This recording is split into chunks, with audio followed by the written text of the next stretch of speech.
Chapter 756. There was no such thing as individual houses in the beginning city. They were all collectively owned, which meant that they all belonged to Yang Chendong. Everyone who came here was just renting a house.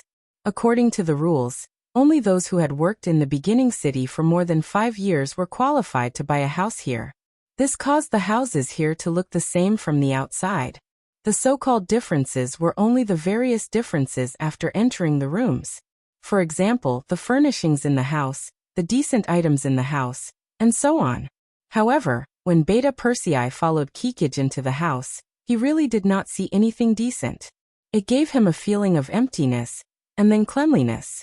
Cleanliness did not mean that there was nothing clean, but it meant that the house was wiped clean. From this, it could be seen that this family was very hard-working. When Kikij came back and brought some soldiers with him, Badama and Batu, who were cooking, were frightened. They stood up and stood there cautiously, not knowing what to do. After all, the mercenaries were usually seen patrolling the streets with a meticulous look. Suddenly coming into such close contact with them, it was more or less a little difficult for them to adapt.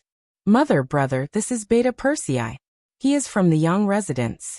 Brother Beta Persei, this is my mother, Badama, and my brother, Batu's. Kikij stood between the two sides and introduced them to each other. So it's auntie and brother. Hello, my name is Beta Persei. Beta Persei was very enthusiastic and generous. But this time he did not reach out his hand, afraid that he would leave a bad impression on the other party. When she heard from her daughter that the person was from the Yang residence, the expression on Badama's face immediately became very nervous. So it's a soldier from the Yang residence. Please take a seat in the house. Seeing Badama's nervousness, Beta Persei chuckled again and said, Auntie, you can call me Beta Persei. You don't have to call me soldier. As he spoke, Beta Persei had already stepped into the house and saw a plate of mutton on the table. Although the portion was small, it looked crispy on the outside and tender on the inside. It seemed to be very delicious. This should be Kikij's lunch. Seeing Beta Persei staring at the mutton, Badama said with an unnatural expression, Kikij was chosen by the publicity team. Our family is preparing to celebrate for her. If you want to try it, you can try it. Batu, why don't you add another knife disc? Oh. After Batu agreed, he turned around and walked to the kitchen. However, Beta Persei reached out to stop him. Is this how you celebrate? There should be something delicious left, right? Bring it all up. Of course, Beta Persei was not craving mutton. In fact, after coming to the grasslands, he had eaten mutton the most. He thought that since this person was from the Yang residence and could order other soldiers at will, he should have some status.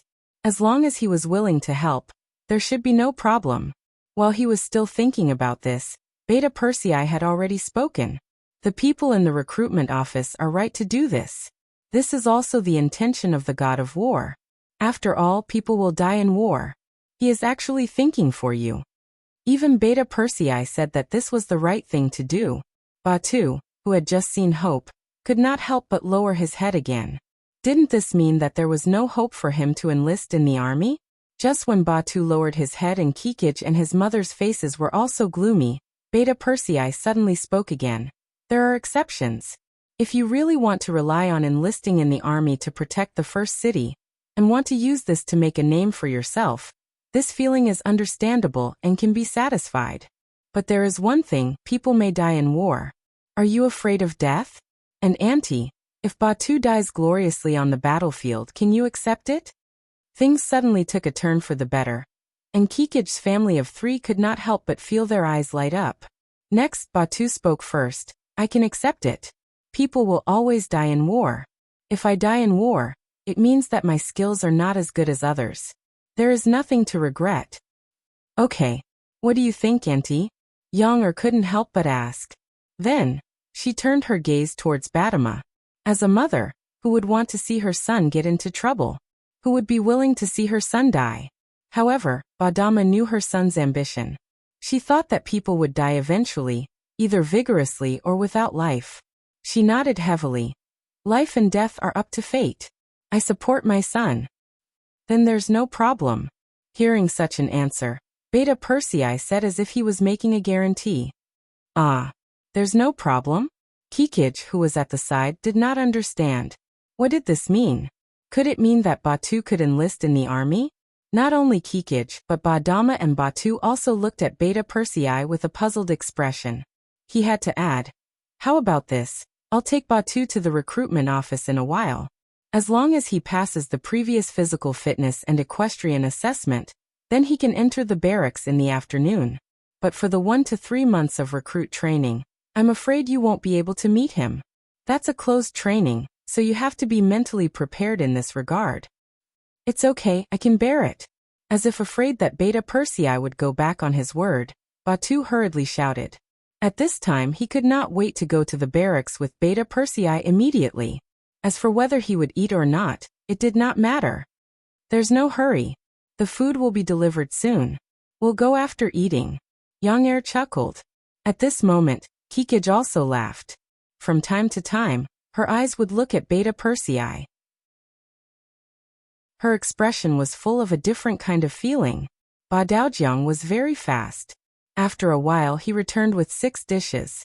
4 of them were meat, 2 were vegetables, and a large pot of white rice.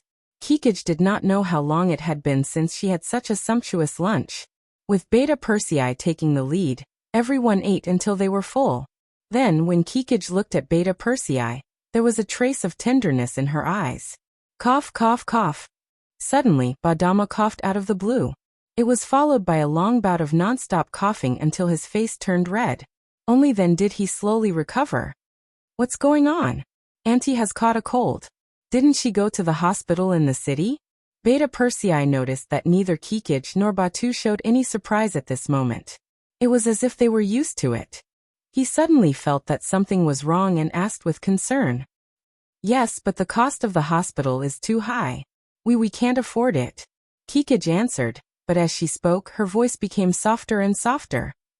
"How can this be? If you're sick, you have to see a doctor. This can't be delayed. How about this? Send Auntie to the hospital immediately. I'll pay for the cost." Beta Persei knew that his opportunity to perform had come again, so he said without hesitation. Chapter 757.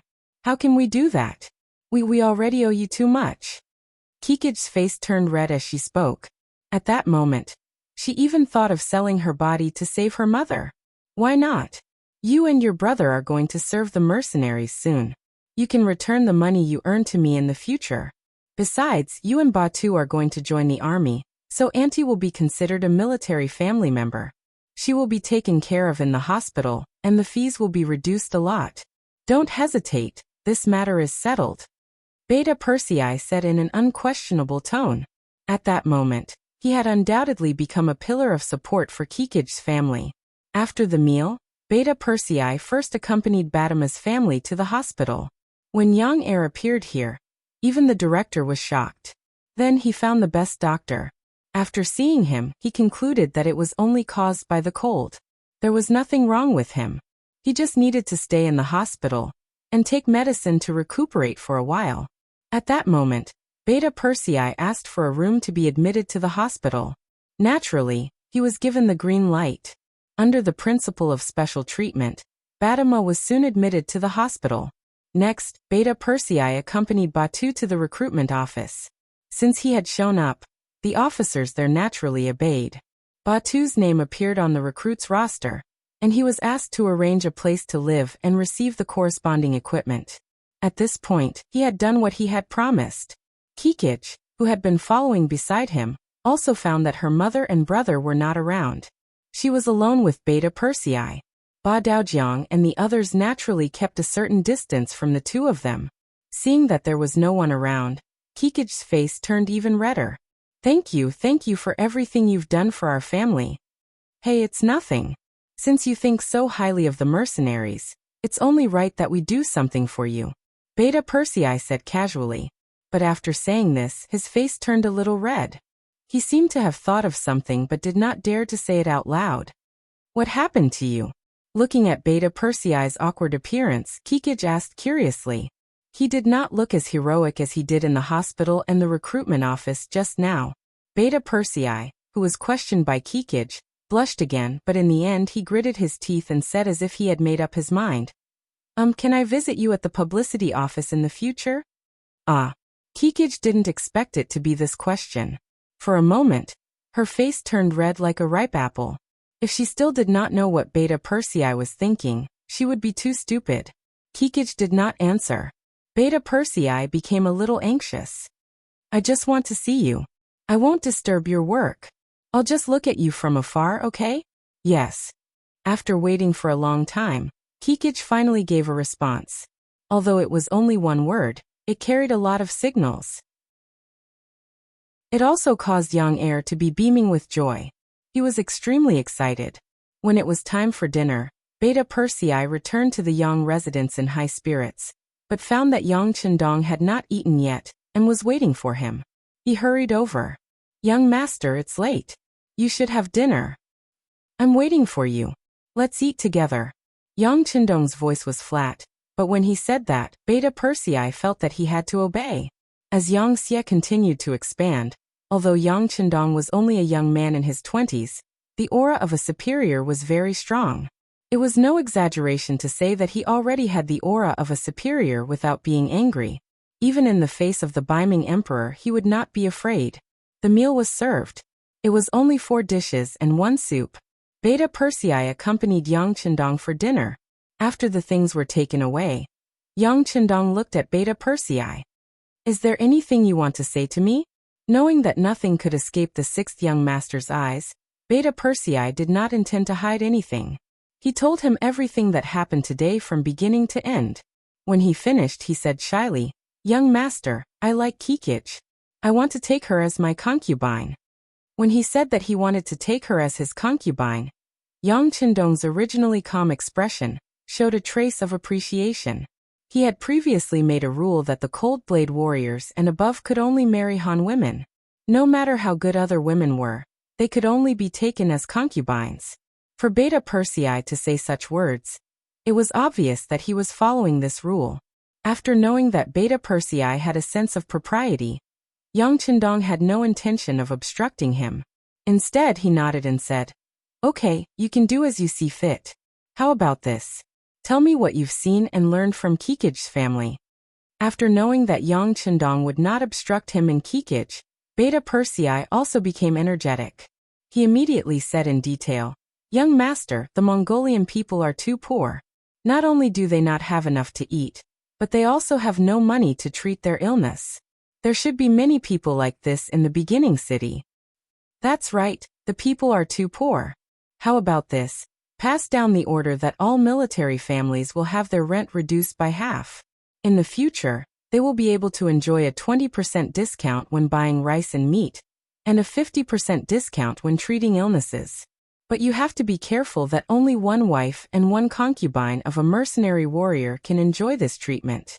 Those who marry several at once can forget about it. Yang Chendong could help others, but the premise was that others approved of him. If anyone who entered the beginning city could receive such treatment, not only would they need a lot of money as subsidies, but it would also be easy for others to take advantage of the loopholes. Being a mercenary was equivalent to facing life and death at any time. Such a sacrifice was worth a certain amount of return. On the contrary, those who just wanted to find a safe place to live and did not want to pay any price could forget about it. He was not a god who could guarantee that everyone would live a good life. Even if he was a savior, he would only save those who needed to be saved and those who worked hard and contributed. Hearing Yang Chendong's actions, Beta Persei solemnly saluted Yang Chendong. This was his gratitude to the 6th young master on behalf of the mercenary families. The next morning, Yang Chendong's new order was spread to the entire city. Instantly, the entire city was in an uproar. Regardless of whether it was those who signed up to join the army, or those who wanted to join the publicity department, there were more and more people. After all, as a military family, they had such generous conditions, so it was impossible for them not to join the army even if they wanted to. This kind of spontaneous behavior quickly allowed the publicity department to find 200 good seedlings, filling up the 6,000 slots of the recruitment office. Even so, who knew how many people were still racking their brains to join the ranks of the military? However, rules were rules. In the end, Yu Mian stood up and said that if they wanted to join the army, they would have a chance in the future and would not accept them for the time being. If anyone gathered together and disturbed the order in the city, they would be arrested and disqualified from joining the army in the future. In special times, special methods were needed to govern the city. The beginning city became quiet again and was gradually shrouded by a heavy snow. Just as it seemed calm and many forces on the grassland were hiding for the winter, two pieces of news came from the Security Bureau. The director of the Security Bureau of the beginning city, Feng Liang, appeared in the Yang residence. Sitting in a warm room with a stove wall, Yang Chendong carefully read the two pieces of news and put them aside. Tell me, how do you feel? Knowing that the sixth young master was testing him, Feng Liang pondered for a moment, organized his words, and raised his head. Sixth young master, in this subordinate's opinion, these two matters should have nothing to do with each other. It's good that Baiming has developed a new type of cannon, but the results have just come out. However, Zhang Quan and the others have been gone for some time. Judging from the time, they should not have received this news when they set off, so there is no connection, let alone any threat. I can only say that everything is just a coincidence. The two things that Feng Liang reported were that Baiming had developed a new type of cannon, and that the eunuch guarding the Datong residence, Zhang Quan, was already 20 miles away and would soon enter the beginning city. Ever since Yang Chendong defeated Yeshen of the Wara with the name of the god of war, Baiming's imperial court saw the importance of firearms. They first tried their best to get a Type 81 gun, and began to develop an imitation. However, without any guidance, they could only rely on the imitation, and the progress was very slow. At least until now, they had not been able to create it. On the other hand, cannons were different. They knew that only an explosion could cause the greatest lethality after the cannon was fired, so they just had to find a way to do it. Originally, Baiming had an artillery battalion, but the cannonballs fired by the artillery battalion were only large iron balls. Wherever they hit, they would leave a hole. The lethality of the cannonballs was too small, and only those standing in the front of the cannonballs would be threatened. However, after all, they had a certain foundation. After understanding the principle, and investing a lot of manpower and energy, they finally received news that a new type of cannon had been developed. This news was sent by Yang Guang, who was in charge of the artillery battalion. During the Battle of the Capital, Yang Guang was Yang Chendong's subordinate. Later on, they became friends during the battle. He also listened to Yang Chendong's arrangements and went to the artillery battalion. After more than 3 years, this move finally played its role and news came. The news came, but it was not completely clear what the new cannon looked like. This was also why Yang Chendong was somewhat distressed. It was also at this time that another piece of news came. Baiming's Datong guard eunuch Zhang Quan was ordered by the emperor to come to Shi City and have a good talk with Yang Chendong. In summary, these two matters seemed to be related. It seemed that Baiming had a new type of cannon and had enough confidence, so they decided to have a good talk with this loyal duke. However, only Yang Chendong himself knew that they weren't close to each other. It was just a coincidence. Chapter 758. We still need to send someone to inquire about the new cannon. What exactly is it like? What are its functions and power? We have to find a way to find out. Although it's difficult, we'll try our best to do it. Yang Chendong gave the Security Bureau a direction for the first piece of news. Next, he talked about the second piece of news. When Zhang Quan arrives, arrange for Yu Mian to meet with them and discuss with them. Let's see if there are any regulations to report to me. It was true that Yu Mian was Yu Qian's son, but at that time, Yu Qian had disappeared. Baiming did not care about it. As his son, Yu Mian naturally did not need to work for Baiming. Based on this point, even Zhang Quan could not say anything. If he insisted on using this matter as an excuse, it could only be said that this person's IQ was too low. Yang Chendong had just made arrangements. That night, 1,000 Baiming guards arrived at the foot of the first city. They had already sent someone to report. When Zhang Quan and Captain Su Dei arrived at the foot of the city with the army, the city gate was already wide open. Many soldiers wearing large cotton-padded clothes with torches lined up on both sides of the road. Looking at their appearance, they were all in high spirits. When they looked at the beaming army, their eyes lit up. They were like tigers that could open their bloody mouths at any time and eat people. Zhang Quan was not tall and his eyes were not big, but they were very spirited. They were like a pair of mouse eyes that kept flickering. It was obvious that this person was still somewhat clever. Captain Su, this is the territory of the Duke of Loyalty. You must instruct your soldiers not to cause trouble. Otherwise, no one can protect you. Looking at the formation at the city gate, Zhang Quan carefully said to Su Dei. At this moment, he was frightened by the situation. His legs were trembling and trembling. A eunuch was a eunuch after all. He relied on pleasing the emperor to obtain power. He had never been through the battlefield. How could he not be afraid in the face of the murderous aura of the mercenaries? This is the original Alikomaki? I only heard that it was pitifully small, but it doesn't look like it. Zhang Quan was extremely flustered. Firstly, the appearance of the mercenaries had frightened him. Secondly, he was shocked by the majestic city in front of him. At this moment, Su Dei was looking at the mercenaries standing outside the city. As a Qianhu, especially a Qianhu at the forefront of the front line, he was more professional than ordinary soldiers. Because of this, he could feel the valiant and murderous aura of the mercenaries. Hearing Zhang Quan's words, Su Dei nodded and said, "This place used to be pitifully small and abandoned for a long time. It seems like the loyal duke really put in a lot of effort here." Su Dei was different from other people. He started off as a corporal and worked his way up bit by bit.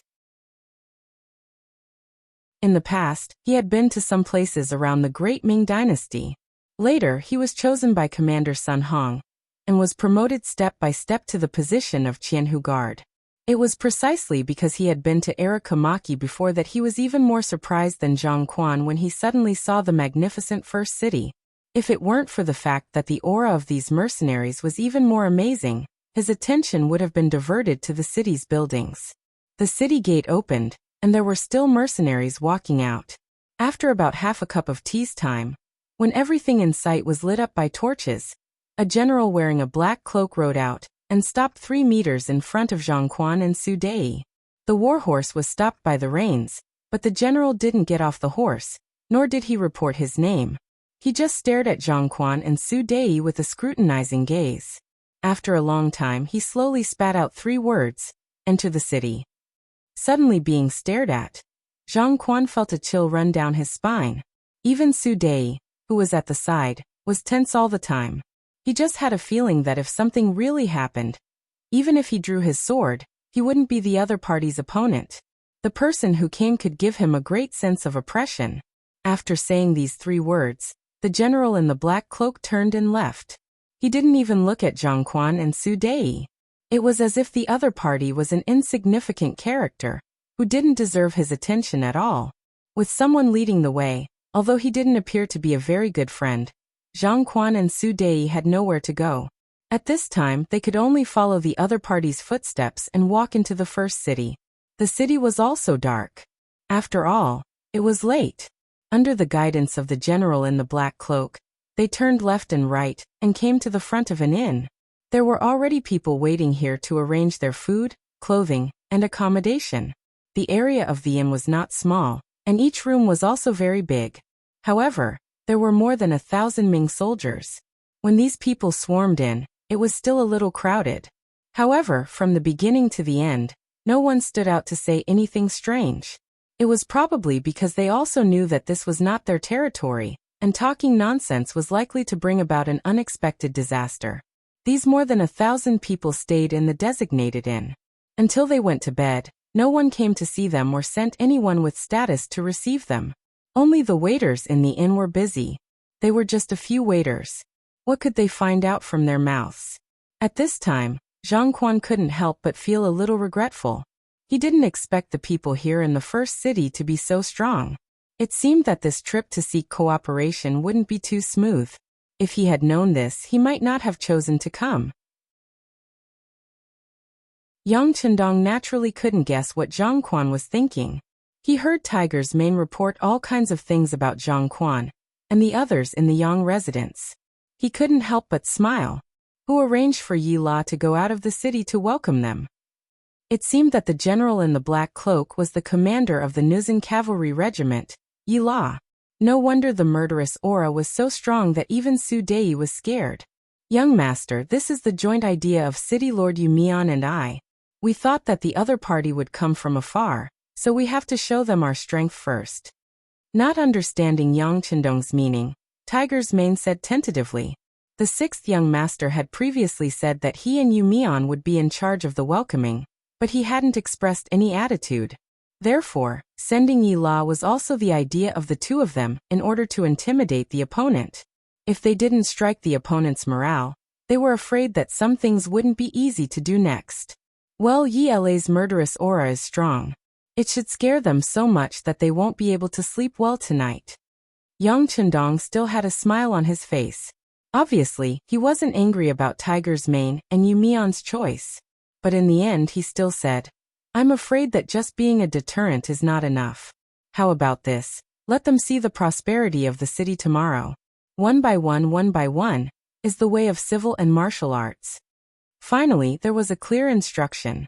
Tiger's Mane nodded repeatedly and said, Yes, young master. I'll make the arrangements now. That night, whether it was Zhang Quan or Su Dei, they didn't sleep well. Looking at the situation in the beginning city, they really couldn't guarantee that their heads wouldn't be cut off when they fell asleep. As it turned out, this worry was unnecessary. The next morning, they opened their eyes without any problems. At this time, the inn was extremely lively. The food had already been prepared and served in front of them. There were 4 dishes and 1 soup, and it was a standard that was sufficient. Not only did Zhang Quan and Su Dei, but even the Baiming soldiers below exclaim in surprise. What time is this? Where is this place? It was cold outside, and this was an isolated city. It should be extremely difficult to transport supplies here. However, the food was still so good. Not only were there meat dishes like mutton and pork, but there were also vegetarian dishes like chives, spinach, and celery. The green color on the plate was shocking. Behind the Datong prefecture was the land of Baiming. However, even in such a place, vegetables could only be seen for a few months in a year. In this season, most of the vegetables were potatoes, radishes, and cabbage. How could they eat such green food? This can't be the standard of food every day, right? Looking at the dishes on the table, Zhang Quan was surprised.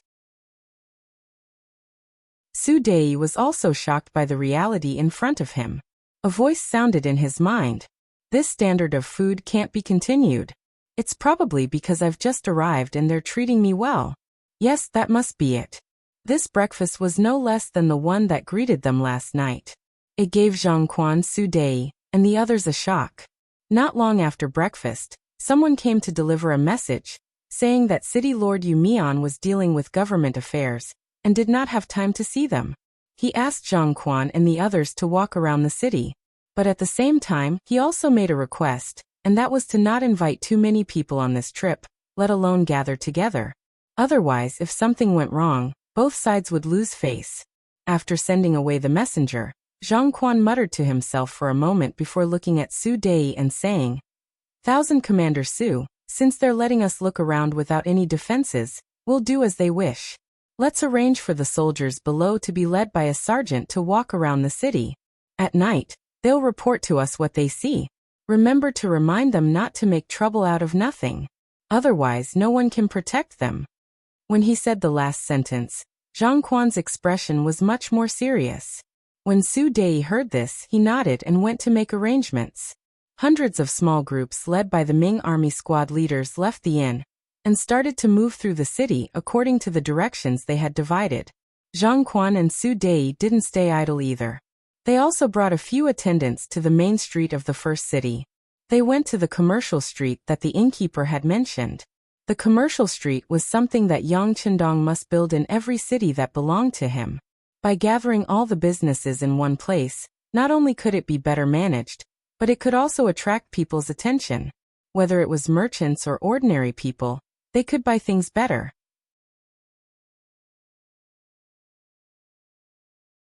Chapter 759. Based on agriculture, industry, commerce, and light industry. This was the way Yang Chendong chose to develop the economy. Vast land and abundant resources were naturally a characteristic of the Central Plains. However, don't forget that there was a large population behind it. If one wanted to support so many people, just collecting taxes from the land would not solve the fundamental problem. On the contrary, it would increase the burden of the people. Therefore, from the beginning, Yang Chendong only collected a small amount of land tax symbolically. Instead, he focused on commercial development. Merchants were engaged in trade. They played the game of buying at a low price and selling at a high price. Relatively speaking, they were considered as mental workers. Such people not only contributed less, but they also earned more. Compared to the farmers who faced the yellow soil with their backs facing the sky, the investment and harvest of both sides were completely not proportional. This ratio may not be seen in a short period of time. However, as time passed, the contradictions would inevitably begin to deepen. Once the gap between the rich and the poor was widened, all kinds of problems would emerge one after another. Facts also proved that when every dynasty was first established, the social order was very good. However, as it continued to develop, there were more and more unfair things. In the end, society became more and more chaotic until one day, when it could no longer be suppressed, it was replaced by a new dynasty. In order to avoid income inequality and too big of a gap, Yang Chendong adopted a heavy tax on businesses and a small land tax on farmers. Although this could not completely avoid the existence of the gap, at least it was controlled to a relatively acceptable level. Only by walking on two legs could society develop normally and continuously improve. Naturally, while imposing heavy taxes, Yang Chendong also gave a certain amount of respect to businesses. Just like in terms of social status, they were constantly being raised. This was contrary to the national policy of the Great Ming Dynasty. In the Great Ming Dynasty, the status of merchants was so low that it was even lower than the ordinary people. In the eyes of others, they were people who reaped without sowing. They were unscrupulous people who talked about money and were disgraced by others. However, in the territory controlled by Wuxia, merchants were quite respected because they paid a heavy tax to society. This was equivalent to making a great contribution. With the rise in status, more and more businessmen were willing to come to Wuxia's territory to develop their businesses. As a matter of fact, they earned quite a bit. After all, the goods produced by Crimson City were so novel, high quality, and few in number. It could be said that the demand exceeded the supply. It could be said that in the environment at that time, as long as one had the means to obtain the goods produced in Crimson City, one would not have to worry about selling them. The only difference was how high the price of the goods could be. If it had to be summed up in 8 words, it would be that there was no highest, only higher. Business was so profitable that it had become an important cornerstone of Wuxia's development. Even so, how could Yang Chendong let go of such a good opportunity so easily? At the beginning of the construction of the first city, he had planned out a commercial street. He waited for the cement and steel bars to arrive from the Crimson City by sea to begin construction. Then a large number of goods began to fill this street, causing it to quickly become prosperous and lively. This was exactly what Zhang Quan and Su Dei saw. They were surprised to find that even though it was snowing heavily outside, it was still very cold. But in the commercial street, it was indeed a bustling scene. People were squeezing and huddling together. From afar, it was as bustling as the center of the capital. If there had to be a difference, it would be that the clothes of the people here were very different from those in the capital of Baiming. Here, they could see merchants wearing all kinds of strange clothes. Most of them were Mongolian merchants, and there might be merchants from further regions and countries. But what surprised Zhang Quan was that he also saw merchants from the Great Ming Dynasty here. Why would merchants from the Great Ming Dynasty appear in the grassland? Could it be that they had secretly joined the Mongolian tribe? With such doubts, Zhang Quan personally walked up to a merchant who was wearing the same clothes as the people of the Great Ming Dynasty. They seemed to be chatting, but at the same time, they seemed to be asking something. The merchant did not know Zhang Quan's true identity. He only felt that this person gave him a feminine feeling. But the other party spoke the language of the Great Ming Dynasty, and this could not be fake. Moreover, the other party's clothes were the same as his. Since they were both from the Great Ming Dynasty, the merchant had a natural sense of closeness. Under Zhang Quan's intention, the two sides quickly chatted, and the conversation was very congenial. After nearly half an hour, Zhang Quan returned to Su Dei's side, but his expression was somewhat ugly. "Eunuch Zhang, what's going on? Why is there a merchant from the Great Ming Dynasty here?" Su Dei had been curious for a long time, and finally had the opportunity to ask. "He is indeed a merchant from the Great Ming Dynasty, and he is from our Baiming." Zhang Quan's status was naturally higher than Su Dei's, but considering that he still needed the other party to ensure his safety this time, he did not hide anything. He did not join the Mongolian tribe, nor did he join the Duke of Zhongdan. He is buying goods here because he wants to sell them back to our Baiming. Buying goods from the grassland and selling them back to Baiming? This can take more than 20 days? Hearing this answer, Su Dei was also shocked and said with a puzzled expression, "But our Baiming no longer has any goods. Or rather, we have goods, but they are controlled by those aristocratic families and important ministers in the imperial court. Small merchants like this have no share at all." They also heard about what happened in the beginning city, and they also heard that as long as they have money, they can get the goods here. Moreover, as real Han people, they can get a 5% discount when they get the goods. Driven by benefits, they will come even if they are far away. Zhang Quan said this expressionlessly, but in fact his heart was bleeding. Speaking of which, Zhang Quan was able to become the eunuch guarding the Datong prefecture, and he also had a backer in the palace. Even his name was in the heart of the Daizong Zhuqiyu, and he could be considered to be in the privileged class. However, he was also in the privileged class, and he still had to be divided into factions. He was very pessimistic about some of the influential people in the capital. Some people only relied on the power in their hands to do some things that took advantage of others. Once there was a problem, they might not have the ability to solve the problem. Even so, these people who did not have much ability and only knew how to play tricks had a prosperous career. Some of them even received the favor of the emperor, which made Zhang Quan even more furious.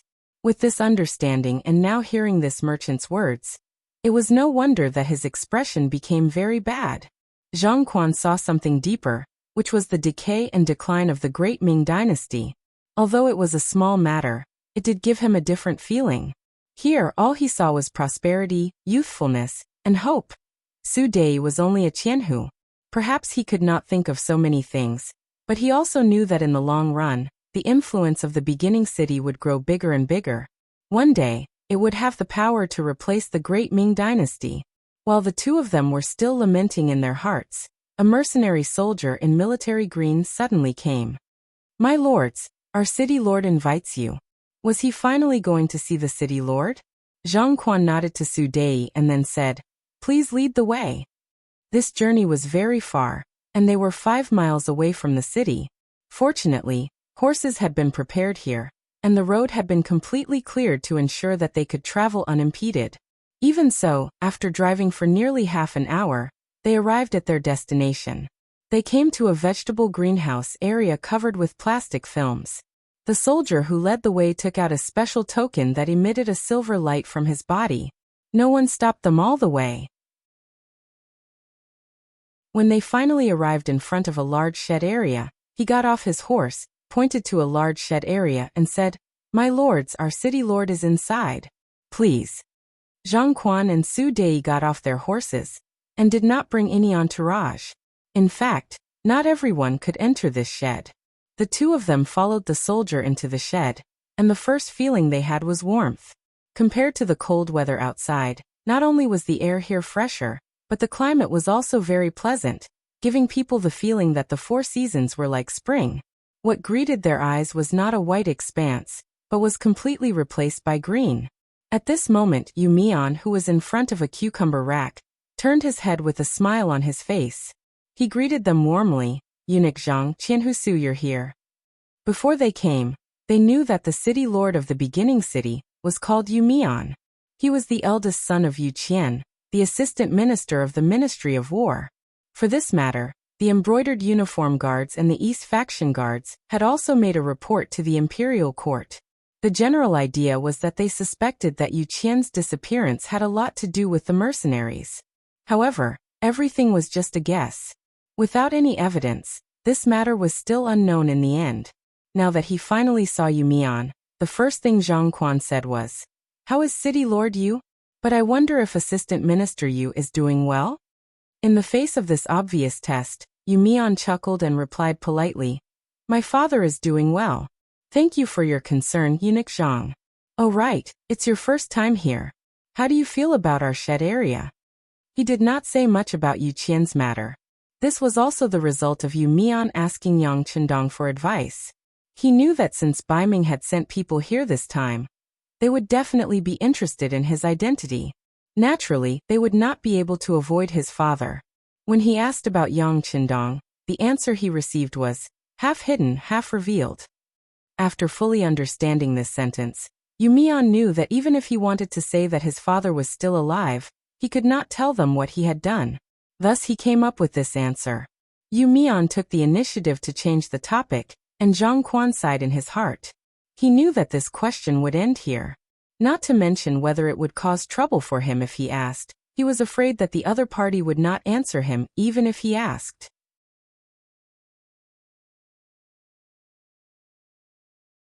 Chapter 760. Fortunately, Zhang Quan was a smart person. He knew what could be said more, and what could not be said at all. Therefore, he went along with the flow and said that the greenhouse was very good. It was really a cheerful thing to be able to see these fresh vegetables in the cold winter. After a round of praises, Zhang Quan asked casually, "City Lord Yu, may I know how much space these greenhouses will take up?" "Not much, only 2,000 mu." Yu Mian stroked his beard that had not grown long ago and sighed. To be honest, 2,000 mu was not considered small. This was even because of Yang Chendong's suggestion. When he first heard that they were going to grow vegetables in winter, Yu Mian only thought of 100 mu. That way, even if there were any accidents, there would not be any problems. In the end, it was Yang Chendong who spoke. Considering that the shed tubes and plastic films transported from Qian City could only make 2,000 mu, he decided on this number. Now, it seemed that they had planted too little. If they had known that there would be such a good result, they would not have found it too much even if they doubled it. Just like now, these vegetables had matured. Whether it was transported to the military camp or sold in the market, they were all very popular items. The high price had already allowed them to recover their initial investment. If they sold all of them, just this alone would bring a lot of benefits and income to the first city. Especially when Yang Chendong made a move again, and came up with such a good thing like a vacuum bag. Once the vegetables were placed in it, it could guarantee that the quality of the vegetables would not be damaged for a certain period of time. This could allow them to be transported to further places. Of course, after being equipped with a vacuum bag, the price of the vegetables was not ordinary. Often, only the leaders of some nearby Mongolian tribes could afford to eat them. However, at that time this was already considered a miracle. After all, although the vacuum bag was not valuable, it was indeed something that no one else could produce except for the factories in Qian City. When Zhang Quan heard that one of them was 2,000 mu, he could not help but sigh. The Duke of Loyal and Bold is really generous. Haha, come on. Since we're here, I'll show you around. Then, you'll personally pick the ripe vegetables. We'll choose to have lunch here. Yu Mian seemed to be in a good mood and greeted them warmly. Zhang Quan and Su Dei each had a basket of vegetables in their hands. Although the two of them didn't have high positions, they hadn't personally picked vegetables for a long time. It was a fresh experience for them, and the greenhouse was filled with cheers and laughter. At noon, the vegetables they picked were placed on the table. With the chef's help, some pork was added. In the end, the three of them ate until they were full. During the meal, the guests and the host enjoyed themselves to the fullest, but after the meal, the atmosphere quickly cooled down, because they all knew that it was time for negotiation, and it was time for them to state their conditions. There was a war of words going on in the tent area. In the Yang mansion in the beginning city, Yang Chendong was standing in front of the sand table, and looking at it carefully. He had been standing here since lunch, and it had been nearly an hour since he finished his lunch. What is the sixth young master doing? Qiu Vi, the captain of the first guard on duty, finally couldn't help but ask when he saw Yang Chendong standing there for a long time without moving. To become a member of the guard, loyalty was essential, not to mention physical fitness, but the most important thing was that they had to keep their mouths shut. Often by the sixth young master's side, it was inevitable that they would come into contact with some confidential matters. They had to know what could be said and what could not be said. Even the ordinary members knew about this, not to mention Cho Wu, who was the captain. However, he still asked. It was probably because there was only young heir in front of him. Moreover, he was indeed curious about this matter. I don't know. Beta Persei shook his head. Obviously, he couldn't see what the young master was doing. However, his intuition told him that the young master must have thought of something again. Perhaps something big would happen soon. Beta Persei was indeed someone who had been by Yang Chendong's side for many years. This time he guessed correctly. After some time, Yang Chendong finally moved his body and said to Beta Persei, "Go and call Su Yinsheng over." Su Yinsheng, the commander of the reconnaissance battalion. Although his rank was not very high, he was someone whom Yang Chendong trusted very much. After being found by the guards, he immediately rushed to the Yang mansion and came to the hall. "Take a good look at this place. I want to know the details of his situation. Go and do it." Yang Chendong pointed to a place called Talu City on the sand table and ordered Su Yinsheng. Su Yinsheng left. Since it was an order from the sixth young master, he naturally didn't dare to be careless. He immediately sent the most elite force of the reconnaissance battalion to investigate Talu City. Not long after he left the Yang mansion, City Lord Yu Mian rushed over to report on his work. "Sixth young master, we had a preliminary meeting, but the results weren't very satisfactory." "Well, since it's a negotiation, naturally there won't be a result so soon. It's just that we can't wait any longer. How about this? Go and find them again tomorrow, and tell them that we'll only give them 3 days. If they can't reach an agreement, then they can go back to where they came from." Yang Chendong spoke as if he had seen through everything. 3 days. Hearing this answer, Yu Mian was stunned. This time requirement was a bit too tight.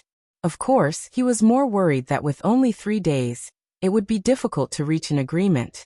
Yang Chendong seemed to see through his worries and chuckled. "Don't worry, go and talk. They should have a change tonight." In the inn, it was already dark. All the Baiming soldiers began to return to their teams. Then all kinds of reports were continuously reported. The Baiming soldiers were not like the cold front warriors. All of them were capable in both civil and military matters. Many of them were illiterate. The so-called reports were mostly verbal reports. Zhang Quan and Su Dei listened to them talk about what they had seen in the city in the largest room in the inn. However, after only meeting a dozen Descartes, Zhang Quan waved his hand in annoyance. "All right, tell them that there's no need to report anymore. I think they've seen the same thing." Zhang Quan was annoyed because all the Baiming soldiers who came to report were talking about the benefits of the beginning city. For example, the prosperity of this place. For example, the treatment of the soldiers here was good, the food was good, and the equipment was complete. For example, the people here were full of vitality. The people here didn't scold the army and only praised them. According to what these soldiers said, the beginning city was close to becoming a perfect city.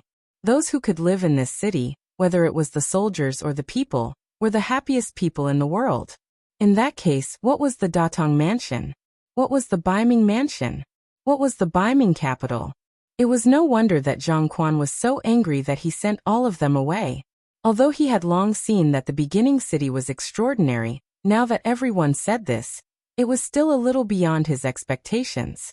He was even wondering if it was right to let them out during the day. If this continued, the morale of the army would be affected. "Eunuch Zhang, I think it's better to let them stay in the inn tomorrow." Su Dei also saw the hidden danger, and carefully reminded him. "I think it's okay." Zhang Quan glanced at Su Dei. He knew that the other party had the same worries and concerns as him, so he nodded. If this went on, he was really worried that the soldiers he brought would fall in love with this place and become deserters.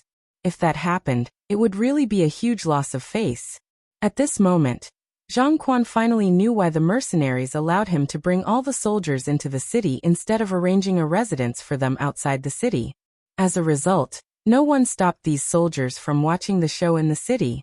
He thought about how he whimsically released all the soldiers in order to find out where the loopholes in the city were.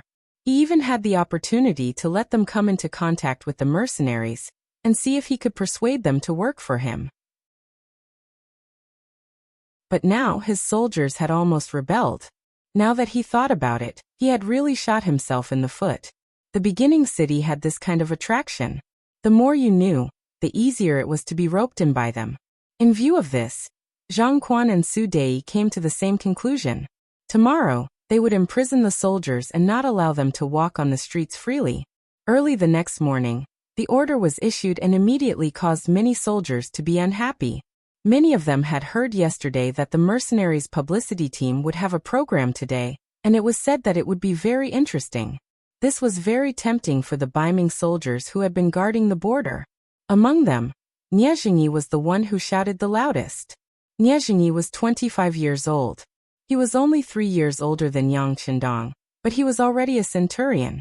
Like many soldiers guarding the border, Nie Jingyi was born in a military family.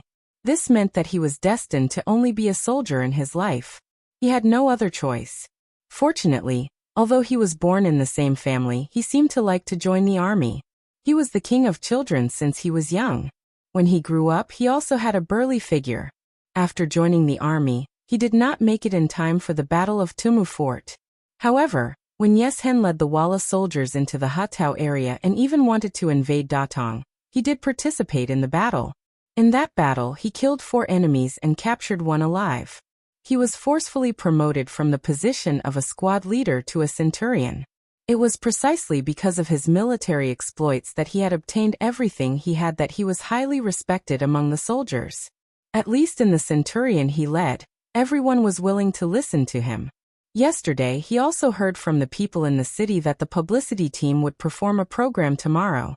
He also heard from the people that the actors in the publicity team were all young and beautiful. They had good figures and the performance was also very good. As the saying went, which young girl did not yearn for love? And which man did not fall in love with women?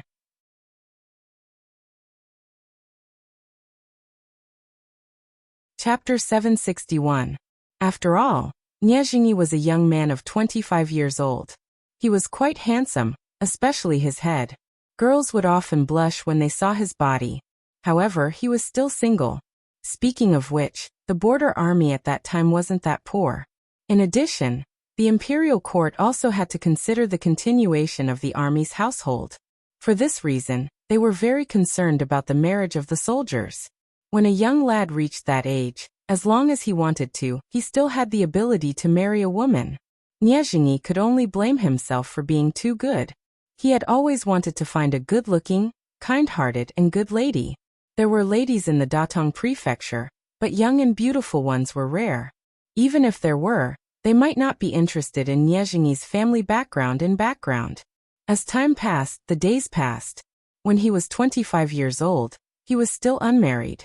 How could he not be moved when he found out that there was going to be a performance by such a young man? However, the fact that he could become a centurion proved that he wasn't an ordinary soldier. He was a scheming person. When he heard Zhang Quan and Su Dei announce that they weren't allowed to leave the inn today, he didn't react strongly. Instead, he remained silent, giving people the impression that he was very supportive of this decision. You guys be careful. Watch those who are jumping around. I will deal with them when I return tonight. After receiving news from the city lord's mansion that the peace talks would continue today, Su Dei instructed his centurions before leaving the inn. Nie Jingyi was one of them. The centurions naturally nodded in response to the Kiliarch's orders. After the 2 of them left, most of the centurions returned to their rooms to sleep. Only 2 centurions were left on duty. Coincidentally, Nie Jingyi was one of them. Nie Jingyi's heart felt like it was on fire. He didn't know why, but he wanted to see what the performance was all about. With this thought in mind, he began to rack his brain, wondering if he should find an opportunity to take a short break. However, when his gaze fell on the entrance of the inn, he realized that there was a squad leader leading a group of 10 people guarding the entrance. He immediately dismissed the idea of forcing his way out. It wasn't that Niezhinyi didn't have the courage to fight 1 against 10. On the contrary, these ordinary Baiming soldiers were nothing in his eyes. However, he had to consider that once he made a move, he would immediately alert the other centurions. If that happened, no matter how powerful he was, he would not be a match for dozens of centurions. If it were someone else, they might have given up on such an idea. Niezhinyi was different. Ever since he was a child, he had always been a righteous person. Once he decided on something, he would definitely do it. In the end, he came up with an idea. I can't rush out alone, but what if there are many people? If everyone rushed out together, no one would be able to stop them. The most important thing was that once everyone rushed out, even if Su Dei knew about it later, he wouldn't blame himself. After all, the law couldn't punish the masses. With an idea in mind, Niezhinyi went to the room of the soldiers who were shouting the loudest with the excuse of patrolling. After that, he gave a speech of generosity. The gist of it was that if they didn't grab hold of some things now, they might not have any hope in their entire lives. Since that was the case, they had to do it even if they had to be scolded behind their backs. Everyone originally had this idea. Now that Niezhinyi brought it up, they were all overjoyed. After that, he went to the centurion under his control and had a heart-to-heart talk with the soldiers below. After an hour, a small riot began. Caught off guard, the guards who were just putting on a show were pushed to the ground. In an instant, about 300 people walked out of the inn. These people were relatively more courageous, or had made up their minds to watch the show. In any case, Niezhinyi had said that the law couldn't punish the masses. When 30% of the people suddenly ran out, the other centurions were frightened. They hurriedly rushed to the city lord's residence to report to Zhang Quan and Su Dei. In the city lord's residence, Yu Mian had already expressed Yang Qindong's intentions. The negotiations would only last for 3 days. If there were no results, then the people from Baiming would have to leave. Zhang Quan and Su Dei had nothing to say about Yu Mian's domineering aura. This time, they had taken the initiative to rush over to negotiate. Strictly speaking, they were seeking benefits. Now that they were not welcomed, how could they be angry? Since ancient times, it had always been the strong who had the right to speak. With only 3 days left, Zhang Quan did not dare to be careless. He seized every moment to negotiate with Yu Mian. He had already expressed his intention to give in. He had forgotten that just yesterday, he had proposed to allow Baiming's army to be stationed in the first city. He had the intention of requisitioning this place and making it the front line of Baiming. This request was also discussed by Zhang Quan and Sun Hong before they came. It was also the best goal that they hoped to achieve. However, it was a pity that Yu Mian directly rejected it. He only replied with 3 words, impossible. Yu Mian did not show the slightest sign of weakness. On the contrary, he became the dominant party. He said that the mercenaries occupied the first city and had already dealt a heavy blow to the Tatar forces, the Agadorji tribe and the Mabe Mongolian tribe. Based on this, Baiming should pay them. It did not matter how much the military pay was. Yang Qindong wanted to discuss the other party. Besides, if Baiming gave the first city 1 tael of silver, then the army would have 1 tael of silver less. This was a matter of decreasing one's losses and increasing one's gains. No matter how much they did, it would never be too much. Zhang Quan naturally expressed a clear rejection of Yu Mian's request. In his words, most of the money from Baiming's imperial court was used to develop firearms and train the new army. Even the Datong city's military pay could not be truthfully spent. How could there be any money left to give to the first city? All in all, the first negotiation between the 2 sides was like a lion opening its mouth. At the same time, it was also testing the other party's bottom line. Relatively speaking, today's negotiation was much more pragmatic. Especially after knowing that the negotiation time was only 3 days. Zhang Quan put down his arrogance.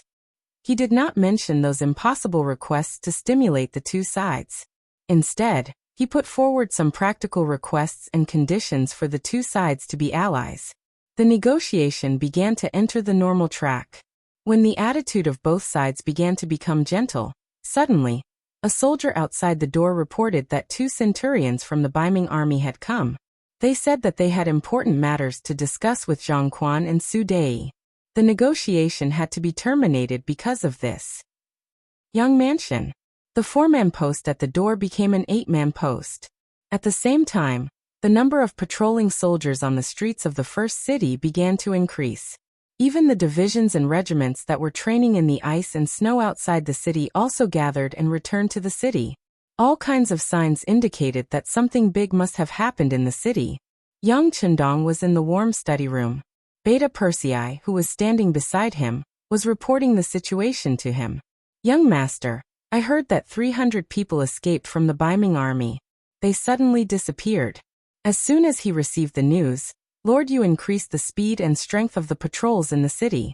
Our Yang Mansion has also made sufficient preparations. The troops that were training outside the city are also returning to the city. Director Feng of the Security Bureau is dispatching people to secretly search for them.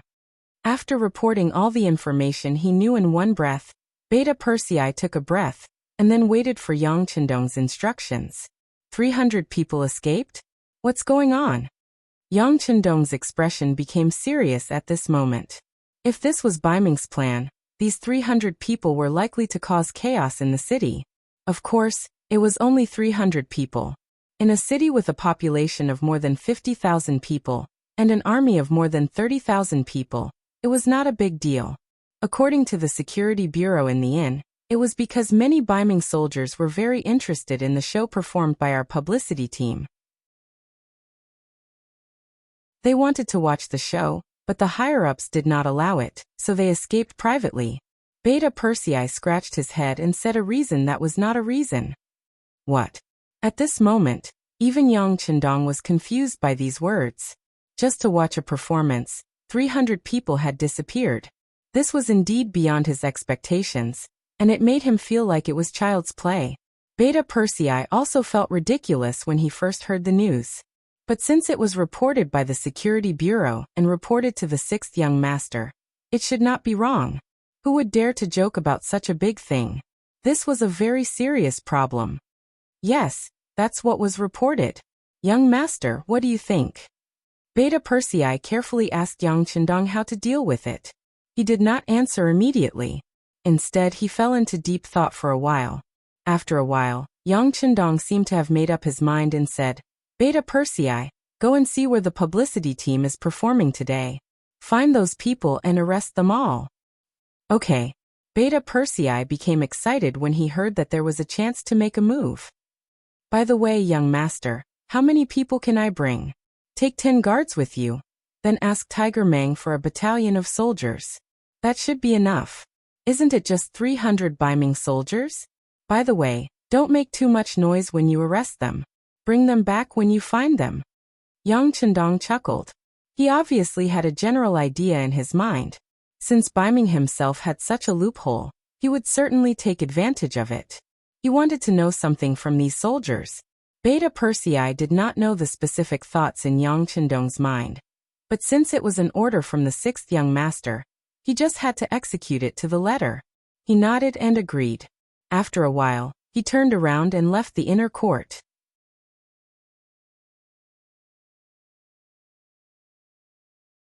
Chapter 762. Brother Beta Persei, what are you doing in such a hurry? Did something good happen? Seeing Beta Persei's anxious look, Ba Daojiang and Pengyu, who were not on duty, saw it. The relationship between the two of them had always been good, and they were always inseparable. Seeing the two of them, Beta Persei's eyes lit up. The 6th young master gave me a task, and I'm going to complete it. How about this, both of you and 8 brothers will come together. Fuyun Restaurant was one of the top 5 restaurants in the beginning city. It covered an area of more than 10,000 square meters, and had more than 200 tables.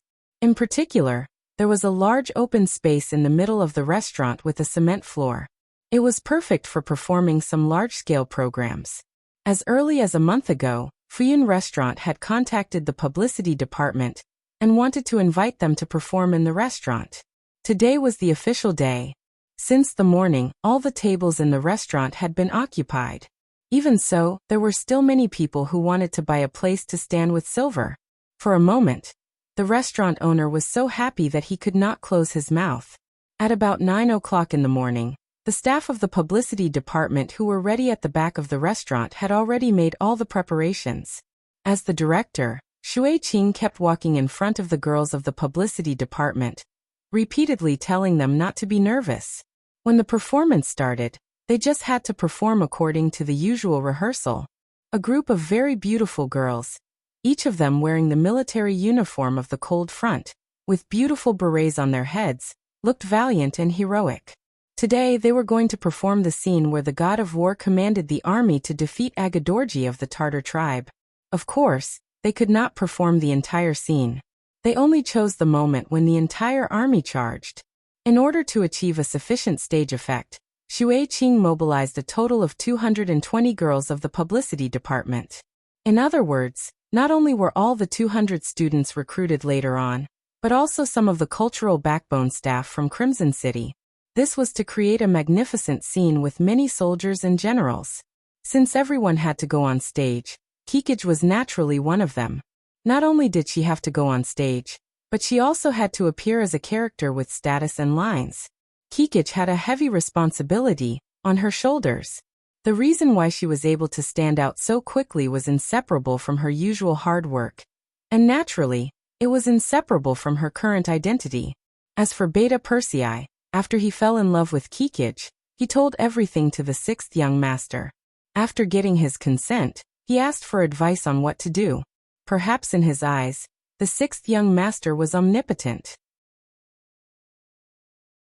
The answer given by Yang Chendong was simple: chase after her.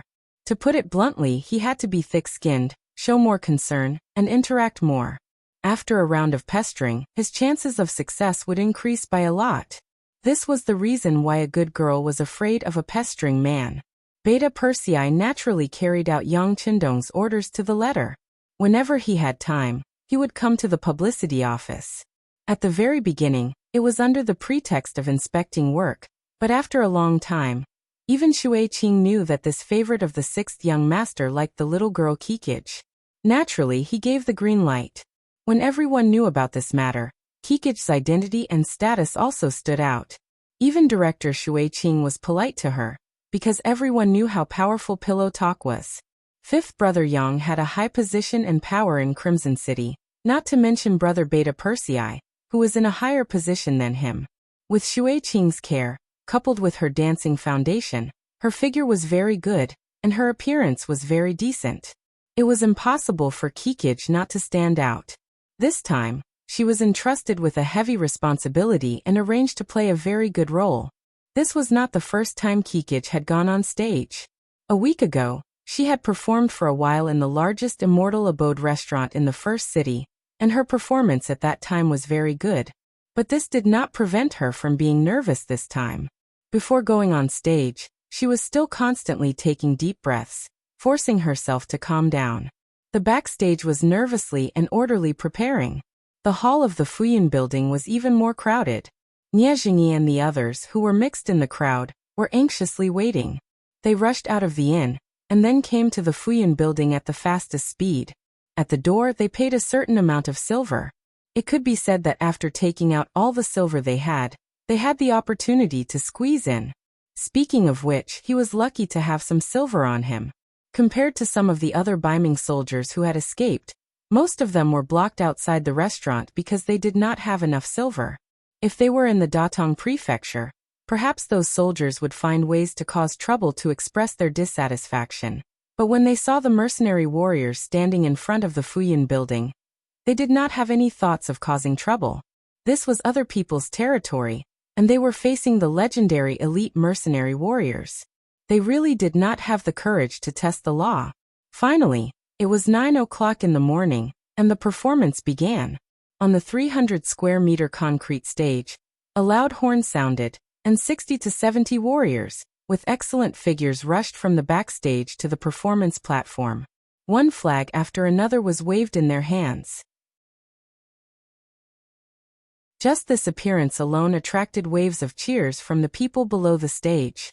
Perhaps it was because of the tall and straight figures of the female soldiers, or perhaps it was because the heroic spirit on their faces was not much inferior to the men, or perhaps it was because of their good looks, but they received a full house of applause as soon as they went on stage. Among the people who cheered were Niezhingi and some of his companions. Amidst the cheers, the female soldiers with lines began their performance. Through their mouths, they explained the matter of the Tatar army besieging the city with nearly 50,000 soldiers. Then they showed that the mercenary warriors were not afraid of difficulties, were not afraid of life and death, and were brave enough to fight. After all, it was a performance. Due to the influence of the venue and the surrounding environment, it was impossible to perfectly show every battle. It was just a description of some special battles. But even so, it still made the audience below the stage very excited. Cheers came one after another, and it didn't stop from the beginning. Fuyin restaurant was very lively. Outside the restaurant, Beta Persei arrived with 10 guards and a battalion of 400 soldiers from the independent regiment. Since Beta Persei was personally mobilizing the troops, Deputy Regiment Commander Xian Honghai naturally had to cooperate. He personally led a battalion of soldiers to express his sincerity. When they arrived outside the restaurant, they saw more than 200 soldiers wearing the Baiming army uniform outside the door. Arrest them all, kill those who resist. Beta Persei only glanced at them for a moment before issuing the military order. Immediately, the soldiers led by him rushed towards the Baiming soldiers who were still stretching their necks, trying to make a move in the restaurant. Before they could figure out what was going on, these soldiers had become prisoners. Some of the brave Baiming soldiers did not resist when they saw that the mercenary warriors were arresting them. They only shouted, "Why are you arresting us? We followed the Baiming messengers to your place. You can't treat us like this." Their reply was to gag them, and then take them away on the street. They were all tied up and had black cloth gagged over their mouths. More than 200 people did not resist and quickly disappeared outside the restaurant. Beta Persei did not even look at these people. He only stared at the inside of Fuyin restaurant and asked the company commander in charge of the security of the propaganda department, "How many Baiming soldiers entered the restaurant?" "About 60 or 70 people. They are very easy to recognize. They are all wearing the Baiming uniform." The company commander stood at attention, saluted and replied respectfully, "Good, you guys guard outside. If you find any Baiming soldiers who have escaped, take them down immediately. If there is any resistance, you can take measures." Hearing that so many people had entered the restaurant, Beta Persei's eyes darkened, and a murderous aura emanated from his body. This time there was kickage in the performance. Last night, she had someone send a message to him, hoping that he could come and watch her performance. Just from this point alone, the progress of their relationship was still very smooth. However, Beta Persei did not immediately agree.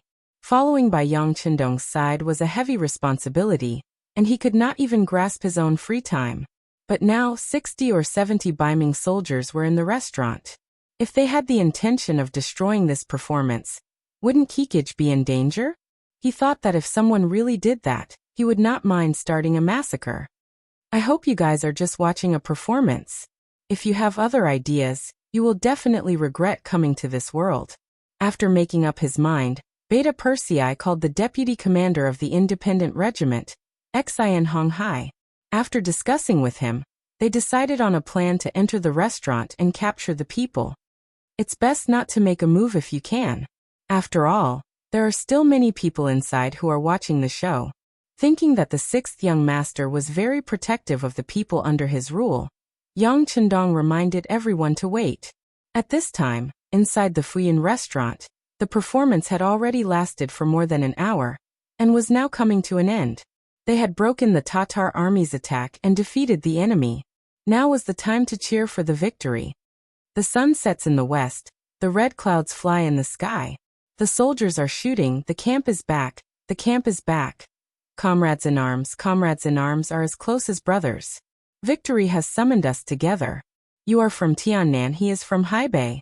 We are all brothers of the god of war. One after another, military songs that stirred the hearts of the people resounded on the stage.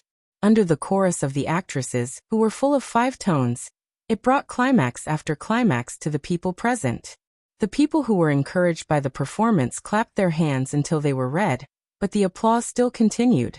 Niezhinyi was also mixed in the crowd.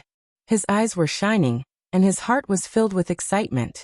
After watching this performance, Niezhinyi was deeply encouraged. Although time was limited, such a novel performance was the first time he had seen in his life. This kind of performance method was unheard of in the future. Even if the time was short, it still made him extremely excited and even deeply affected.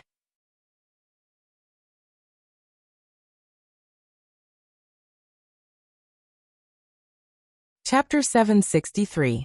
This was a real army. They were fearless in the face of a strong enemy and used all means on the battlefield. The soldiers were united and sincere. Only those who grew up in such an army could be called a real soldier. Only those who grew up in such an army could talk about great ideals. In comparison, the Baiming Datong prefecture he was in was far inferior. They only dared to attack when the enemy was few and far in between, as if they were afraid of angering the other party. When the enemy came in large numbers, they would turn around and flee without even fighting. They didn't have the slightest bit of courage to face difficulties. Anyone with ability and ideas could determine the strength of the enemy. At this moment, Niezhinyi's eyes were filled with envy, but when he thought about how he was a member of the Baiming army, and a centurion at that, the hot blood that had surged out of his body was forcefully suppressed. Sigh, this is just a dream. In the future, it's better to go back and be a centurion. Sighing like this, Niezhinyi slowly lowered his head. It was unknown whether he was lamenting his bad luck or lamenting that he was born at the wrong time. At this moment, a strong murderous aura suddenly attacked him. Niezhinyi, who had practiced martial arts since he was young and had a good physique, instinctively dodged to the left. A large hand slid down where he was standing just now. Thinking that it was close, he suddenly turned around and saw a soldier in a green military uniform standing behind him. At this moment, both sides looked at each other and saw each other clearly. The soldier from the independent regiment felt a burst of red in his face that his attack had failed. Seeing that most of his comrades had succeeded in one strike, reaching out to control the target he was staring at, but he had failed, this feeling made him very unhappy. Brat, I don't care who you are. If you surrender now, you can still live. If you resist, you'll be asking for trouble. Since the sneak attack had failed, the soldier from the independent regiment didn't hold back and directly put forward his own request. No matter what, Niezhinyi was still a centurion. How could he allow himself to be captured just because of one sentence? Although he had disobeyed a military order this time, it should be Chiliarch Su Dei who came forward to capture him. How could it be a mercenary army that made a move on him? I didn't cause any trouble. Why are you arresting me? He would not allow himself to be captured, but he also did not want to fight with the mercenaries. He knew how powerful they were, and the performance just now had given him a whole new understanding of them. It's not up to you to decide whether or not you committed a crime. Please come back with us. Sensing the unyielding aura emanating from Niezhinyi, the soldier from the independent regiment didn't choose to attack directly. Instead, he wanted to use words to make Niezhinyi surrender. That's impossible. I'm a centurion of Baiming. I can't go back with you. Niezhinyi shook his head. He didn't know what they meant. However, he knew that once he was caught, he would be a captive and would lose his freedom.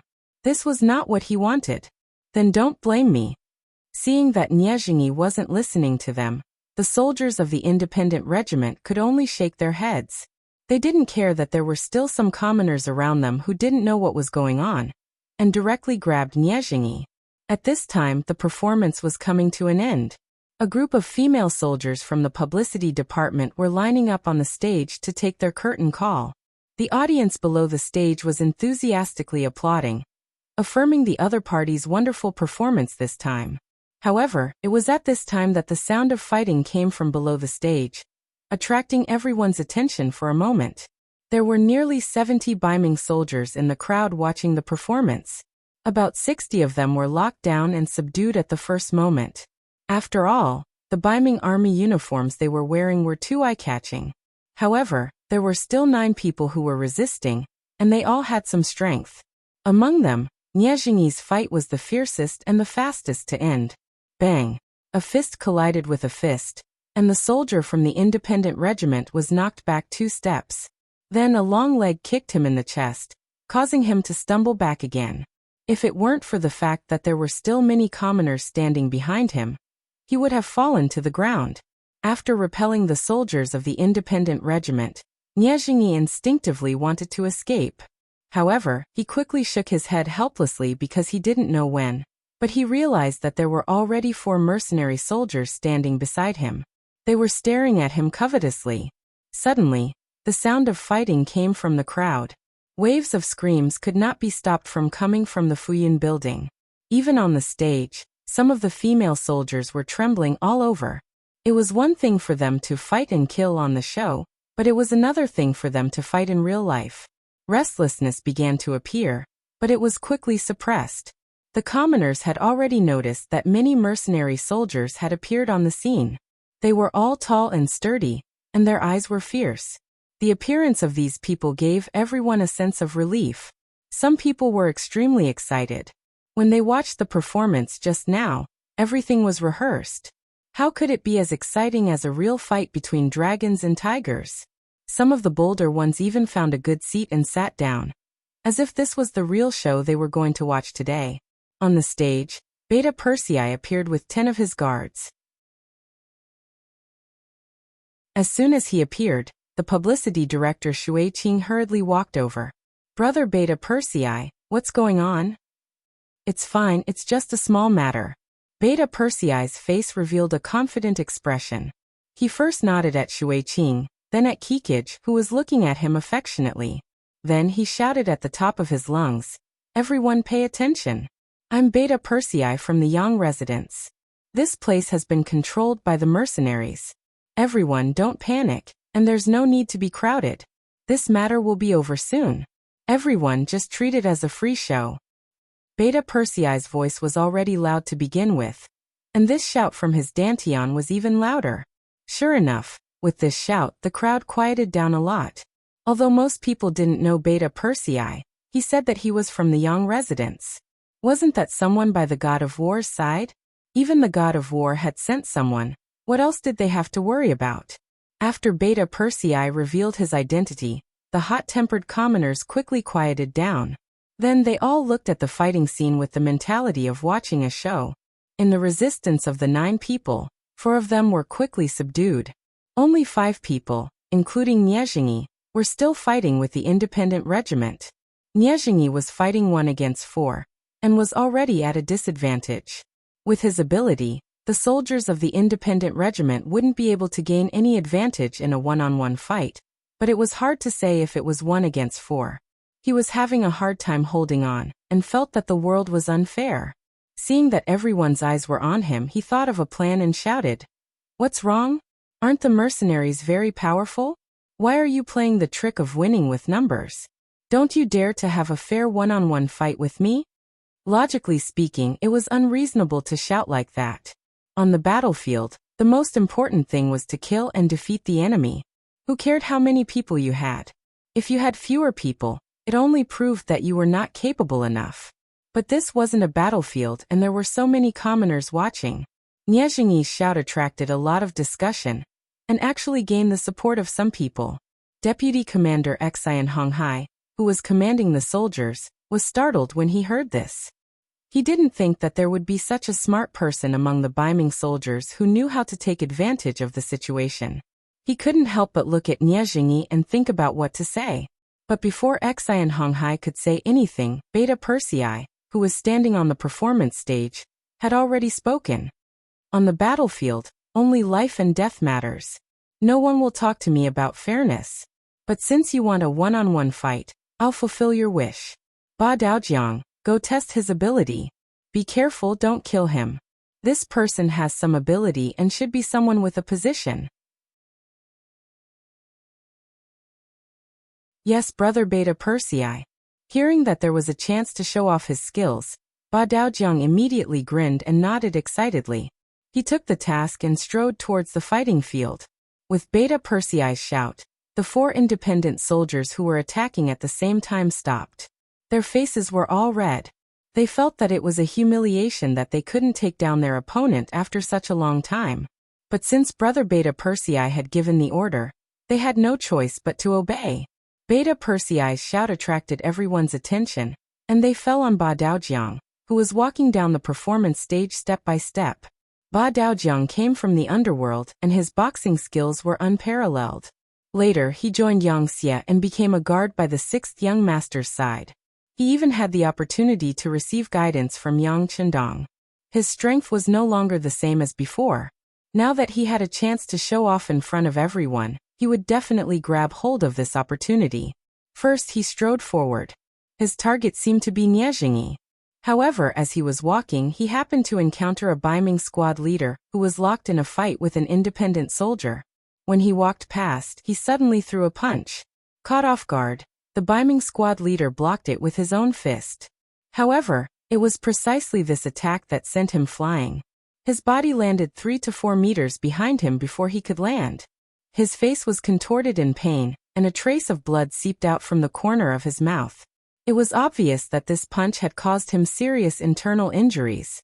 Taking advantage of this opportunity, the independent soldier who was fighting with him stepped forward and subdued him. With just one punch, he had defeated a Baiming squad leader who had the ability to fight for a long time. This blow first caused the audience to fall silent. Then there was a round of applause, expressing everyone's admiration for Ba Daojiang.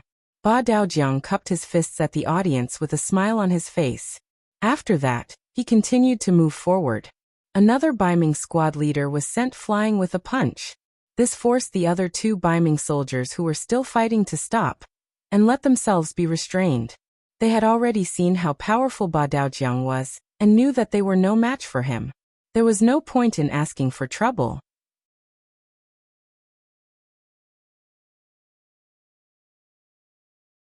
Chapter 764. With that, Niezhengyi was the only one left standing on the stage. However, his expression was extremely solemn. It was obvious that he had seen through Ba Daojiang's strength. In just a short while, Ba Daojiang had already appeared in front of Niezhengyi. He then asked in a disdainful tone, "Kid, do you want to take a punch or surrender? Let's fight. It's rare to meet an opponent like you." Facing Ba Daojiang's strong pressure, Niezhengyi did not choose to retreat. Instead, he moved one of his shoulders, showing that he would not surrender and would fight to the end. All right. Ba Daojiang was still afraid that his opponent would give in. If that happened, he would not be able to enjoy the fight. Now Niezhengyi's choice was exactly what he wanted. Laughing loudly, he suddenly dashed to Niezhengyi's side and threw a punch. Niezhengyi, who had been observing Ba Daojiang's movements, quickly dodged to the side when he saw the punch coming towards his right shoulder. At the same time, he kicked out with his long leg. Having seen Ba Daojiang's moves, Niezhengyi would not be stupid enough to take his punch head-on. Boom! The kick landed on Ba Daojiang's waist, and the two separated immediately after the contact. In the first round, Niezhengyi gained the upper hand with a kick. On the other hand, Ba Daojiang missed his punch and even suffered a kick. It was obvious that he had lost points. "Ba Daojiang, can you do it?" The 6th young master has said more than once that even a lion uses its full strength to catch a rabbit. If you are careless again, you should retreat. Beta Persei, who was on the stage, saw everything clearly. Niezhengyi did have some skills and his body was agile enough. However, the main reason he was kicked was because of his carelessness. Beta Persei's reprimand made Ba Daojiang's face turn red. "Brother Beta Persei, give me one more chance. I will definitely take care of this kid." Ba Daojiang was determined, but at the same time he raised his guard. He rushed forward again, his eyes fixed on Niezhengyi's body. At this moment, Niezhengyi's body tensed up. Although he seemed to have gained the upper hand in the first round, the rebounding force of his kick was not weak. He could still feel the numbness in his legs. This also proved the strength of the 8 Paths River. Right now, the other party's heart was filled with caution, staring at him, giving Niezhengyi the feeling of being stared at by a fierce tiger. It was as if no matter what he did next, he would not be able to avoid the other party's attention, and would not be able to succeed. Niezhengyi was shocked by Ba Daojiang's aura, and he didn't dare to act rashly. Ba Daojiang didn't care about that. His body moved forward, and his fists rushed forward. His hands were like two dragons emerging from the sea, and it seemed as if he was only attacking and not defending. However, Nie Jingyi could not be fooled by this illusion. Facing the Ba Daojiang that was prepared, if he chose to attack now, he would definitely suffer. After all, their strengths were not on the same line. There was still a huge gap between them.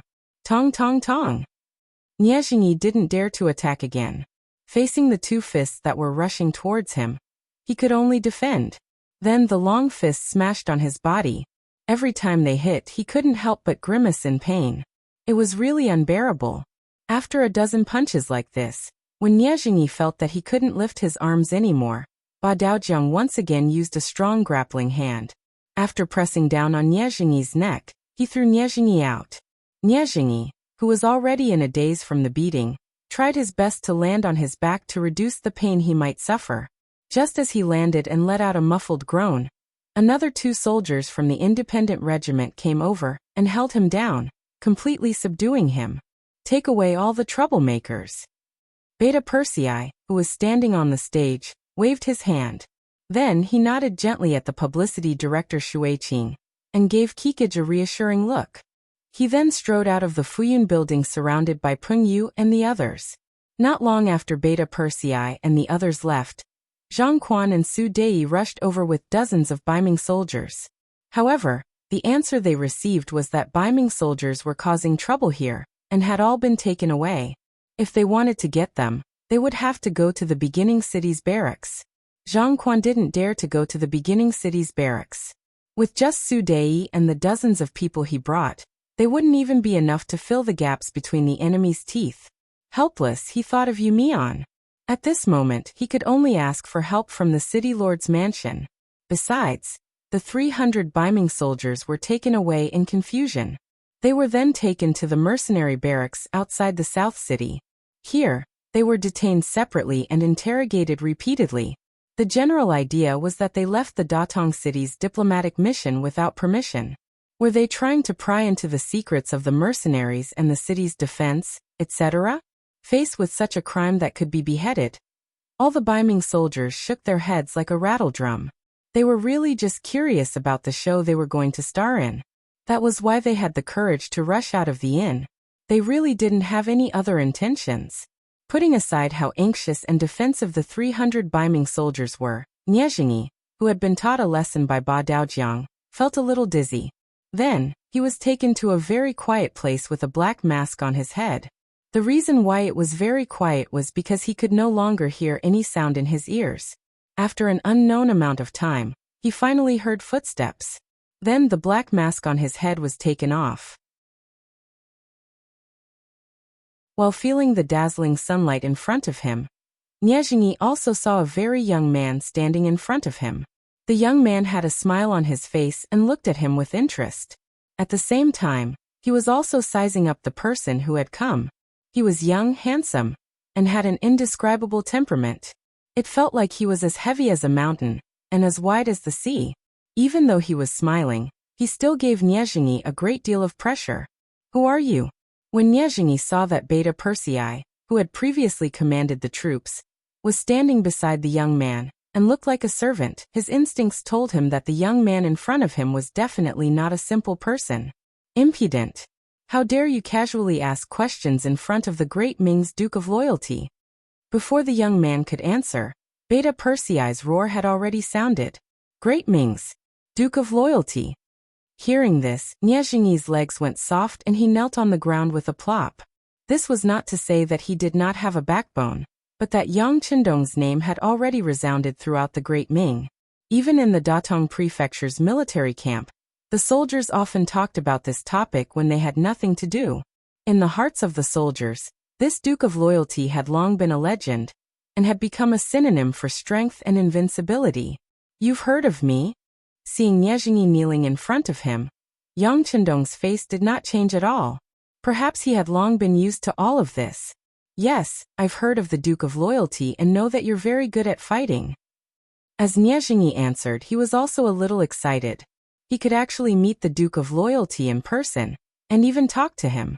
This was something he had never dared to dream of before.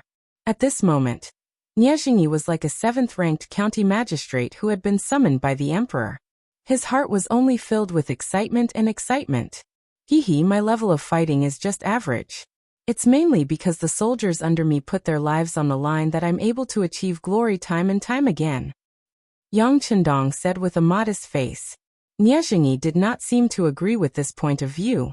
Perhaps it was because he had understood some things in the city yesterday, but he could not help but say, "That's also the ability of the Duke of Loyalty. Furthermore, you love your soldiers like your children.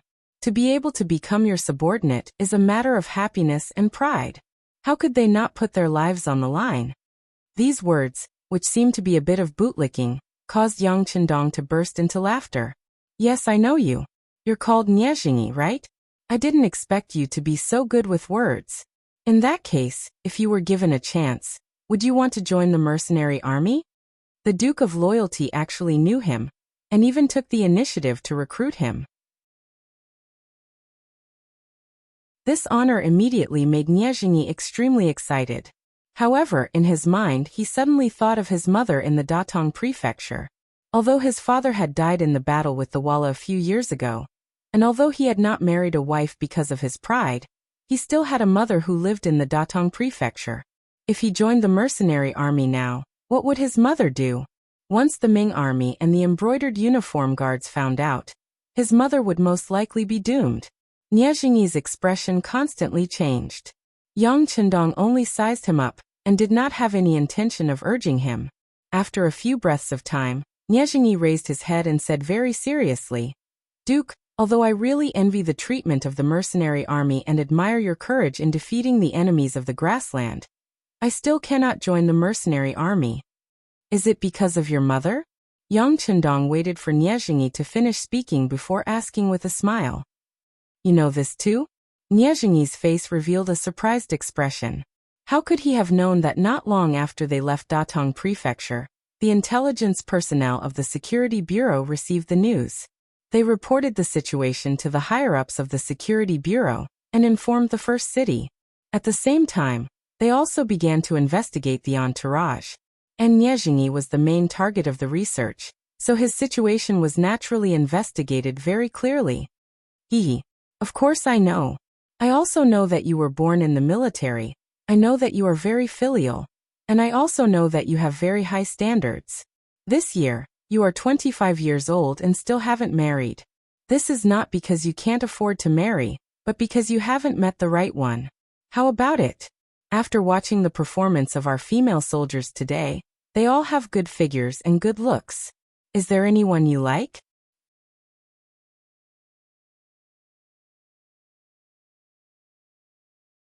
Chapter 765. Yang Chendong smiled faintly as he spoke. Every time he said a word, Niezhinyi could not help but shiver. The Duke of Loyalty was really omniscient. He even knew the situation of a small centurion like Niezhinyi.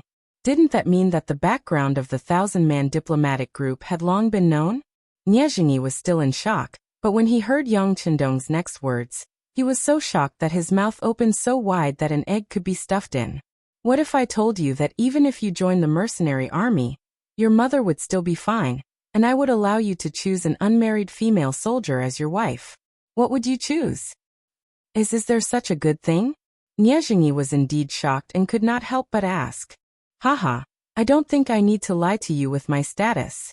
Yang Chendong did not answer directly, but this sentence was the answer. What was Yang Chendong's status? Even the Emperor of Baiming and the Emperor of Southern Ming were very afraid of him. Even the King of the Grassland, Yes Hen, would be frightened when he heard his name. How could such a person casually joke with a small centurion like Niezhinyi? As soon as he asked this question, Niezhinyi knew that he was overthinking. Since there was such a good thing, there was no reason for him to refuse. He immediately knelt on the ground and kowtowed 3 times to Yang Chendong and said, "Your subordinate, Niezhinyi, is willing to join the mercenary group and serve the Duke for life." Ah, good. Niezhinyi finally made his choice. Yang Chendong was overjoyed and walked forward to help him up. Then he looked at him and said, "Not bad. Looking at your pure eyes, you must be a man of your words. Since that's the case, I will accept you. Nie Jingyi was convinced by Yang Qindong, but he didn't stay in the beginning city. Instead, he was released along with the 300 Baiming soldiers and returned to the inn. In other words, Nie Jingyi was loyal to Yang Qindong, but the nature of his work was different. He had become a chess piece buried in the Datong prefecture. Normally, he would pass on important military information, but at critical times he could play a decisive role. Yang Qindong treated Nie Jingyi quite well. He directly proposed that after returning to the Datong prefecture, there would be a specialized person in charge of his affairs. There would also be a specialized person who would contact him. This way, they could do their best to prevent his identity from being exposed and putting him in danger. At the same time, he also prepared a lot of money for Nie Jingyi. Yang Qindong only had one request, and that was to bribe his superiors as soon as possible, and then continue to be promoted. The position of a mere centurion was still too light. What Yang Qindong wanted was a general who held real power and could come into contact with more secrets. Nie Jingyi also guaranteed this. He did not doubt his own ability. He was still so young and was already a centurion. This was enough to explain everything.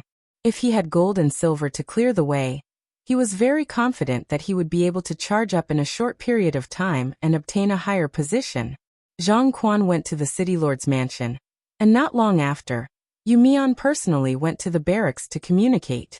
He took back the 300 captured Baiming soldiers. What Zhang Quan and Su Dei did not expect was that none of the 300 Baiming soldiers returned with injuries. In other words, they were only interrogated when they went to the mercenary barracks, and were not interrogated. On this point, Su Dei was very emotional. He felt that the mercenaries were indeed an army that followed the rules, and only this kind of army would be able to fight against the Mongol cavalry and win every battle. Humph! They are just ordinary soldiers. How could they be valued by the mercenaries? Zhang Quan had a different opinion. He felt that it was because the captured soldiers were too low level that they did not attract the interest of the mercenaries. This was the end of the farce. According to Nie Jingyi's previous thoughts, neither Zhang Quan nor Su Dei punished the 300 soldiers, and only gave them a warning. It was very reasonable that the law could not punish the masses. After the farce, Zhang Quan and Su Dei went to the city lord's mansion again. They had wasted another day for nothing, and the negotiations still had to continue. In the Yang mansion, Yang Qindong was deep in thought with his eyes closed. Beta Persei stood at the side, not daring to say a word. Only when there was movement outside the door and Tiger's Mane's figure appeared did Beta Persei leave the house with light steps. What's going on? What happened?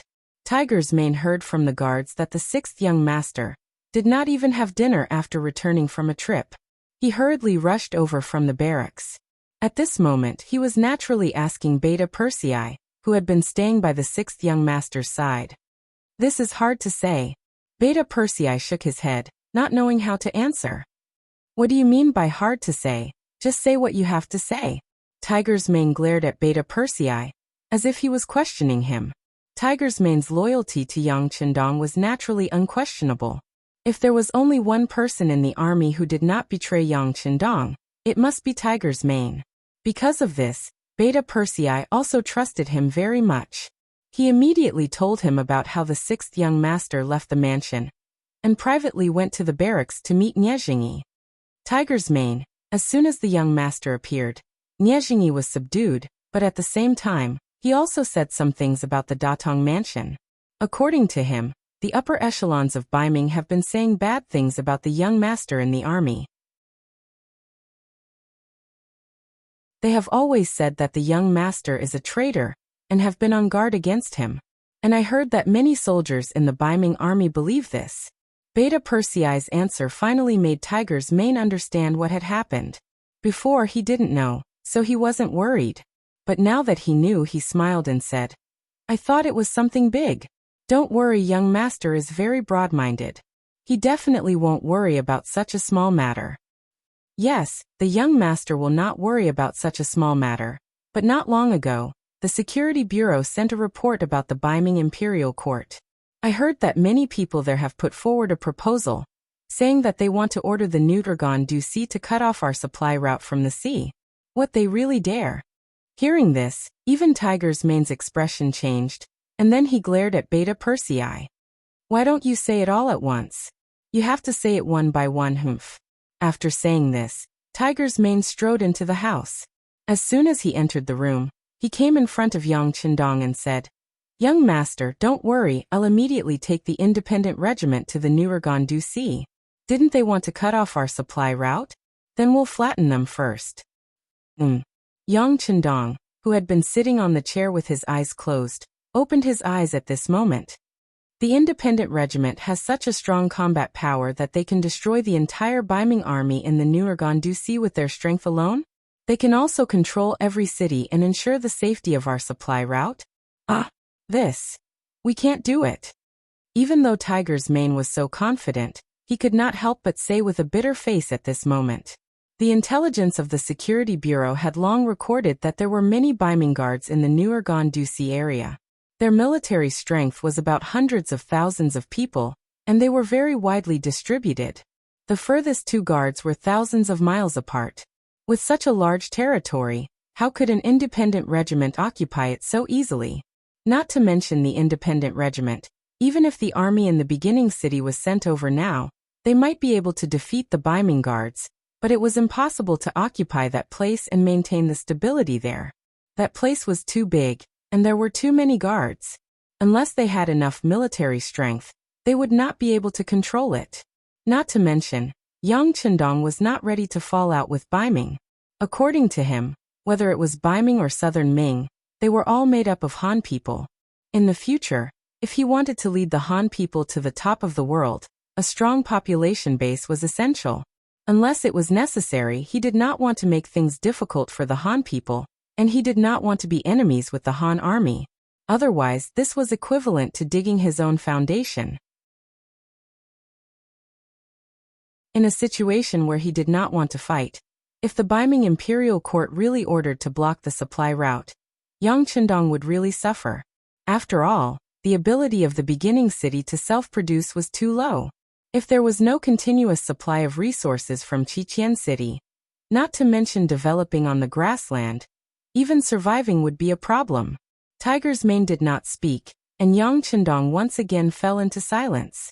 He now needed to think of a way to stop the Baiming imperial court from giving orders to the Nuragan Du Sea area. As for how to do this, it was truly a difficult matter. The negotiation was still going on in the city lord's mansion, and it was getting smoother. Perhaps it was because Zhang Quan's attitude was very firm, but in the end, Yu Mian still took a step back. He did not have the intention to ask the other party for military pay. Of course, Zhang Quan also did not mention that the beginning city would be under the management of the Baiming imperial court. In the end, the two sides reached an agreement, and that was to issue a joint statement to the outside world that the Datong prefecture and the beginning city were allies. If one side was in trouble, the other side would unconditionally send troops to support. The agreement was finally reached. Presumably, after knowing this news, Yeshen had to consider more things when he wanted to take action. This made Zhang Quan seem to be very satisfied. After completing his mission, he rejected Yu Mian's suggestion to stay in the first city for a few more days, and left the city with the 1,000 guards he had brought with him. After Yu Mian sent Zhang Quan off, he strode to the Yang mansion to meet Yang Qindong. In the hall of the Yang mansion, Yang Qindong looked at the joint statement made by the two sides and smiled. It's just a piece of waste paper. Yang Qindong said this for a reason. The statement only said that the two sides were allies. If one side was in trouble, the other side would provide support. However, it did not specify how many reinforcements would be sent. In other words, if one side was really in trouble, the other side could send 10,000 people, 1,000 people, or even 100 people. With such a big loophole in front of him, Yang Qindong did not believe that Yu Mian and Zhang Quan would not be able to see it. However, both sides did not point it out. This already meant a lot.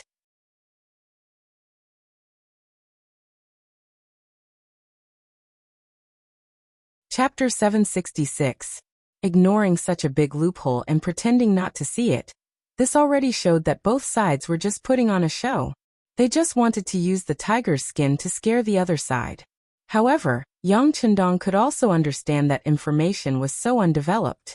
Even if one side was attacked, by the time the news reached the other side's ears, it would be too late. What was the point of sending reinforcements? Yu Mian naturally understood this logic. He also understood that Zhang Quan only wanted righteousness. He wanted to use the first city to deter some of the Mongolian troops who wanted to attack the Datong prefecture. As for sending reinforcements, it was better to forget about it. In the past few days, he had heard more than once that the mercenaries' food was so good that it was not much worse than that of a eunuch like him. Just the food alone was something that the Datong prefecture could not afford. In any case, the negotiation finally came to an end. Yu Mian could be considered to have completed a political task. While he relaxed, he also focused his attention on another matter. He looked at Yang Chendong and asked, "Sixth young master, have you really made up your mind to take over Tulu City?" "Yes, I have to take over that place. Previously, I sent people from the Security Bureau to investigate the situation there. The information has been reported back. There are only 10,000 Tatar troops that belong to Tuachuo 5,000 of them are infantry. In front of the mercenaries, it is not worth mentioning." Yang Chendong admitted with a smile. Since he could say this, it was obvious that he had made up his mind. Although Yu Mian was the governor, his power was much lower than Yang Chendong's. There were some things that he only had the right to suggest, but not the right to make decisions. Now that he heard that Yang Chendong seemed to have made up his mind, he carefully said, "Sixth young master, Tulu City is a barrier to the northwest of Baiming. It is also a buffer zone between us. Once we break through there, there will be no obstacles between us. We can see swords and spears at any time." "Yes. What I want is to see swords and spears at any time. Let me tell you this. I have received news that the Baiming Imperial Court is considering giving an order to New Ergon Dusi to cut off our logistical supply route. If this is the case, what about the army's provisions? What about the security of the first city? They force me to do this." Yang Chendong said this with a helpless look. After he finished speaking, he said something that shocked Yu Mian. "This time, not only do I want to break through Tulu City, but I also want to personally go to Baiming's capital. There are some people that I want to meet." No. Yu Mian was really frightened this time. He said with a panicked expression, "Sixth young master, a gentleman does not stand under a dangerous wall. If the Baiming Imperial Court really wants to deal with you, if something happens in their territory, the entire Yangxia Empire will be in chaos." Seeing that Yu Mian was so anxious, Yang Chendong was very gratified. At least this meant that the other party was really looking out for him. He said confidently, "Don't worry. As long as we occupy Tulu City, it is equivalent to opening the door to the northwest of Baiming's capital. Unless the other party has made the decision to fight to the death with the mercenaries, they will not dare to touch me casually. Besides, I've already given orders to the Security Bureau in Crimson City. Some elite Cold Vanguard soldiers will enter the capital as soon as possible. A regiment of elite Cold Vanguard soldiers should be enough to intimidate the enemy." Yang Chendong waved his hand nonchalantly. To others, entering Baiming's capital at this time might be extremely dangerous. However, to Datsong, Yang Chendong was really nothing. Unless the other party could kill him in an instant, as long as he was given a little time to react, no one would be able to kill him. Yang Chendong was so confident that he made a decision. Yu Mian knew that there was nothing he could say. The only thing he could do was to take care of the city during the time when the sixth young master was not in the first city. Let this city develop quickly, and not let people worry about it would be a great merit. And just 3 days after Yu Mian and Yang Chendong met, there was a big movement in the first city's military camp. The 3 divisions of the Cold Front and the fully replenished Jurchen Cavalry Regiment finally set off. This time, they would leave the first city and go all the way north, straight to the Siberia area controlled by the Golden Horde. They would fight the so-called Golden Family head-on. And for this expedition, Yang Chendong had provided 200 carriages of military supplies. In the Yang residence, in front of Yang Chendong stood the commander of the 3 divisions, Wu Sheng, the political commissar Chen Bo, the 3rd Regiment Changyang, and the commander of the Jurchen Cavalry Regiment, Yila Yang Chendong looked at Wu Sheng and the other three and asked in a deep voice, "This expedition is of great significance. I believe that all the grassland tribes will pay attention to you. My request is also very simple. You have to show the power of the mercenaries. You have to beat the enemy until they can't eat or sleep when they hear your name. Do you have the confidence to complete this mission?" "Yes." Naturally, Wu Sheng and the other three replied in unison. "Good, I also have confidence in you. But I still want to tell you that along the way to the north, you can attack while occupying some important military positions. If necessary, you are allowed to expand your troops. I ask you to fight steadily. 200 carriages of logistics supplies won't last long for the army. You must have a safe supply route behind you. This is also the foundation of your survival. Do you understand?" Yang Chendong knew that war was about money and logistics. In modern warfare, a cannonball could cost tens of millions of dollars or even more. Even a gun could cost $1 or more. This was also why countries often negotiated with each other when they encountered problems. Unless it was absolutely necessary, they would not easily use force. But at this time, although the army did not have heavy firearms to consume, the soldiers still needed money to eat, drink, and defecate. Without sufficient rations as a foundation, it was easy for the morale of the army to become unstable and problems would arise. Fight steadily and step by step. This is what we ask of you.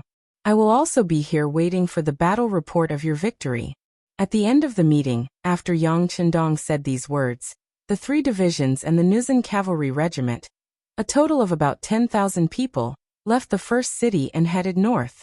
At this time, it was still snowing heavily outside. Logically speaking, such weather was not suitable for mobilizing troops. Even the escorting of food supplies had brought great difficulties. However, Yang Chendong did not want to wait any longer. A person's life was limited.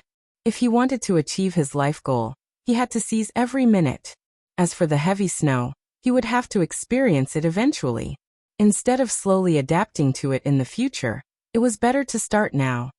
"Young master, it's snowing heavily everywhere. Some places don't even have roads. It's really troublesome for the army to move." Tiger's Mane stood beside Yang Chendong on the tower of the first city. He looked at the back of the army that was gradually disappearing, and said with some emotion, "Yes, it's a little troublesome. However, a truly strong army will not stop because of the bad weather. We mercenaries want to create miracles and make everything impossible possible." Yang Chendong first nodded in agreement, then said in a very heroic tone. After saying this, he looked at the surrounding generals. "Let's go. Since everyone is here, let's have a meeting to discuss the matter of attacking Talis City." Talis City was also known as Talis City. It was west of the bordered white banner of Inner Mongolia. Ming Jin Yuzi's record of the Northern Expedition. Yongle 8th year 1410, Zhu Di's Northern Expedition. Jin River moraine is more than 10 miles away. There is an ancient city near the road. The instructions said, "This is Talis City. I have hunted here." The southeast area of Talis City would be the future Zhangjiago. That place was already in Hebei. From there, it would be much closer to the capital of Beiming. In other words, once they occupied this place, it was equivalent to setting up a Damocles sword in the northwest of Beiming. It could fall at any time and act as a deterrent. The meeting was held in the newly built war room in the city lord's manor. In front of a huge sand table, Yang Chendong divided the work among his subordinates. "City Lord Yu Mian, you will remain in the city for this battle. You will be in charge of the law and order of the city. There is also the matter of the army's rations. It won't be long before the new batch of resources from Crimson City arrives. You will also need to register them. Commander Suhi, this time, your Tatar cavalry will be the vanguard. I know that Amu Gulang, who is guarding Talis City, is your old friend. If possible, it would be best if you could take down the city without fighting. On the other hand, if the other side is stubborn, then don't blame us for taking action. At that time, blood will flow like rivers. You must be prepared for this. Tiger's Mane, you will lead your independent regiment and follow closely behind Commander Suhi. Once the battle starts, you can provide support at any time. Oh right, You can choose two 100mm cannons from the warehouse in the city to be used when sieging the city. Commander Lujua, you will lead the 2nd Cavalry Regiment at the back. They will be in charge of transporting the rations. At the same time, the 3 newly built regiments will be under your command. However, this time they are not going to fight but to build roads. In the warehouse, City Lord Yumian has already prepared shovels, brooms, and other items for you. He wants you to clear a slightly flat road to Tala City. The 3 new regiments are mainly responsible for protecting the safety of our rear flank. Be careful of the attacks of the Tatar cavalry on the nearby Saihan mountain. After saying this, Yang Chendong seemed to have thought of something. He looked at Yumian and said, when the next batch of supplies arrives, the corresponding cement factory equipment and staff will also be in place. We can't rely on Crimson City for everything, especially cement. It's too heavy and troublesome to transport. If First City wants to develop, we still need some factories. This cement factory is in the first batch of construction. We need to build it earlier. Once we can make our own cement, many roads will need to be rebuilt in the future. You have to worry about this matter.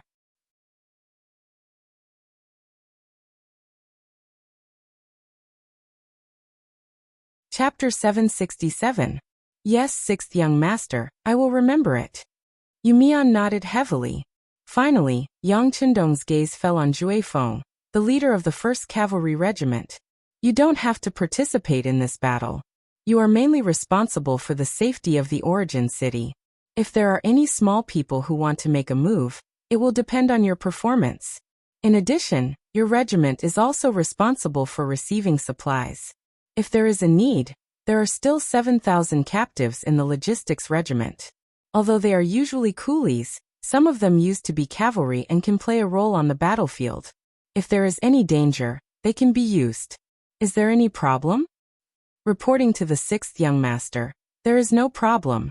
But the next time there is a battle, can you not let our regiment stay at home? Jue Feng's face had a hint of pleading. The army was mobilized and only their regiment was left. This made it very difficult for him to explain to his brothers and officers. Okay, I will agree to your request. Yang Chendong's face was full of smiles. He liked this kind of fighting spirit army. If once a battle broke out, everyone wanted to retreat and hoped that others would go to war, then this army would not be far from defeat. Speaking of attacking Tulu City, it was not a matter of 1 or 2 days of preparation. Basically, the regimental leaders knew about this news half a month ago. According to Yang Chendong, it was already the end of November.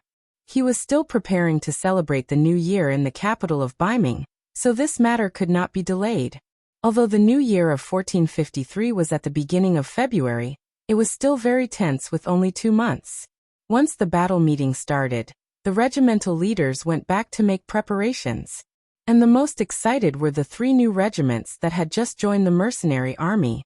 A regiment had 5 battalions, and a battalion had 4 companies and 400 people. A total of 6,000 soldiers of the new regiment had only trained for less than 2 months. Suddenly, a great battle was about to break out. The soldiers who wanted to contribute were all very excited. At noon, the regiment gave the order to set off early tomorrow morning. Every soldier had half a day off and could go back to accompany their families. Batu left the barracks excitedly and returned to his home in the beginning city. As soon as he entered the house, he saw his mother Badama and sister Kikij waiting for him. In addition, Beta Persei, who would soon become his brother-in-law, was also there. Batu, are you afraid? As soon as she saw her brother come back, Kikij hurriedly greeted him. The relationship between the brother and sister had always been very good. From this point of view, it was already confirmed. Although Mother Badama didn't say anything, her loving and caring gaze had already proved everything.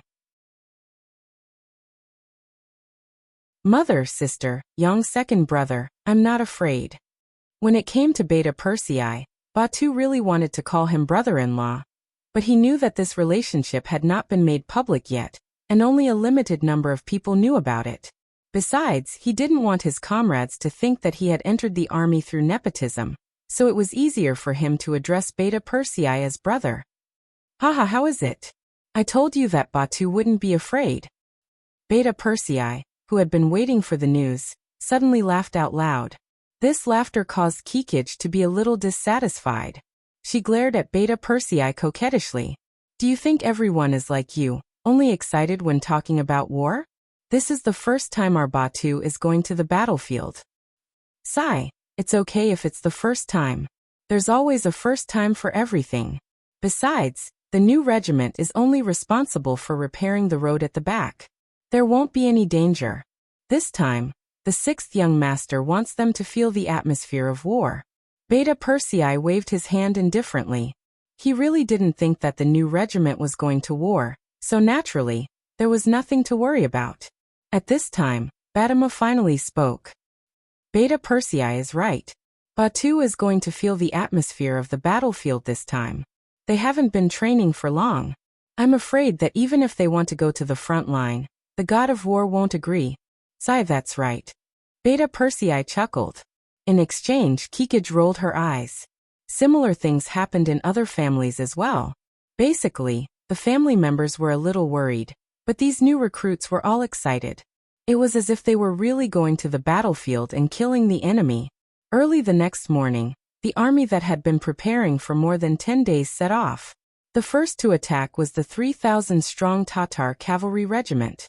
Commander Suhi rode a tall horse and entered the city from the south gate. Then, he passed through the streets and led the army out of the west gate under the cheers of the people.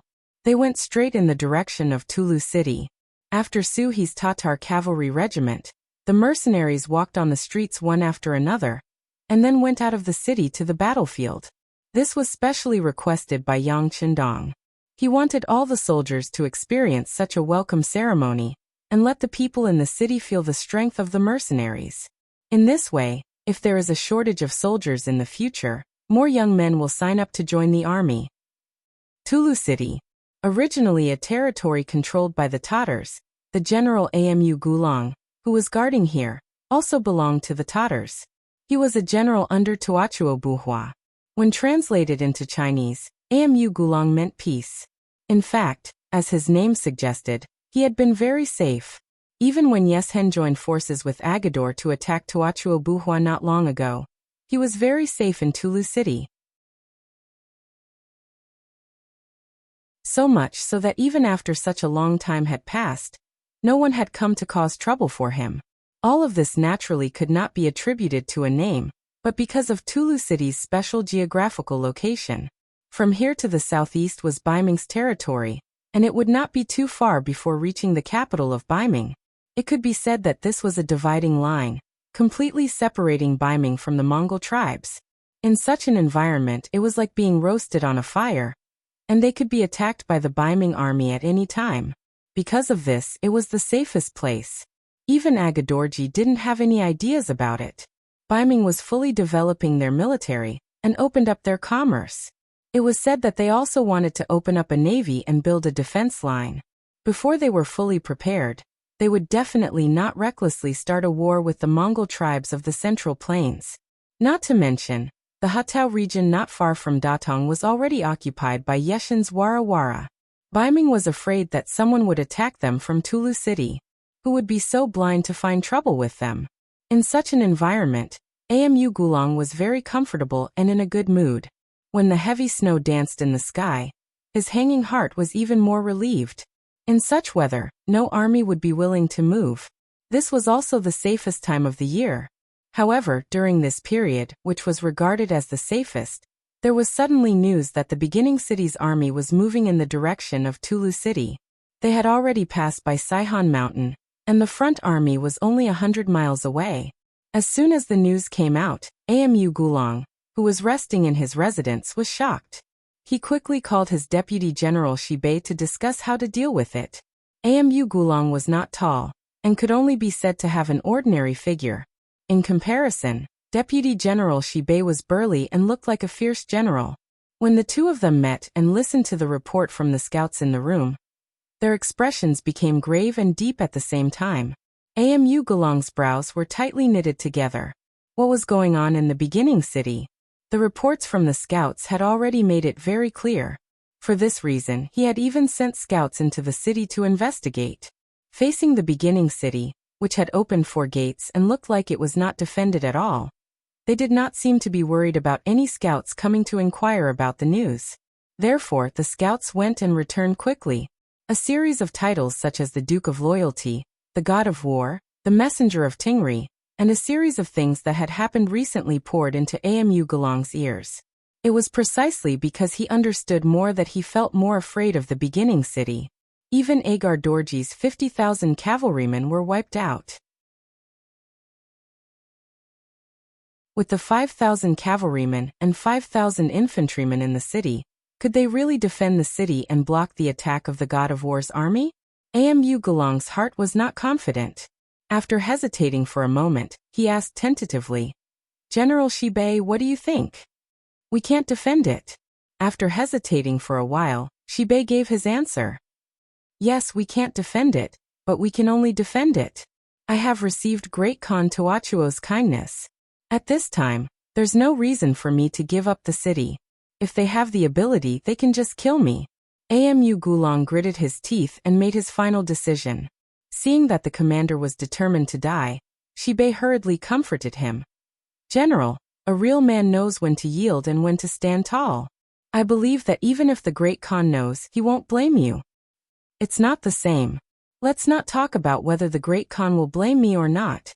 If I surrender, my conscience will be uneasy for the rest of my life. A person living in this world has to hold on to something. All right, there's no need to say any more. I've made up my mind. I will lead 5,000 cavalrymen to fight to the death with the enemy. If I unfortunately die in battle, Shibei, you and 5,000 infantrymen don't think about holding on. You can choose to surrender. This is my order." Amu Gulong's moral character was still very good. He didn't have to force his subordinates to do anything. On the contrary, he gave them a way to live. This also made Shibei very excited. "General, don't worry. If you really die in battle, I will definitely collect your bones and bury you, so that you can return to the foot of Tingri." "Thank you very much." Amu Gulong cupped his fist and said.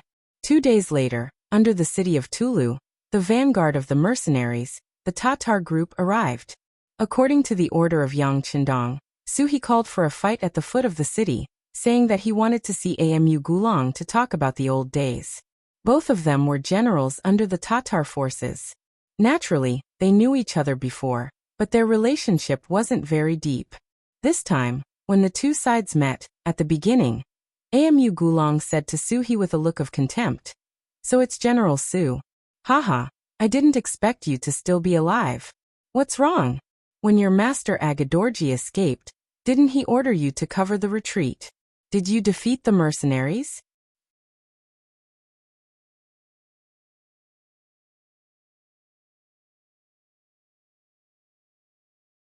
Chapter 768.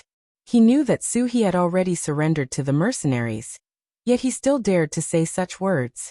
It was obvious that he was looking down on Suhi, but how could Suhi be so easy to deal with? He didn't care about the other party's mockery and said with a calm expression, "I am already a commander of the mercenaries. As for Agar Dorji, I have a clear conscience. I have already repaid him by exchanging my life for his son's." This was also the truth. Suhi had indeed made this request and Yang Qindong had also satisfied him. Otherwise he would rather die in battle than surrender. Facing Suhi's answer, Amu Gulong didn't comment. He seemed to know that there was no point in discussing this topic at this time. "All right, let's cut the crap. It's impossible to give up Talu City. Since the Great Khan has arranged for me to guard this place, unless I die, no one can occupy this place. Bring it on if you have the ability." After saying that, Amu Gulong waved the long sword in his hand, looking like he was about to block an army of 10,000. Facing Amu Gulong's desperate look, Suhi shook her head, reined the horse and turned back. Suddenly, she led the 3,000 cavalrymen of the Tatar cavalry regiment back, leaving the 5,000 cavalrymen of the other side, who had already set up the battle formation there. The mercenaries retreated just like that, leaving Amu Gulong puzzled. But the other party had already retreated, and it was a very orderly retreat. At this time, even if he rushed forward, he wouldn't be able to gain any advantage. So he could only lead the 5,000 Tatar cavalry back to the city. "Congratulations, General." Seeing Amu Gulang leading the army back to the city in one piece, the deputy general led his men to welcome him. He spoke with a happy face as soon as he saw Amu Gulang. Sigh. On the other hand, Amu Gulang didn't seem very happy. He just shook his head and said, "They won't give up on this place. There will be a big battle in the end. This time they came just to test my thoughts. Next time we will meet with weapons." Amu Gulang's guess was right. The reason why He retreated without even fighting was because he considered that the sixth young master had given him the first task of persuading the other party. Since it was obvious that he couldn't persuade them, he naturally had to send the news back first and then prepare for battle. Yang Chendong was in the rear of the army, following Tiger's Man and the independent regiment to Talu City. When the scouts at the front rushed back and reported that the generals of both sides had met but parted on bad terms, Tiger's Man immediately shouted, "Then let's fight. Do they really think that they are the best in the world just because they are guarding a broken city? If they provoke this daddy, I will blast their city gate with one shot. Let's see what they can be proud of." After obtaining the 100mm mortar, Tiger's Man's courage increased. A small Talu city with only 10,000 soldiers was really not in his eyes. Of course, shouting was one thing. Tiger's Man knew very well that in the end, it was still up to the sixth young master to make the decision.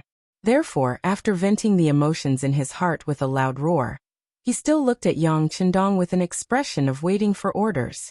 "Go do as you think." Yang Chendong nodded lightly. Although he was not a murderous person, he had never been lenient towards his opponents. "If you are not convinced, then I will beat you until you are. If you are still not convinced, then I will send you on your way." After receiving the order, Tiger's Man immediately stood at attention. "Young master, don't worry. Leave this battle to me. I will definitely not let you down." Aha! Tiger's Man had been by Yang Chendong's side since he was young. He had witnessed every scene of the young master growing from a weak scholar to a god of war. Although he did not understand why the young master changed his temperament and suddenly became so powerful and unfathomable, he still liked the current young master very much. Yang Chendong created the Yangxie regiment, which was why Tiger's Man had the power and influence. He knew that all of this was given to him by the young master, so he was absolutely loyal to Yang Chendong. He was the kind of existence that could block a bullet and die for him at any time. The sixth young master had the most important position in his heart. Next, it would depend on his performance in the army. Although the independent regiment was in the limelight recently, there were not many opportunities to perform. Now that the opportunity had come, how could he give it up? After receiving the order, he put on a white cloak and walked out of the temporary military tent. He called the deputy commander Xian Honghai and said, "Leave 2 battalions to protect the 6th young master's safety. The rest of you, follow me and speed up. Let's try to reach Tulu City by nightfall today." It was only a distance of 30 miles from where they were to the city. If it was summer, it would take less than 2 hours and a rapid march would be enough. But now there was snow everywhere, and most of the roads under their feet had just been cleared. Marching in such an environment, it was naturally impossible to go fast even if they wanted to. After receiving the order, the independent regiment sped up their march, leaving 2 battalions behind to protect Yang Chendong's safety. The other 14 battalions were all rushing forward. When they saw the troops flashing past them one after another, leaving behind a trail of shadows that disappeared in front of them, Beta Persei, who was standing beside Yang Chendong, asked with some confusion, "Young master, don't we have to go with them?" "There's no need for that. Just let them do whatever they want. No matter how strong a person is, he can't rule the world. What we need to do is to wait for the good news from the front." Yang Chendong smiled with a very relieved look. This time, the number of mercenaries was not less than the other side, and they were accompanied by heavy weapons. If they still couldn't conquer the small Tulu city, it could only prove that Tiger's Man and He were not suitable to lead troops and could retire from active service immediately. Yang Chendong believed in Tiger's Man and He, and the two of them also believed in the soldiers under them. Speaking of which, during this period of time, they had not been idle in the beginning city. They only rested for 1 day every 7 days to tidy up their internal affairs and wash up. The other 6 days were spent crawling until midnight to train. Often, when the soldiers were sleeping soundly, an emergency assembly whistle would wake everyone up from their warm beds and run to the field to start training. At first, everyone did not understand this kind of training. They thought that if they did not have a good night's sleep, how could they have the energy to train? However, when every meal was filled with delicious fish and meat, they had nothing to worry about. Their nutrition could keep up, and they realized that this kind of training was not unbearable. On the contrary, everyone put in all their effort.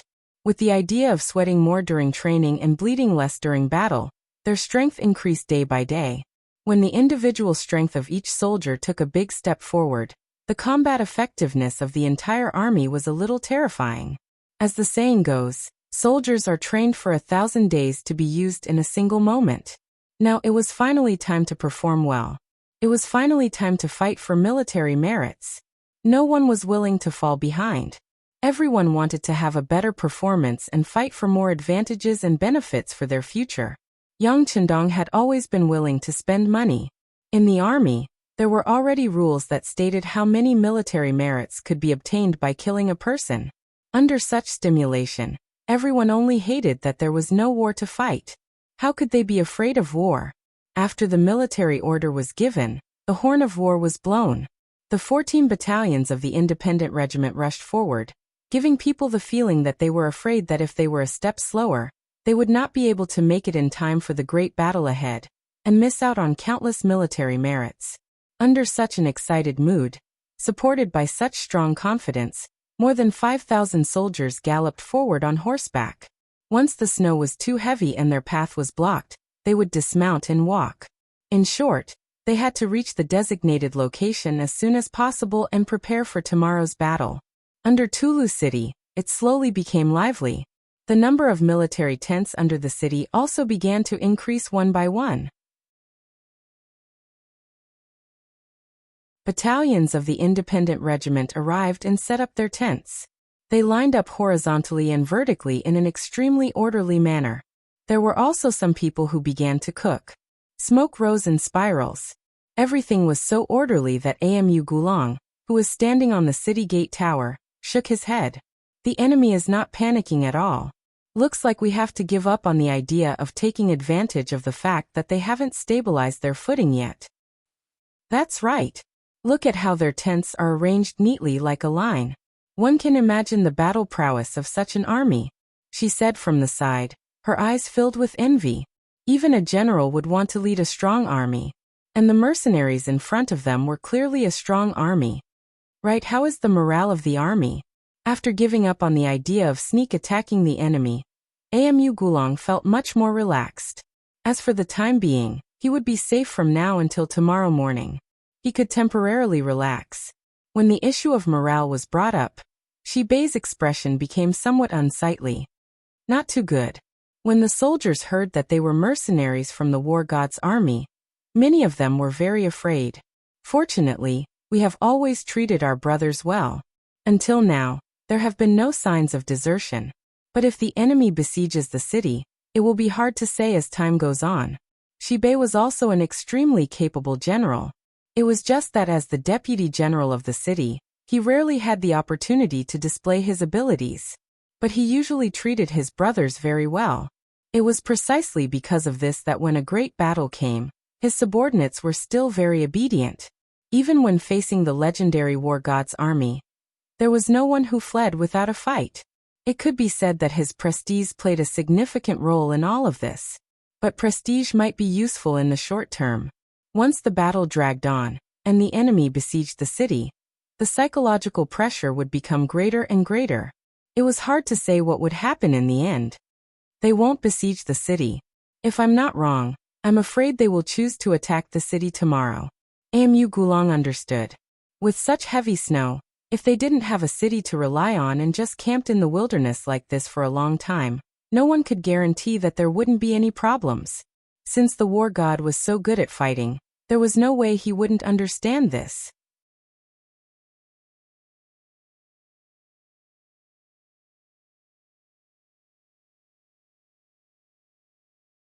Chapter 769. Shibi did not say anything else. He was now a fish on the chopping block. The choice had already changed. All he could do was to fight with all his might when the enemy attacked the city. As for the rest, life and death were up to fate. In Tulu City, they did not choose to launch a sneak attack. This made Tiger's Mane, who was ready to give the enemy a heavy slap in the face, a little disappointed. Looking at the firearmed soldiers lying in ambush beside the tents, he waved his hand and said, "All right, the enemy will not come out. Everyone go into the tents to keep warm. Come, inform the sixth young master that we have safely arrived at the city and are ready to attack tomorrow morning." Under Tulu City, swords were drawn and bows were bent. It looked like a war would break out at any time. It was dark. At the rear of the army, Lujua's 2nd Cavalry Regiment was also rushing to clear the road. According to Yang Chendong's intention, they wanted to open up a wide road from the first city to Tulu City.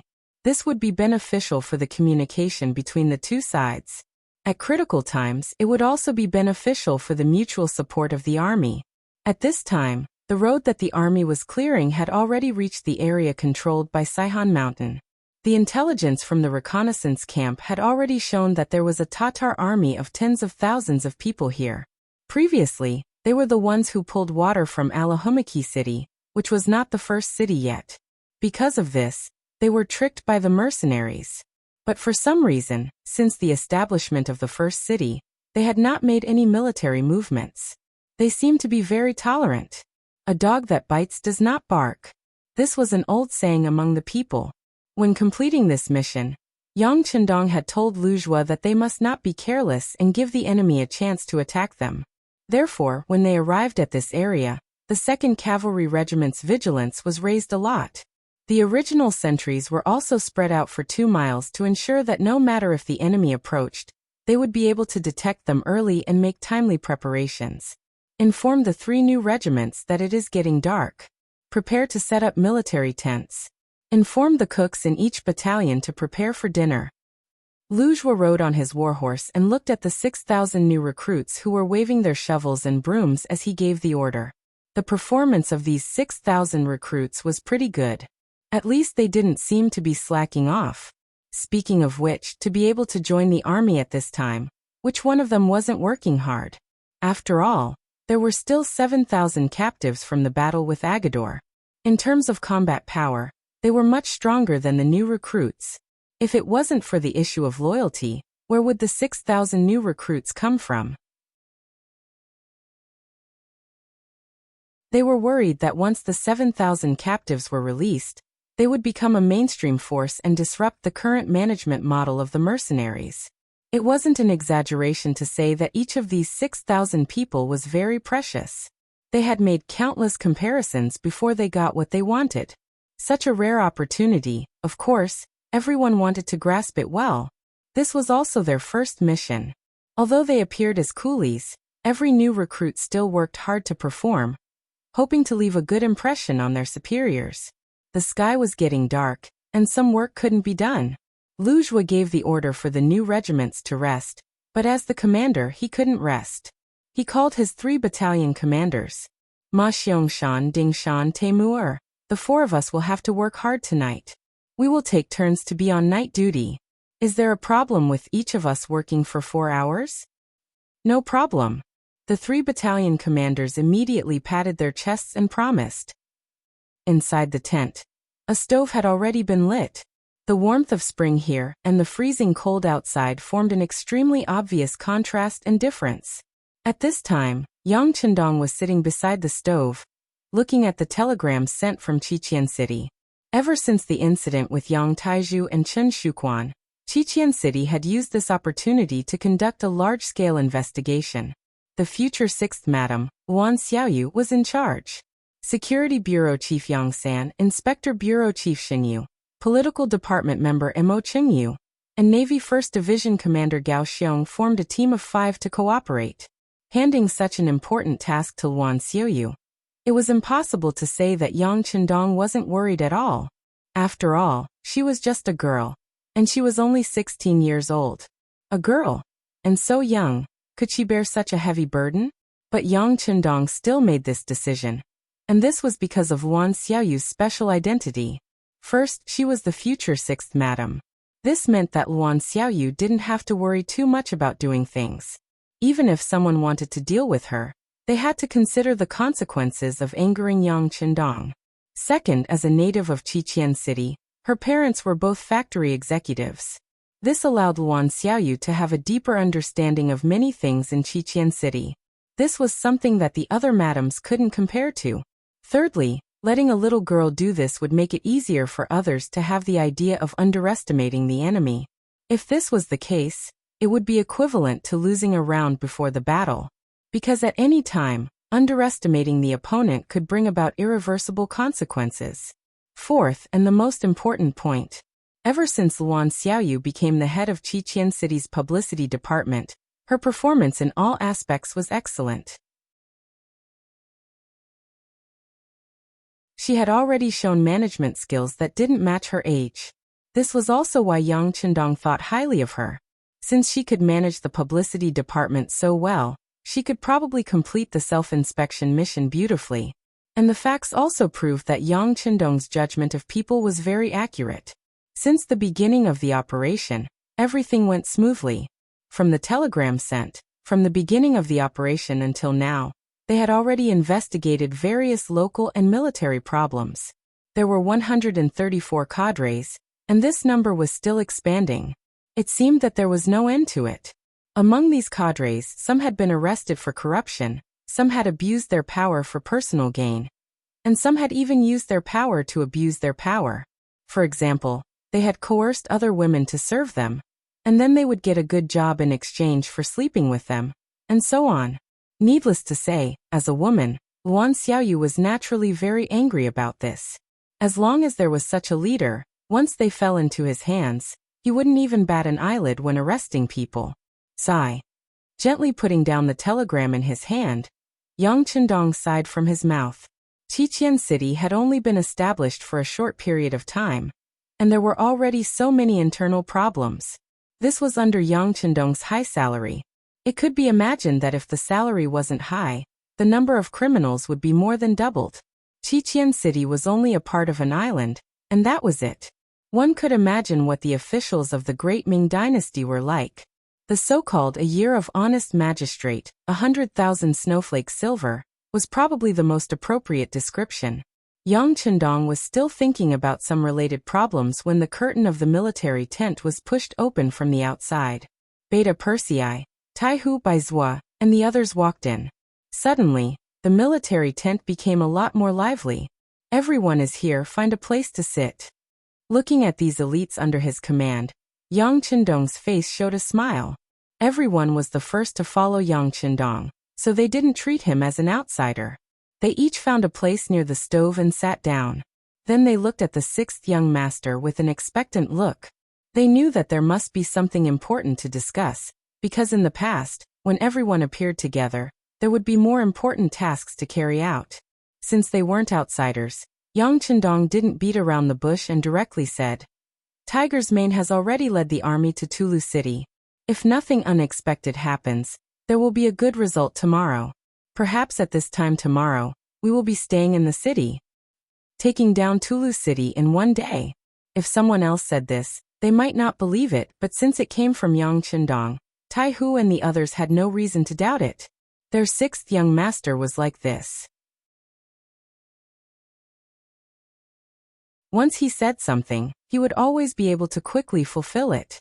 Yang Qindong had never thought that taking down Tulu City would be difficult. The difficult part was that he would have to enter the capital of Baiming. Although he had the powerful trump card of Daikara, he shouldn't be afraid of any danger.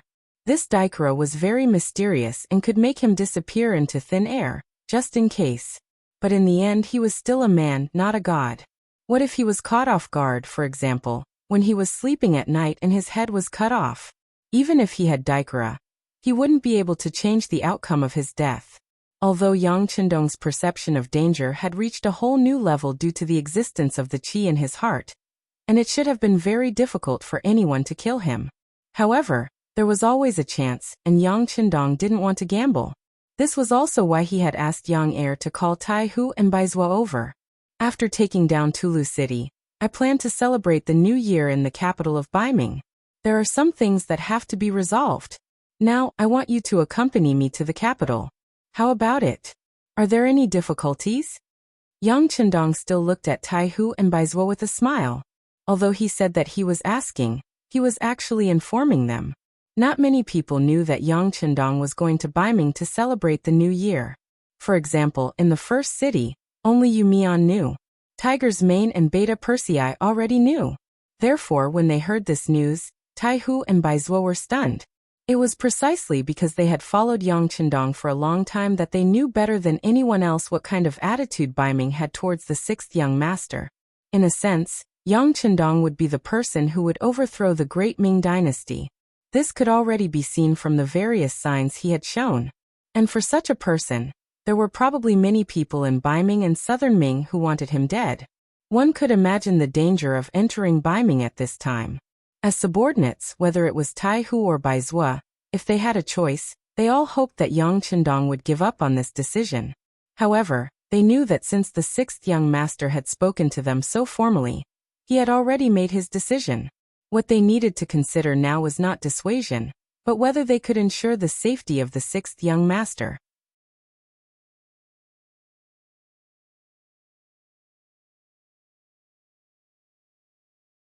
Chapter 770. No one knew what the current state of the Baiming imperial court was, and what their attitude towards Yang Chendong was. Taihu and Baizhuo could not influence those people at all. All they could do was try their best to protect the sixth young master's safety. After about 7 or 8 seconds of silence, Taihu and Baizhuo stood up and gave a very standard military salute to Yang Chendong. Sixth young master, we will do our best. Unless we die, we will not let anyone threaten your safety. Good. I understand what you mean. Yang Chendong's smile became wider. This was the result he wanted. As the saying goes, one must always be on guard against people. This time, he went to Baiming's capital with no intention to kill anyone. However, if someone wanted to assassinate him, then sorry, he would have to take some heads and tell the world that the murderer would be killed. The camp of the 2nd Cavalry Regiment had been built. The soldiers of the 3 new regiments had finished clearing the snow. After eating, they quickly went to rest after a day of hard work. Outside the tent, there were only some soldiers of the 2nd Regiment patrolling with torches. Everything looked so tranquil and peaceful. However, a very dangerous aura was sweeping over from the southwest direction. The Tatar cavalry on Saihan Mountain had finally decided to make a move. Mazum was the leader of the Tatar cavalry on Saihan Mountain. When Tatar was glorious, he became a member of the great Khan Tuachuo Buhua's army. He revealed his ability in constant battles, and finally became the commander of tens of thousands of troops. Later, Yeshen and Agador conspired to deal with Tuachuo Buhua. Although they did not succeed in the end, the glorious Tatar army fell from prosperity to decline because of this. Mazum led his army back to Saihan Mountain.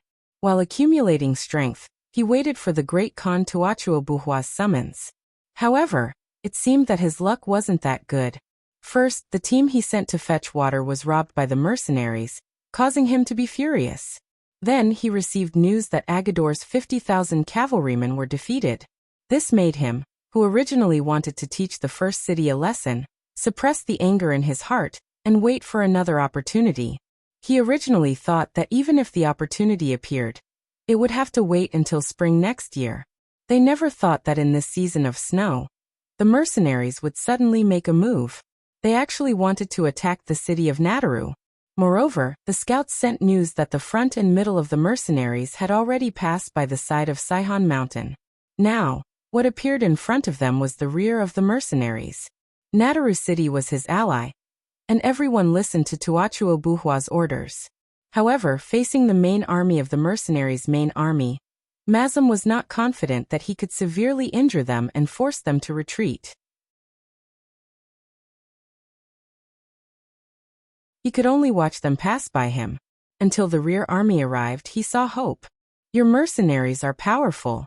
They can even defeat the main Tatar army led by Agador. I can't afford to offend them. However, how powerful could your rear army be? especially when the information from the scouts indicated that there were still 6,000 new recruits in this 8,000-strong mercenary army. Mazam was even more certain that his opportunity had arrived. With the same number of troops, the gap between the recruits and the veterans was very big. It wouldn't be an exaggeration to say that on the battlefield, in a chaotic battle, even 5 rookies might not be a match for 1 veteran. This was because they lacked combat experience and didn't know what to do in order to survive better and better. Therefore, under normal circumstances, no matter how many recruits there were, it was difficult for the veterans to pay attention to them. But now, there were only 2,000 veteran mercenaries and 6,000 new recruits. This gave Mazam hope. He called over his most valued general, Boris, and decided to give him 5,000 cavalrymen to launch a surprise attack on the rear of the mercenaries at the foot of the mountain and cut off their escape route. Not only would he be able to take revenge for the water, but it was also equivalent to giving his ally, Amu Gulong, another form of support. After Bila received the order, he immediately gathered 5,000 cavalry and left the city after eating an early dinner. When the sky was completely dark, he was already less than 10 li away from the rear army of the mercenaries. Damn this weather! Looking up at the sky, Bila found that snowflakes had started to fall again. He couldn't help but curse. If it was summer, he would be able to reach the front of the enemy with a few charges. Then he would charge into the enemy's camp and cut off the enemy's head. But now, in such bad weather, the heavy snow had submerged the hooves of the warhorses. How difficult would it be to charge? Pass down the order. Everyone dismount and lead the horses forward. Maintain the strength of the warhorses to the greatest extent and slowly advance forward. Helpless, Bila had no choice but to make such a decision. He threw away the warhorses that had the most advantage. This was originally a helpless matter, giving up the advantage and engaging in close combat with the enemy. Fortunately, they couldn't ride the warhorses, and the mercenaries were the same. The heavens were very fair and gave everyone the same environment. This way, Bila was still very confident. The snow seemed to be getting heavier and heavier. It seemed like the light snow was about to turn into a heavy snow. Bora and his 5,000 cavalrymen were walking on the snowy ground. From time to time, they would hear the sound of soldiers falling into piles of snow, unable to extricate themselves and calling for help. The army moved slowly. After all, they were on the grasslands and were already used to such bad weather. Therefore, apart from being slower, they were still able to approach the rear army of the mercenaries step by step. After walking for 4 hours, they finally arrived at a place 2 li away from the camp. Due to the heavy snow, the vision of the scouts of the second group was greatly obstructed. Bila's luck wasn't bad. He was able to reach this place without being discovered. However, their luck came to an end. It was impossible for 5,000 cavalrymen to completely fool the enemy. Therefore, their appearance was still discovered by the scouts. Then, a white light suddenly soared into the sky and streaked across the top of Baile's army of 5,000. Flare. The white light instantly illuminated the entire ground and revealed the figures of the 5,000 Tatar cavalry. When the scouts saw the number of people on the other side with the help of this flare, the urgent sound of a horn resounded across the land. Enemy attack! Enemy attack! The enemy is cavalry. There are around 4,000 to 6,000 of them. After the scouts estimated the enemy's military strength based on their experience, they began to run as fast as they could, shouting and spreading the news. What is that? How can it be so bright? Could it be that the moon has fallen from the sky? The Tatar army that had been alarmed by the flares began to discuss among themselves. They had never seen or even heard of a flare before. At this moment, many of them were trembling in fear. Bila was also shocked by the flare. However, as the main commander, he knew that now wasn't the time to discuss this. How to stabilize the morale of the army and obtain victory was the most urgent matter. All soldiers listen to my order. Charge with me. The enemy only has 2,000 veterans and 6,000 recruits. We launched a surprise attack. They are no match for us. Bila used an extremely bewitching voice to speak. Then he used his actions as an example and led his horse to charge forward. If Bila could abandon his horse and charge forward with the 5,000 Tatar soldiers, It would be possible for them to launch a surprise attack over a distance of 2 li. They might even be able to obtain victory. However, the grassland warriors trusted their horses too much. They didn't know what kind of consequences such an action would bring. The flare shot into the sky. This scene was clearly seen by the commander of the 2nd Battalion, Dingshan, who was on night watch. His expression immediately became serious. He said to the soldiers beside him, "It's an enemy attack. Blow the whistle immediately. Everyone gather." Beep beep beep, beep beep beep. The hurried whistle sounded and spread throughout the entire camp. Out of conditioned reflex, all the soldiers who were still sleeping when they heard the whistle immediately reacted. They got dressed and got up. They took the weapons piled in their tents and rushed out of the camp to gather their troops. The 6,000 new recruits also rushed out of their tents one by one. However, many of the soldiers were still in a sleepy state. There were even some who showed dissatisfaction. During the day, they worked hard to sweep the snow. At night, they still had to conduct an emergency training. Would they still have the strength to work during the day? The soldiers who had such thoughts were not the only one. They all had dissatisfaction on their faces. However, when they saw the commander of the 2nd Cavalry Regiment, Wuxia, walk in front of their troops, everyone's expression became serious. They were very clear that if they wanted to gain a foothold in the mercenary army, every performance was very important. They couldn't let the commander see their lazy side. "Soldiers, we have encountered an enemy attack. The enemy is less than 2 miles away from us. Now everyone, please pick up the weapons in your hands and fight together with the soldiers of the 2nd Regiment. Please remember, this is not a training exercise. This is a real battle." After giving a salute, Wuxia gave a few instructions to the new regiment commander. Then he strode towards another new regiment. Wow! At this moment, the entire new regiment was like a boiling pot. They thought that it would be like the previous training. They didn't expect that everything was real. Were they going to participate in the battle? When they thought of their families and brothers and sisters who had been waiting for them to make military contributions in the beginning city, all the soldiers' eyes lit up. Batu was also in this new regiment.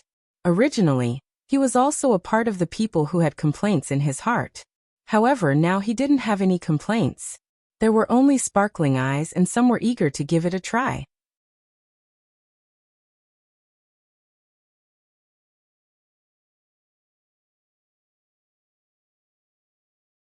Chapter 771. Mother, sister, just wait for the good news of my meritorious service.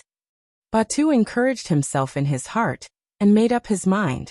Then his right hand gripped his saber even tighter.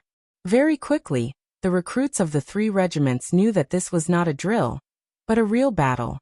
The 6,000 soldiers suppressed the excitement in their hearts and turned it into motivation. Each and every one of them widened their eyes and clenched their fists. They couldn't wait for the enemy to appear in front of them and let them kill to their heart's content. Recruit 1st Regiment, come with me to get your bows and arrows.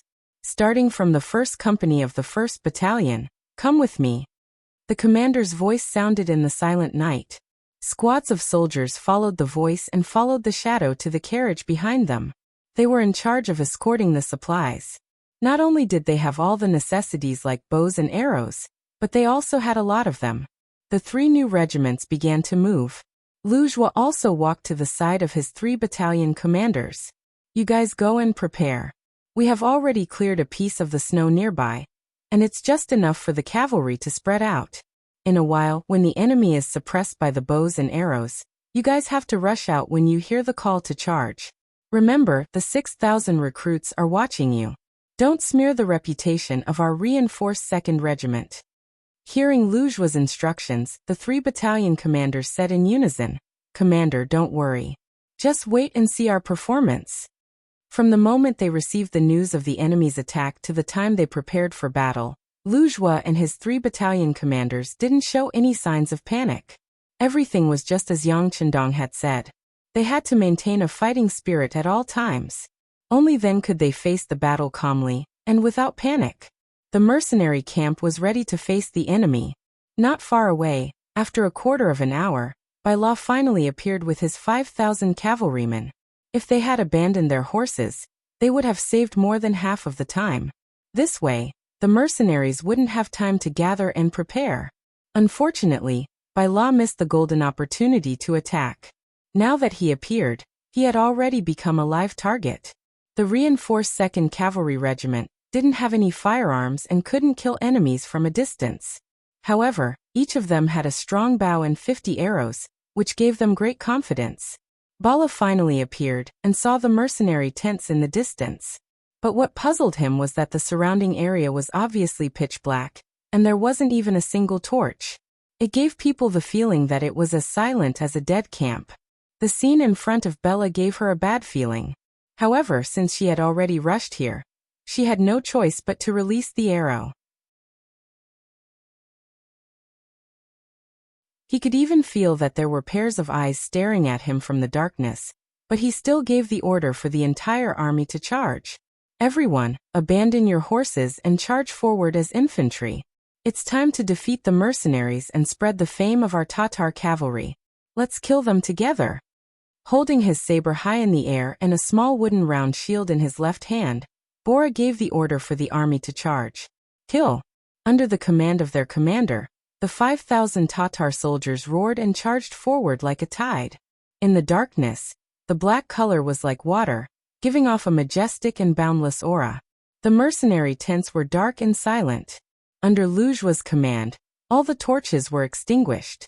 After waiting for a few minutes, everyone's vision returned to normal, and they could clearly see the enemies in the distance. When they saw that there were so many enemies that it was as if there was no end to them, many of the recruits began to break out in cold sweat from their foreheads, bodies, and palms. Although their usual training was based on actual combat, and in the short 2 months of recruit training, they had carried out several military exercises, but exercises were still exercises and couldn't be treated as real. This time, they were facing real enemies. If they weren't careful, they might lose their lives here. People would die in war. Everyone understood this principle. The only difference was who would be the one to die. Calm down, take a deep breath. Think of our family members who are waiting for good news. Think of the beautiful future. Look at the target, adjust your breathing, and prepare to release the arrows. Mixed in with the recruits, there were many veteran squad leaders and vice squad leaders. They felt the changes in the recruits and constantly spoke words of encouragement. Voices sounded one after another, causing the originally nervous and restless recruit camp to become much quieter. At this time, the Tatar soldiers had already rushed to a position 80 meters in front of the camp. They had already entered the range of the bows and arrows. Release the arrows. A loud shout suddenly sounded. It was the voice of the 1st Regiment leader of the recruits. The 2nd Regiment leader and the 3rd Regiment leader of the recruits responded in unison. Out of instinct, as soon as the voice fell, countless arrows broke through the air and shot towards the Tatar soldiers. Ding ding dang dang, dang dang ding ding. The sound of arrows breaking through the air, falling to the ground, and colliding with shields and weapons rang out one after another. It was very lively. A wave of 6,000 arrows was shot out and collided with the Tatar soldiers. For a moment, countless black figures fell to the ground. At least 300 people suffered different degrees of arrow injuries. The effect is not bad. Again, release the arrows. Seeing that 6,000 arrows were shot out, but only 300 of them were killed or injured, the new recruit commander couldn't help but sigh in his heart. Recruits were still recruits after all. They were still too nervous, so much so that most of them didn't perform to their full potential. Voices of encouragement rang out. Compared to before, some of the recruits had already begun to adapt. When they took out their bows from their quivers, their hands were no longer trembling like before. Their gazes had also become much calmer at this moment. Haha, did you see that?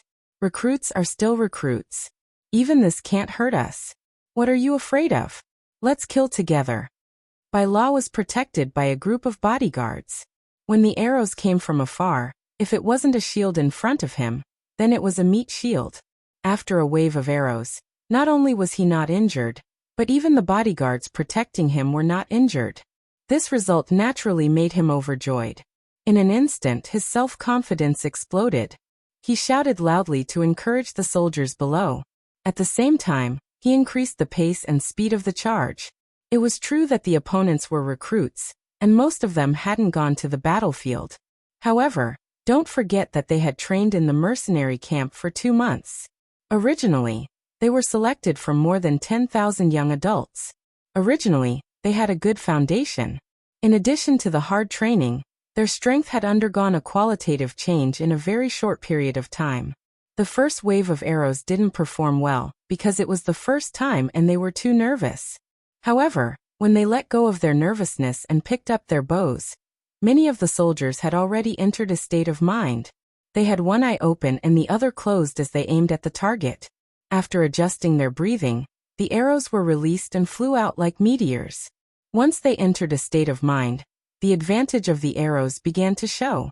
Even if only 1/6 of the 6,000 soldiers hit the target, the result was still very frightening.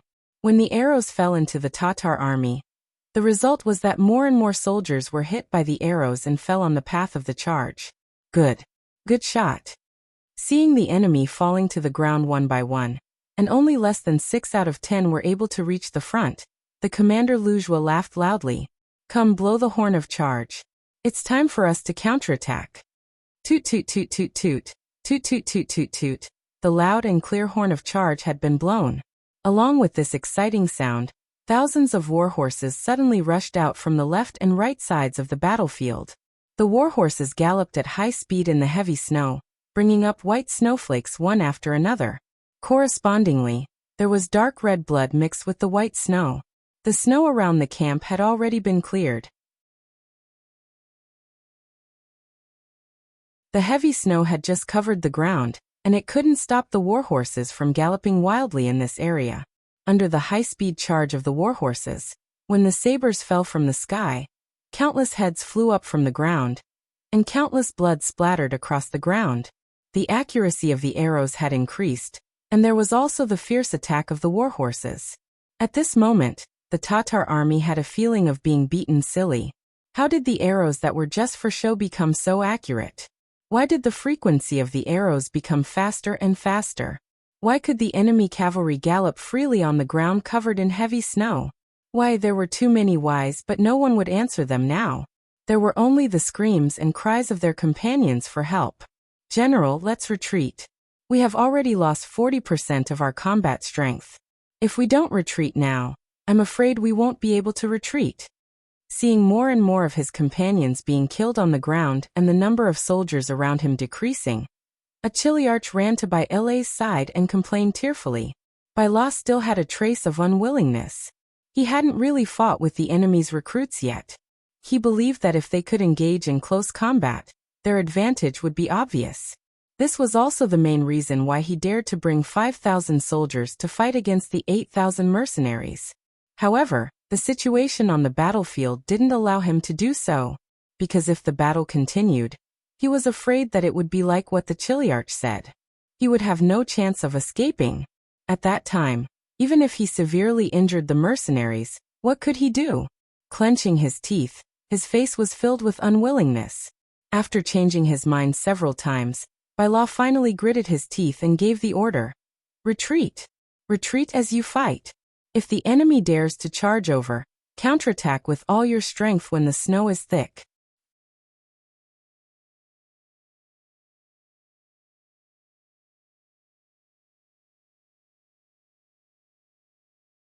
Chapter 772. The Tatar army retreated. They came like the tide and left like the ebbing tide. Seeing this, the 6,000 recruits cheered in excitement. Then someone shouted, "Kill!" Then the 6,000 soldiers chased after the retreating Tatar army. Due to the terrain, the 2,000 veterans of the 2nd Cavalry Regiment had limited space to move around. When they chased the enemy into deep snow, the only thing they could do was to watch the enemy escape. At the very least, they could only fire a few more arrows. However, the new soldiers who relied on their legs didn't care about this. They charged through the thick snow and rushed in front of the Tatar soldiers running behind them. They brandished their swords and hacked at them. The number of soldiers in the new regiment was too many. Perhaps they didn't have much experience in fighting, or perhaps it was their first time seeing blood. However, when 4 or 5 or even more recruits simultaneously attacked a veteran, even if the veteran's strength wasn't bad, 2 fists were no match for 4 palms. In the end, after leaving behind nearly 100 corpses, they fled in a sorry state. Withdraw the troops and return to camp. Following the military strategy of not chasing a cornered enemy, Wuxia promptly ordered the overly excited recruits to stop. The snow in front of them was too thick. If they fought there, no one would be able to gain an advantage, and he wouldn't do a losing trade. The commander gave the order. Following orders was always the first lesson for the recruits. No matter how dissatisfied they were, they could only obediently retreat. Then they counted the spoils of war and the number of enemies killed. Originally, Bai La was prepared to counterattack halfway. Seeing that his last chance was gone, he sighed and led the army back to Saihan Mountain. He had already lost 2,000 soldiers and horses. Now he no longer had any advantage in terms of military strength. If he continued to fight, he would only be looking for trouble. In the end, it wasn't that Bai La didn't have a chance to win. If he could have abandoned his horse at the earliest moment and suddenly attacked, the 3 new regiments wouldn't have enough time to assemble. Under the chaos, they wouldn't be able to form an effective resistance. Only the heavens knew what the result would be. The failure of command made Bai La return in failure. He didn't seize the fleeting opportunity. Wuxia ordered people to clean up the battlefield and count the results. At the same time, he ordered people to quickly report the results to the 6th young master at the front. In the warm tent, Yang Chendong, who was sitting beside the stove, already knew the news of the Tatar army on Saihan Mountain. However, he didn't care much. He was still very confident in Wuxia's 2nd Cavalry Regiment.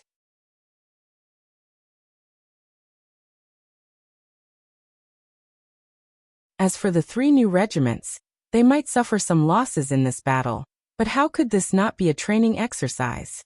It was not a bad thing to let them feel the true atmosphere of war, and to let them know the cruelty of war. When Beta Persei hurriedly entered the tent and reported the results of Wuxia's 2nd Cavalry Regiment, and explained that the Tatar army had retreated, Yang Chendong's face didn't show the slightest shock. It was as if all of this was expected and normal. In contrast, Beta Persei's reaction was not as calm as Yang Chendong's. Seeing that he didn't speak, Beta Persei said, "Young master, this Tatar army on Saihan Mountain is really wretched. We haven't even gone to find trouble with them, but they have already set their sights on us. Young master, please grant me permission. I'm willing to make a trip to the 2nd Regiment. Together with Regiment Commander Wuxia, we'll kill our way up Saihan Mountain and pull out this malignant tumor beside us." Yang Er was a little angry. Of course, he also wanted to make a contribution. Although he was a servant of the Yang family and should be by Yang Chendong's side, he didn't want to miss the opportunity to perform well on the battlefield. No need. Yang Chendong shook his head and said indifferently, "They won't be able to do anything. Let them stay there for now. When the time is right, we will naturally clean up these bugs." It was freezing cold outside, and it was snowing heavily. It would be extremely difficult to rush up Saihan Mountain at this moment. There was no need to spend so much effort to deal with an enemy that couldn't threaten their safety at all. In the end, Saihan Mountain was not the target of this military attack. Taking down Tulu City and opening up the passage from the first city to Baiming was the first thing to do. With Yang Chendong's personality, once he set a goal, he would definitely achieve it. Everything else had to give way to him. Since Yang Chendong said that there was no need, Beta Persei knew that it was meaningless to fight for it. He nodded and said, "Young master, Tiger Man sent a message saying that they are ready to attack the city tomorrow. Do you have any other orders?" "Just follow the plan. I don't have any special orders." Yang Chendong shook his head again. Before leaving, he had talked to Tiger Man about what to do. This person had been with him for a long time and knew best in his heart what to do. Tiger Man really knew what Yang Chendong was thinking. If it weren't for the special geographical location of Tulu City, with just the 10,000 Tatar army, they wouldn't be able to withstand the pressure of the army. What Yang Chendong wanted was a safe passage. That being the case, Tulu City must be taken down. Not only that, but the damage must not be too serious. Otherwise, how could a ruined city house the army and the people? In this world of ice and snow, even if they wanted to rebuild the city, the conditions were not enough. So after setting up the camp, Tiger Man called Su He and the other generals to express his intentions. Tomorrow, when we attack the city, we will try to deal with the enemy outside the city. Even if we kill our way into the city, as long as they are not rebels, don't kill them easily.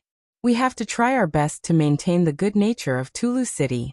What we need is a city where people can live and garrison. This is the sixth young master's intention.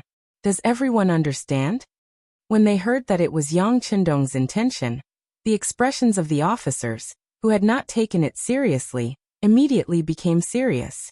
They all nodded, indicating that they would abide by the military order, and try their best not to destroy the city, and not to kill indiscriminately in the city. In the camp, the 10,000 mercenaries had a good night's rest. When the sun rose the next morning, smoke rose in spirals. From afar, it looked like fog, like a paradise on earth. On the walls of Tulu City, Amu Gulong looked at all this and sighed. What will come will come. Since that's the case, let me go out of the city and see how powerful they are. General, be careful. Deputy General Shibi wanted to persuade him to defend the city with him, but when he thought about how cavalry could only be effective on the open ground, he suppressed the words in his heart. Haha, it's fine. People will die eventually.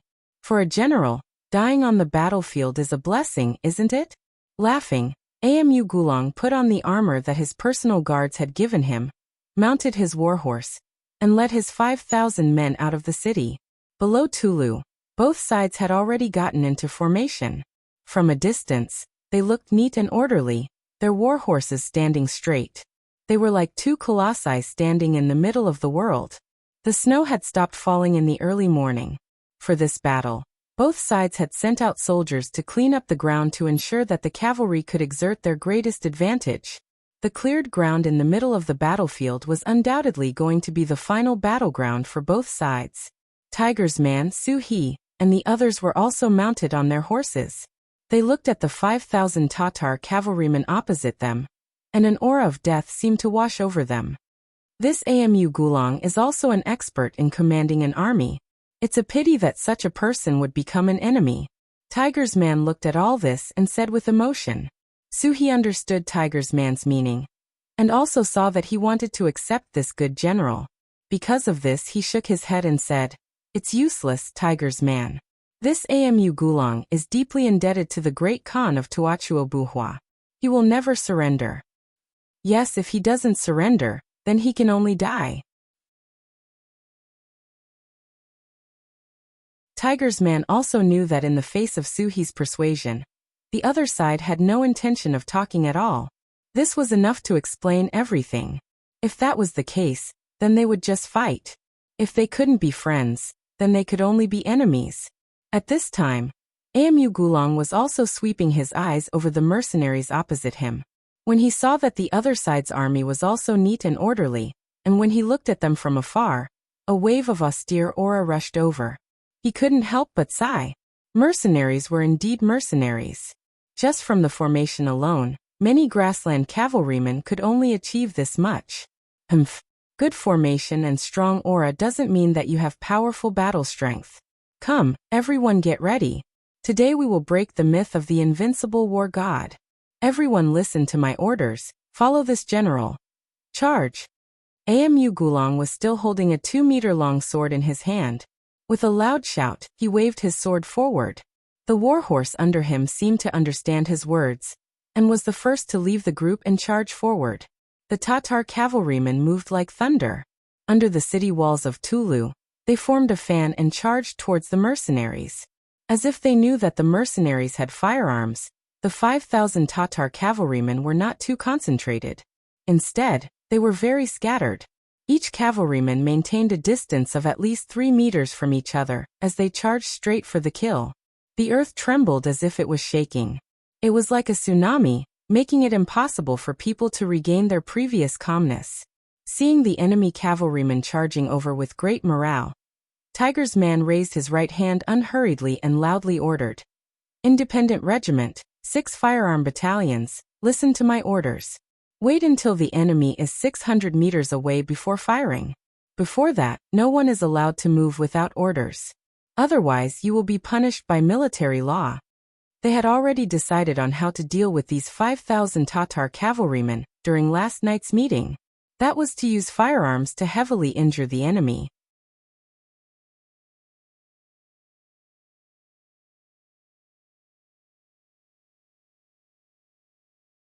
Chapter 773.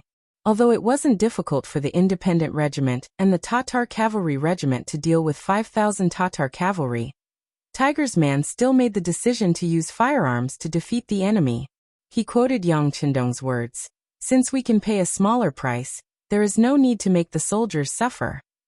Su He and Xi and Hong Hai naturally agreed with this decision. However, they weren't without worries.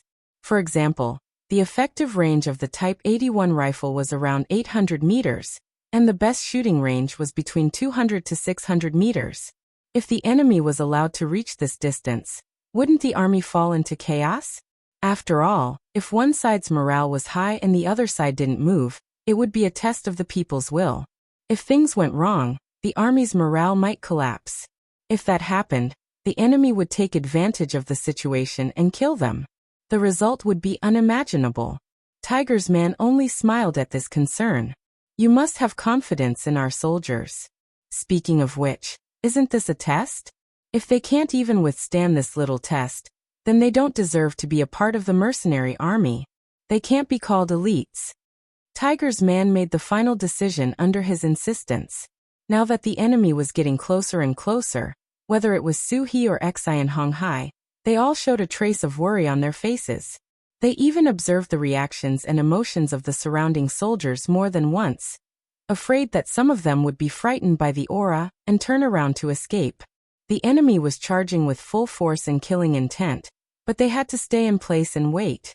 This was indeed a test. Especially when the enemy was getting closer and closer, the neighing of the warhorses became clearer and clearer. Many of the warriors who were waiting on the spot revealed anxious expressions. Some of the warhorses even began to snort uneasily, lightly lifting their hooves and pacing around on the spot. Perhaps these warhorses were reminding their masters that it was time for them to charge as well? Anxiety could be seen on everyone's face. Some of the soldiers who weren't mentally strong turned pale. But fortunately, there weren't any deserters. Even though the cavalry on the other side was getting closer and closer, and the pressure was getting stronger and stronger, most of them were still staring ahead. Without any orders, they didn't even draw their cavalry swords. Tiger's mane was also paying attention to the reaction of the army. He couldn't help but smile when he saw that the soldiers' expressions had changed, but their formation was still stable. It was said that the battlefield was the best place to test and train a warrior. It seemed that this was indeed the case. Of course, Hu Meng still had a sense of propriety when doing things. He knew that going too far was bad. Seeing that the pressure on the soldiers had reached a peak, he finally gave the order. "Everyone listen up.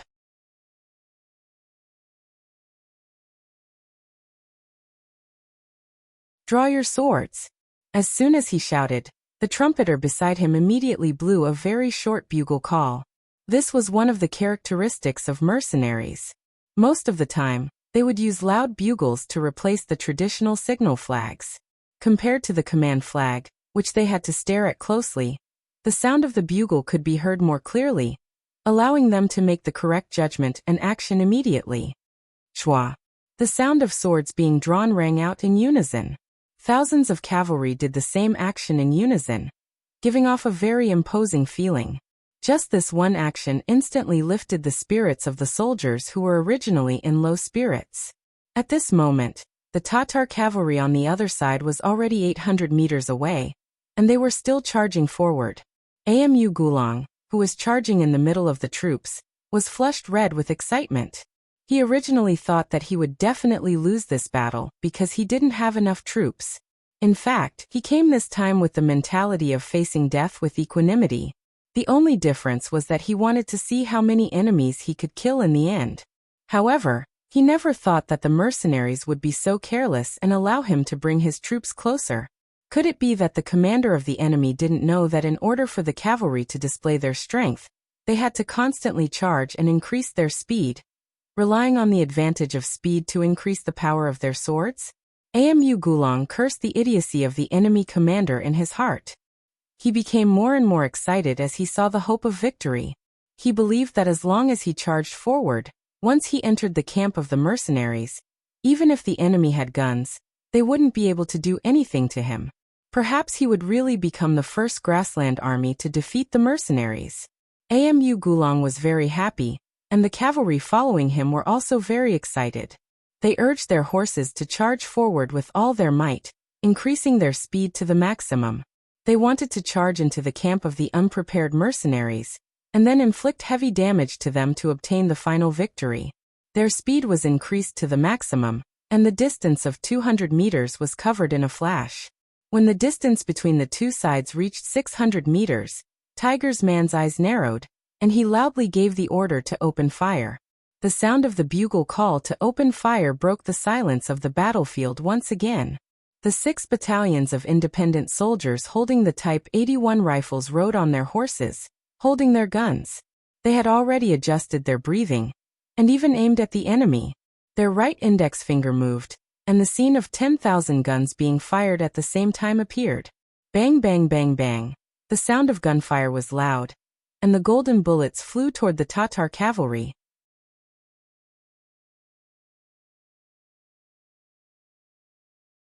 Both sides collided on their respective paths, causing flowers to bloom and blood to splatter.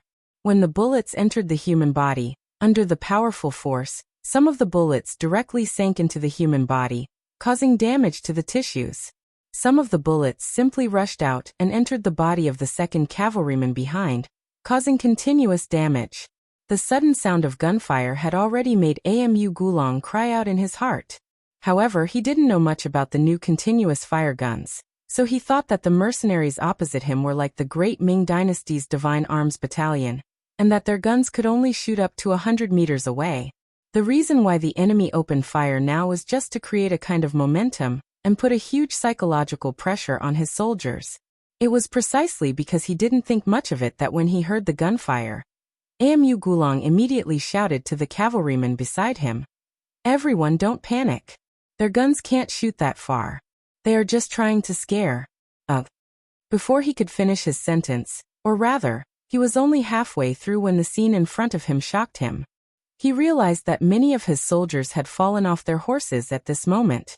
Although some of them didn't fall off their horses, their bodies were already covered in blood, and more blood was flowing out. In the end, they lay on their horses, fainting from excessive blood loss or dying from blood loss.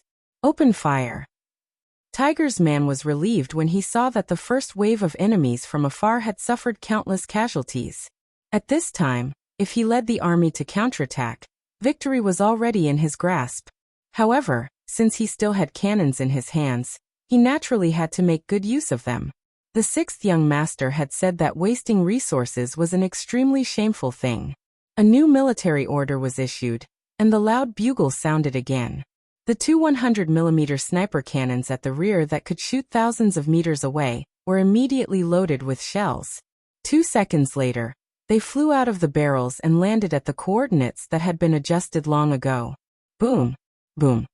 2 deafening sounds that could even shatter one's eardrums rang out and landed in the central area of the Tatar cavalrymen. Caught off guard, the cavalrymen in that area were blown off their horses, and they were dizzy from the bombardment. Especially at the place where the shells landed, a few unlucky cavalrymen didn't even have a corpse left. It was as if they had suddenly disappeared from the world. If the gunshots were just an appetizer that greatly hindered the Tatar cavalrymen's forward momentum, then the sudden appearance of the artillery was like a hammer that heavily smashed people's hearts, causing an unprecedented panic. Blow the bugle call, charge.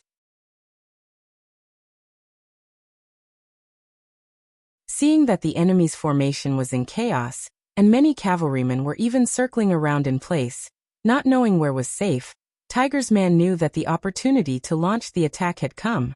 Immediately he shouted loudly. When the loud bugle call resounded in front of the vast land, countless mercenary cavalrymen began to charge forward. They shouted loudly and released the unhappiness in their hearts just now.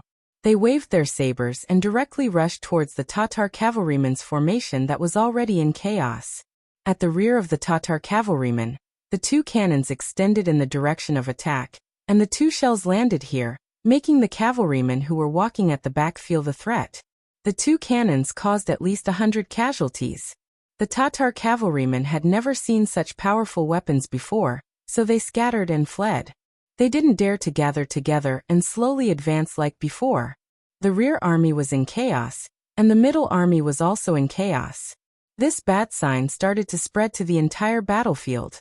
Without the support of the middle army and the rear army, Amu Gulang, who was in the front army, seemed to have become a lone army.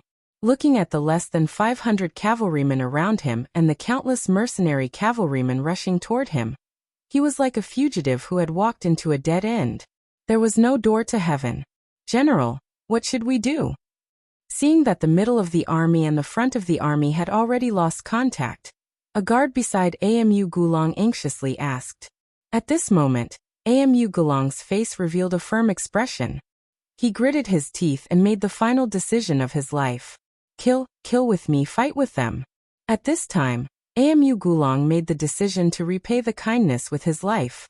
Based on the care that the Great Khan had given him in the past, he couldn't choose to surrender to the mercenaries like the others. Since that was the case, he could only fight with his life on the line.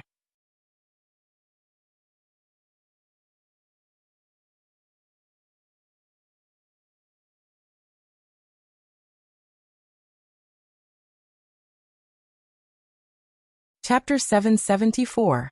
Kill. After making his decision, Amu Gulang was the first to whip his horse and charge towards the countless mercenaries. Beside him, the 500 Tatar cavalrymen seemed to have been influenced by him and charged forward with a loud roar. "General Suhi, I'll leave this place to your Tatar cavalry. Soldiers of the independent regiment, follow me and charge from both sides."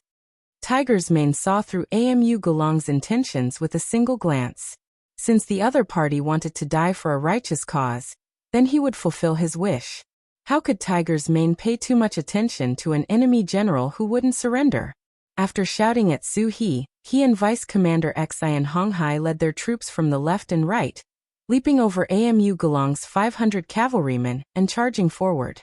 Amu Gulang also didn't have any thoughts of stopping Tiger's Mane. He had already seen Su He coming from the front and knew that this was his opponent. He immediately brandished his long sword and charged forward. Both sides didn't have any intention of retreating. Like two high-speed mad bulls, they collided with each other in the next moment. Then the cavalrymen intertwined with each other, and the sound of weapons clashing could be heard. Clanking sounds could be heard as the cavalrymen fell from their horses one after another and died on the battlefield. After a charge, when both sides turned their horses around, they saw the corpses of more than 200 cavalrymen on the battlefield. 90% of these corpses belonged to Amu Gulang's men. 500 against 3,000. There was a great disparity in military strength. In addition, the sabers in the hands of the Tatar cavalry were very sharp. Once Amu Gulang's men clashed with them, the sabers would often break after 5 or 6 strikes. At that time, they would only be at the mercy of the enemy. In just one clash, they had lost more than 200 soldiers. Nearly half of their forces had been lost. A gasp could be seen in Amu Gulang's eyes. But then his face turned red and he shouted again, "Follow me and kill." The second clash began. Sabers were waved, shouting, and war horses neighed. There were 3,000 people on one side and 200 on the other. Once again, they clashed. Amu Gulang brandished his 3-meter-long blade, continuously slashing about. He had exchanged blows with at least 7 mercenaries, killing 2 of them on their horses. However, he was also tired to the point where he was gasping for breath. When he turned around to look at his horse again, he saw another 200 or so corpses on the battlefield. Most of them were still his subordinates. "General, I'm afraid we can't hold on any longer." It was still the same bodyguard.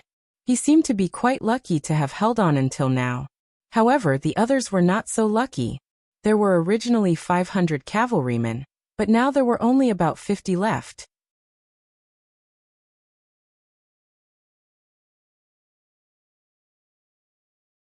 Not only that, but most of them were also injured. Even without the soldier's reminder, Amu Gulong could see that the situation was very unfavorable. However, for Amu Gulong, who had long been prepared to die, this was just a matter of asking for mercy. How many of them did we kill? You've seen it clearly. Although he knew that he was about to die, Aga Gulong was still concerned about the number of enemies he had killed. Perhaps this was the reason why he insisted on fighting to the death. Even if he died, he would drag some of them down with him. This may be less than 30 people. The soldier's eyesight was not bad, but because of this, he saw a little too clearly and said some hurtful words.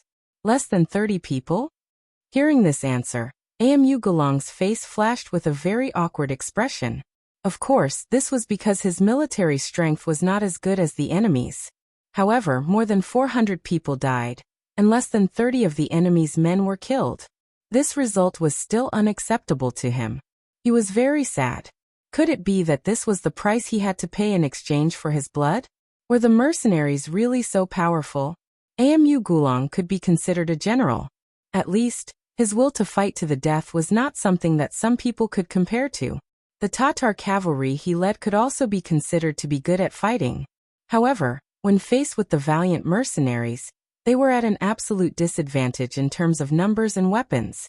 The outcome of this battle was already set in stone. Suhi originally had the talent of a general.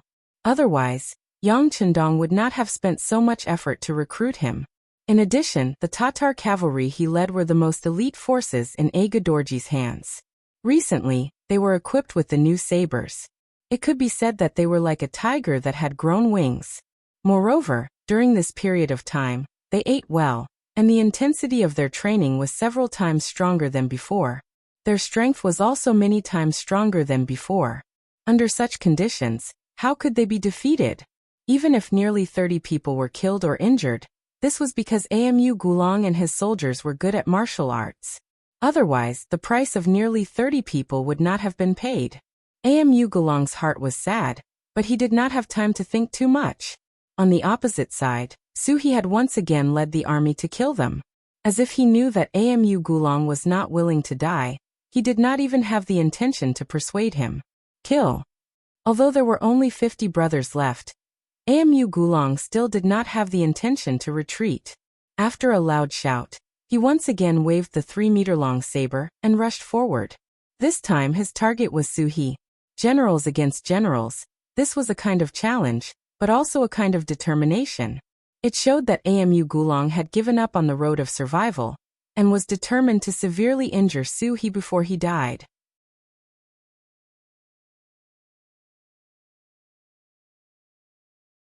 After all, Suhi was Aga Dorji's most trusted general.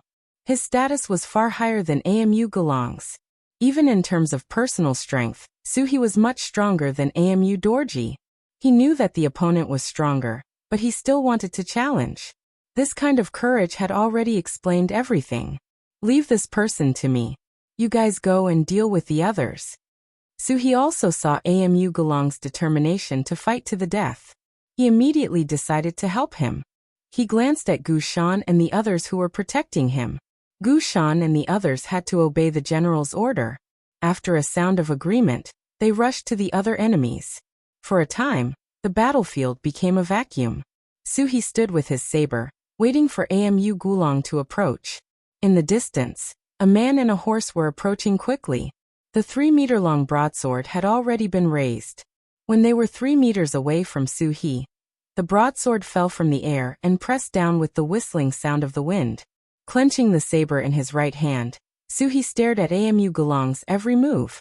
When the saber fell, he moved sideways and raised his saber to cut it. Under the powerful arm, the collision of the two weapons caused a spark. Under the huge force, the saber was indeed crooked. Under the collision of the saber, it almost fell out of his hand. Forcibly holding the 3-meter-long saber, Amu Gulong's face showed a shocked expression. He had long heard that Suhi was an all-rounder. Before, he didn't take it seriously. It wasn't until he really fought with him that he realized that a famous general was indeed a famous general.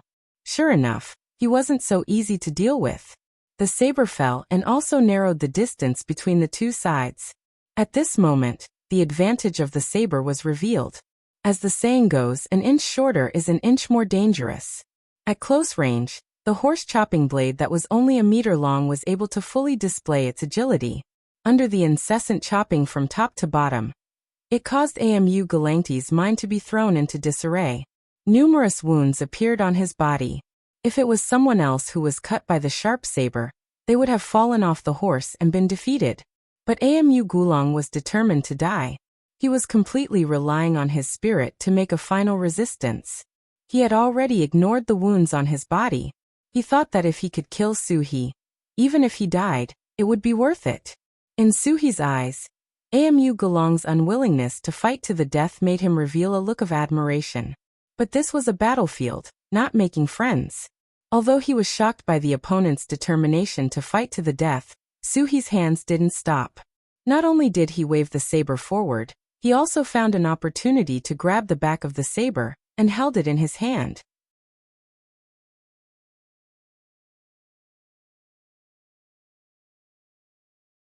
If it was under normal circumstances, if Suhi dared to be so arrogant, Amu Gulang only needed to use all his strength to regain control of the weapon. It was not impossible for him to take the opportunity to seriously injure Suhi, but now he was already covered in scars. His strength was almost exhausted. Facing Suhi's huge strength, he was already powerless to resist. With his saber restrained, Amu Gulang could only passively take the beating. After instinctively dodging two sabers, the saber fell on his chest for the third time, penetrating his chest. While blood flowed out, the vitality in Amu Gulang's eyes quickly disappeared. With a saber in his chest, Amu Gulang's strength was also exhausted at this moment. He glanced at Suhi, who was riding on the horse next to him. He wanted to say something, but his mouth couldn't make any sound except for blood foam. With a plop, Suhi's left hand loosened the saber, and Amu Gulang fell from the horse. Even if he died in battle, at that moment, he still opened his eyes wide and looked at the sky. It seemed that he still wanted to say, "Great Khan, I didn't let you down. I fought until the last drop of blood." Amu Gulang died in battle. The last 50 cavalrymen left by his side also died under the siege of Gushan, and the others. But it was worth mentioning that no matter how Gushan tempted them with words, none of the 50 men surrendered. In the end, they fought until the last drop of blood was shed and died. The attack of the independent regiment led by Tiger's Man was also very smooth.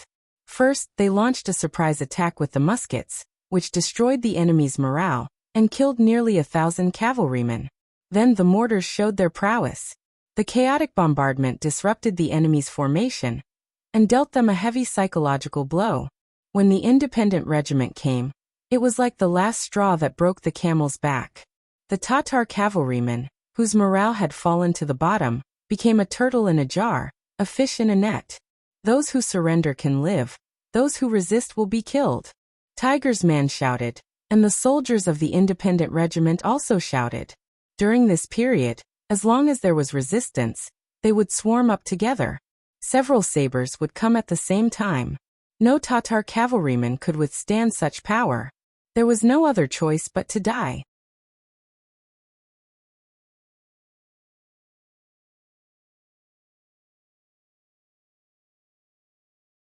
Chapter 775. I Surrender. Seeing that the general situation was about to change, not even knowing whether the main general Amu Gulang was alive or dead, facing the impressive momentum of the independent regiment, the Tatar cavalry finally threw down the weapons in their hands, jumped off their war horses, and knelt on the ground. Under the pressure, more and more people chose to surrender. They weren't like Amu Gulang, who had received favors from the Great Khan. They joined the army just to make a living. Besides, didn't they see that there were also Tatar cavalry among the mercenaries? Didn't they also surrender? Since there was a precedent, when it came to surrendering, no one seemed to be so resistant. Of the 5,000 Tatar cavalry, 2,000 were killed, and 3,000 surrendered. Tiger's Man Suhi's troops only lost less than 150 people, not even a tenth of the enemy's. This was definitely a great victory. Come, take the captives away. Watch them carefully, but don't abuse them. Everyone else, push the cannons up and prepare to attack the city. After dealing with the 5,000 enemy cavalry, Tiger's man's gaze fell on the city of Tulu. He had given the young master a military order yesterday, saying that he would definitely take down the city today. He couldn't go back on his word. For others, it was undoubtedly difficult to take down a city in one day, or even impossible. However, for Tiger's man who had cannons and muskets, this was nothing. Below the city walls of Tulu, Shibi saw everything that happened below. Especially when he saw Amu Gulong die on the battlefield, his eyes quickly became moist. Speaking of which, Shibi was a chess piece that the Great Khan had placed beside Amu Gulong to monitor him. In other words, from a certain point of view, they weren't trusted. It was just that he could see that Amu Gulong didn't want to believe it. In the end, it was the so-called art of balance, which was why the relationship between the two wasn't very good. But no matter what, they had worked together for a while. Seeing Amu Gulong die in front of him, he more or less felt sad. General Amu Gulong, with your death, my mission is complete. Next, I will do my best to defend the city, but he didn't continue, because he had already made up his mind. But he still wanted to see the true strength of the mercenaries. He looked at the Tatar soldiers on the city walls and shouted, "Everyone, prepare your bows and arrows. Once the enemy gets close to the city, shoot them back." Using bows and arrows to defend a city was the most commonly used method of defending a city. If it was summer, they would also get some kerosene and catapults, which would greatly increase their defensive capabilities. The archery ability of the Tatar soldiers was still very strong. At the very least, their accuracy was much higher than the Ming Dynasty army. This was related to the environment they grew up in. Horses and bows were always indispensable. However, when facing mercenaries with firearms, everything was a different story. Send someone to tell them to open the city and surrender. Then, we won't hurt the soldiers and civilians in the city. Otherwise, don't blame us for being rude. Tiger's mane looked at the Tatar soldiers on the city walls with a pair of binoculars, and said with a snort of contempt, "I'll do it." Vice Commander Xian Honghai took the initiative to accept the task. He took a self-made iron horn and rode out alone. When he was 150 meters away from the city walls, he suddenly stopped, and then his loud voice had a chance to show off. "Soldiers on the city walls, listen up," as Xian Honghai shouted. The expressions of the Tatar soldiers on the city walls changed again and again. At this time, many of them couldn't help but look at General Shibi. Obviously, they all knew that if General Amu Gulong's 5,000 cavalrymen were defeated, their 5,000 infantrymen without war horses would not be able to resist at all. If they continued to fight, they would die. If they surrendered, they might find a way to survive. How could Shibi not see the thoughts of the soldiers on the city walls? But if he didn't even fight, he would be letting down the dead Amu Gulong. So he said loudly, "Brothers, I know what you're thinking. But after all, this is a siege, not a cavalry charge. I think we still have the strength to defend the city. If we can't win, it's not too late to surrender. I think you all still like the feeling of freedom." Shibi's understanding of the people's hearts was immediately met with a wave of support from the soldiers. At this moment, the Tatar soldiers standing on the battlements stared at the mercenaries on the city walls. It was as if they were saying, "If you want to come, we'll serve you with bows and arrows." Xian Honghai shouted a few times but didn't hear any response. He patted his horse and returned to Tiger's mane's side. He spread out his hands and said, "Tiger's mane, they won't surrender." "Haha, if they don't surrender, then we'll make them surrender. Men, prepare the cannons. Musketeers, go forward and fire 200 meters away. The rest of the cavalry, get ready to charge with me," Tiger's mane said with a face full of confidence. With his muskets and cannons, he really didn't put Tulu City in his eyes. The city walls were quickly prepared. 6 battalions, totaling more than 2,000 gunmen, slowly advanced. They stopped 200 meters away from Tulu City. Then they lined up in a straight line and aimed at the city wall. On the city gate tower, between the battlements, Shibi was leading thousands of Tatar soldiers to look down. Originally, they had prepared their bows and arrows to give the enemy a head-on blow. But when they saw the enemy stop 200 meters away, they all looked down curiously. They didn't know what the mercenaries were going to do next. They couldn't be blamed.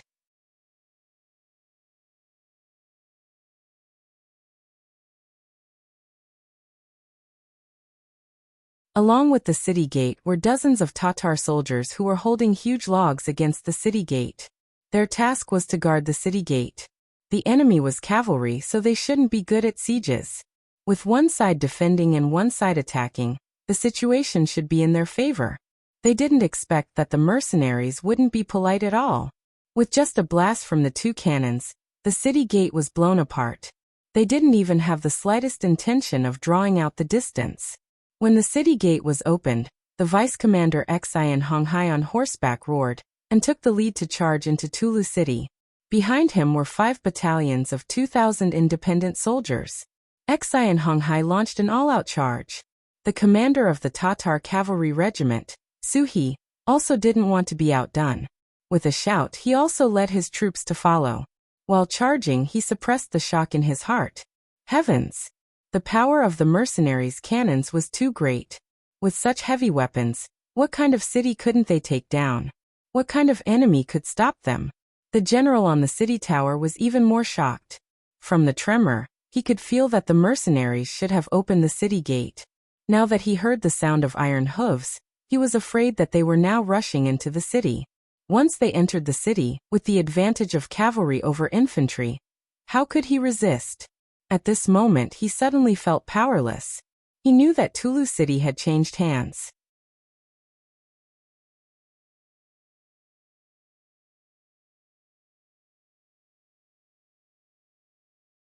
Chapter 776. General, the cavalry used the cannons to blast open the city gates. They are now charging into the city. Our soldiers can't stop them at all. A Chiliarch frantically crawled over to Shibi, who was still hiding behind a battlement, and spoke with an urgent expression. Can't stop them. Shibi seemed to be talking to himself. Yes, we can't stop them. Many of the soldiers below the city had already surrendered. Actually, we can't blame them. The difference in strength between the two sides is too great. Plus, our brothers haven't had a full meal for a long time. We even killed more than half of our warhorses. We don't have enough strength to continue fighting with them.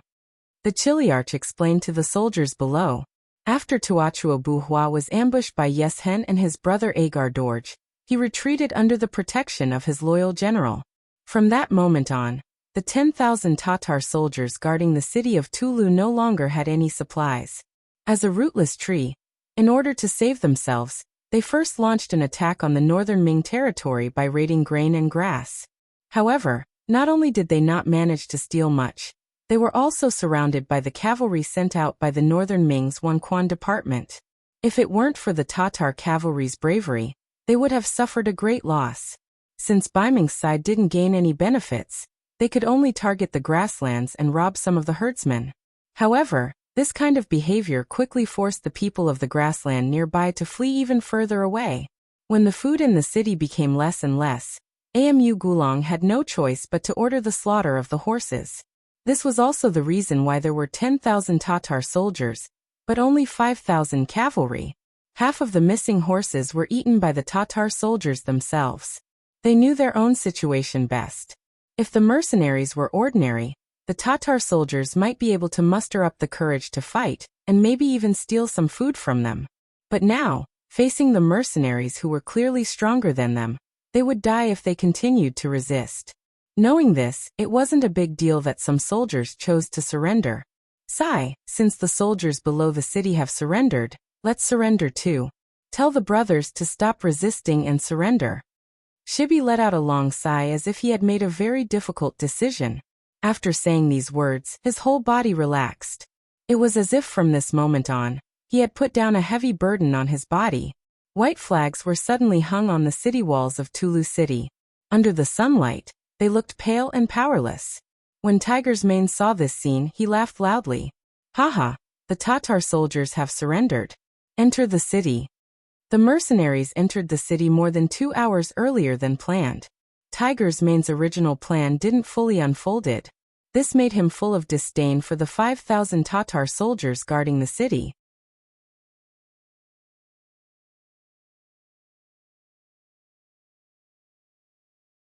The way he saw it, even with the advantage of the city, the resistance was so weak. The general guarding the city was too incompetent. However, all of this changed because of what he saw after entering the city. When Tiger's Mane entered the city, Suhi and Xian Honghai had already completely controlled the situation here. Even Shibi and the others were brought down from the city tower. They knelt on the ground and waited for Tiger's Mane to inspect and inspect. Riding a tall horse into the city, Tiger's Mane originally wanted to ridicule the enemy's general and suppress the enemy's morale. But when his eyes fell on Shibi and the soldiers beside him, he was surprised to find that they didn't look like an army. They didn't look like the valiant and mighty grassland warriors at all. Each of them looked sallow and emaciated. Their clothes looked so big on their bodies. They looked like children wearing an adult's robe. It was so inappropriate. Of course, the Tatar soldiers weren't so poor that they didn't even have clothes to wear. The reason for this was because they were malnourished for a long time. They didn't have enough food to fill their stomachs. As a result, each of them had lost a few kilograms or more. This made them look so out of place with the clothes they were wearing. Tiger's Mane rode on his horse. He opened his mouth to say something, but no words came out. Commander Suhi seemed to understand something. He rode his horse to his side and said, "Tiger's Mane, I've already asked around. These soldiers haven't eaten for a long time. They even used their horses to fill their stomachs." Speaking of this, Suhi couldn't bear to see her like this. For the grassland warriors, the war horses were their brothers. Most of the time, the horses would be there if the men were still alive. And if the men were dead, the horses would also die. If they were to use their brothers as food, one could imagine how bad the environment would be. Not to mention, horse meat was sour and didn't taste very good. If it wasn't for the fact that they had no other choice, who would make such a decision? This, Sai, arrange for the food to be cooked immediately. At least let them eat their fill first. Tiger's Mane suppressed all the words he wanted to say. He finally understood why the Tatar soldiers, who always looked powerful, were so useless today. Presumably without food. Even if they were mercenaries, how much of their strength could they display? Suhi thanked Tiger's Mane on behalf of these soldiers. Hearing Tiger's Mane's order, Suhi sighed. No matter what, he was still a Tatar. He was connected to these people by blood. Of course, he didn't want to see his own people in such a pitiful state. Seeing Suhi's touched expression, Tiger's Mane chuckled. "Okay, go and pass down my order." "Oh right, the commoners should be starving. Pass down the order to make a portion for them. Try to let everyone eat their fill." "Yes."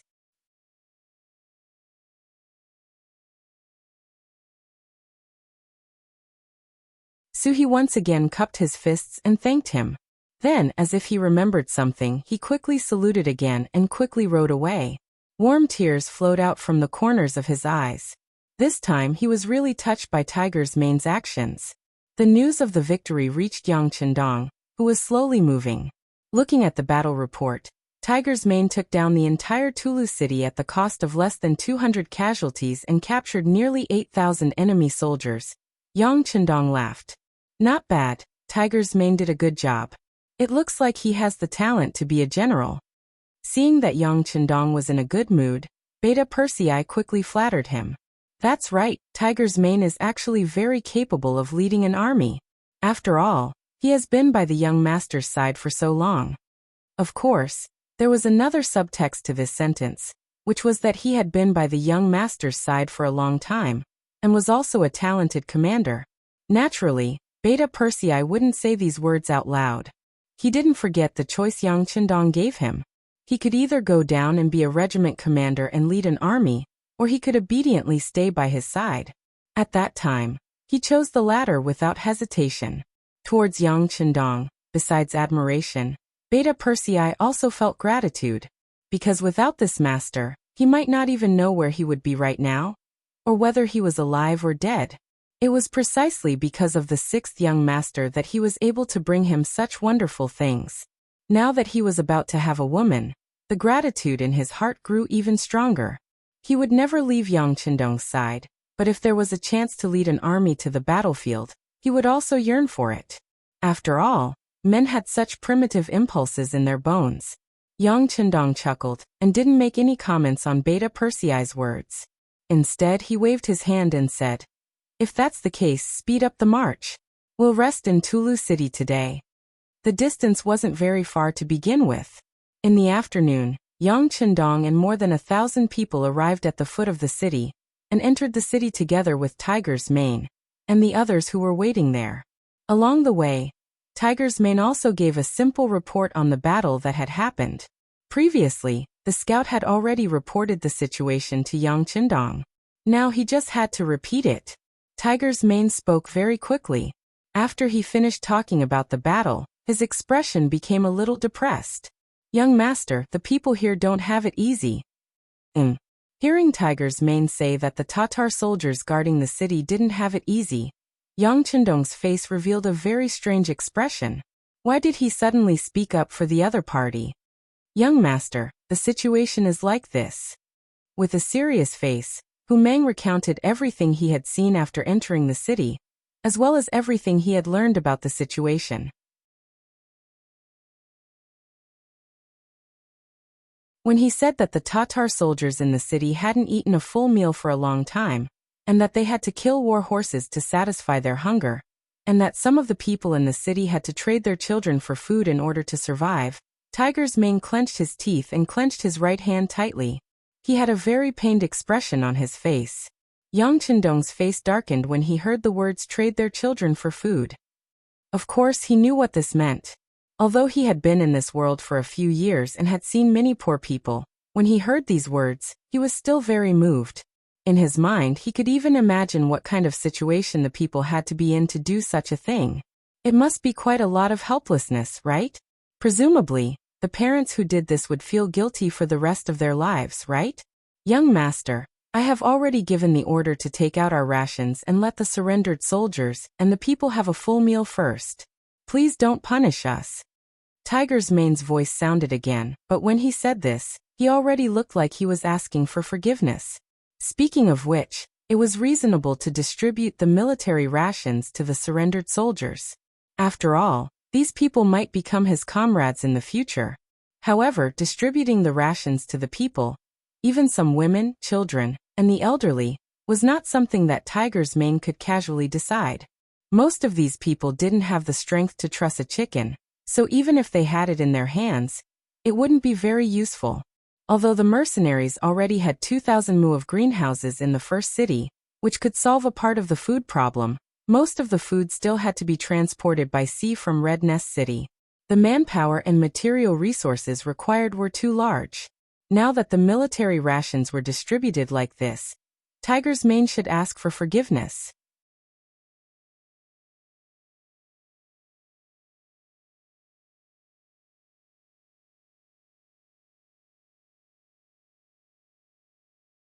Chapter 777. "Hey, what crime have you committed?" Yang Chendong casually waved his hand. "Although we don't have the ability to let all the people in the world live a good life and eat their fill, as long as we are willing to work hard, this problem will eventually be solved. What you did was not wrong." "Thank you, young master." Tiger's Mane also knew that since he had been by Yang Chendong's side for so long, he could still make this decision. Even if he was wrong, he would not be punished too much. However, he also had to show the appropriate attitude, because from a certain point of view, he was a servant, and Yang Chendong was the master. "Yes, not only did you not do anything wrong, but you also contributed greatly to being able to take down Tulu City at such a small price. Actually, with the current strength of the independent regiment, you already have the conditions to become a division. How about this? I will now order you to be the division commander of the independent regiment. Later, I will send a telegram to the military and political department of Chichen City to let them organize the records. You should also put in some effort and report the names of the officers under you to them." Yang Chendong said with a chuckle. Tiger's Mane was his study companion. He had been following her since she was young, so she was very familiar with his temperament. Since he had such ability to command the army, of course he would do his best to promote him. Of course, he was the only one who knew if he had any other motives for doing this. Being promoted all of a sudden, Hu Meng was still in a daze. Beta Persei, who was at the side, had already come over with a smile on his face. Division Commander Tiger, congratulations. Remember to treat us to a meal later, hehehe. Tiger's mane only came to his senses after hearing this. While staring at Beta Persei, he also saluted Yang Qindong. Young master, I am someone by your side. This independent regiment is only a temporary proxy. I have no intention of leaving your side, young master. Tiger's mane was not thinking about the position of a division commander. With his status, who would dare to treat him like that even though he was the captain? Even Commander Wu Sheng and Political Commissar Chen Bo of the 3rd Division of the Cold Front Division would respectfully address themselves as his subordinates whenever they met him. Since that was the case, it didn't matter whether he was a teacher or not. On the contrary, if he was forced to leave Yang Qindong because he gained a teacher, then the loss would outweigh the gain. I didn't say that I wanted you to leave. Yang Qindong tilted his head and glanced at Tiger's mane. He chuckled and said, who said that you can't serve by my side after becoming a division commander? Alright, don't think too much about it. If I let you be a division commander, just do it.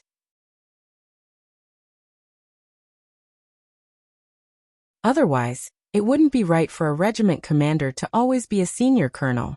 Tiger's mane didn't care about Yang Qindong's military rank.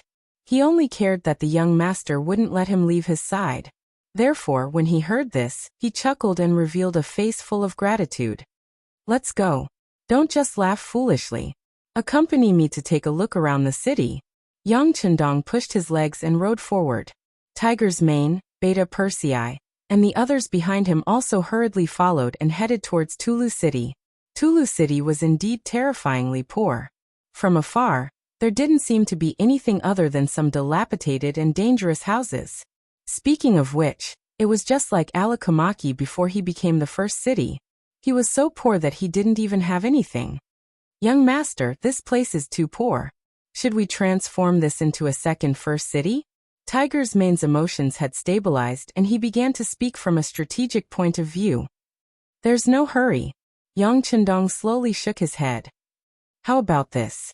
Tell the people that if they don't want to stay here, they can arrange for them to live in the first city. As for this place, just leave the soldiers to guard it. Tulu City's geographical location was very important. According to Yang Qindong's previous intention, he wanted to occupy this important place, and then build it into a city like the first city. But along the way, his thoughts had changed. After all, this place was too close to Baiming. 200 miles ahead was Baiming's Wanquan Department and Xian Mansion. If an accident happened, this place would become an isolated city. Not only did he need to arrange a heavy defense, but he also needed to be on guard against other people's attacks. This was not a good feeling, and it was not something Yang Qindong was happy about. Therefore, he hadn't made a final decision about the future of this city. He still needed to take a look. Since Yang Qindong said that he wasn't in a hurry, Tiger's mane naturally wouldn't say anything. He just nodded and remained silent. In fact, in the entire Yangxia, once it was Yang Qindong's decision, it was equivalent to the final decision. No one would dare to challenge his authority. The days in winter were very short. After just walking around the streets, the sky had already darkened. The largest house in the city had become the temporary Yang Mansion, and Yang Qindong's temporary residence. After entering the Yang Mansion, Yang Qindong ate a hot meal while listening to the news from the scout. After reporting that Lujua's 2nd Regiment and the 3rd Regiment of recruits had landed at the corner tonight, he raised his head and gave instructions. Tell Commander Lu to be careful. Although the Tatar army suffered a loss last night, it doesn't mean that they won't come to cause trouble. Yes, 6th young master. The scout received a reply, saluted and turned to leave.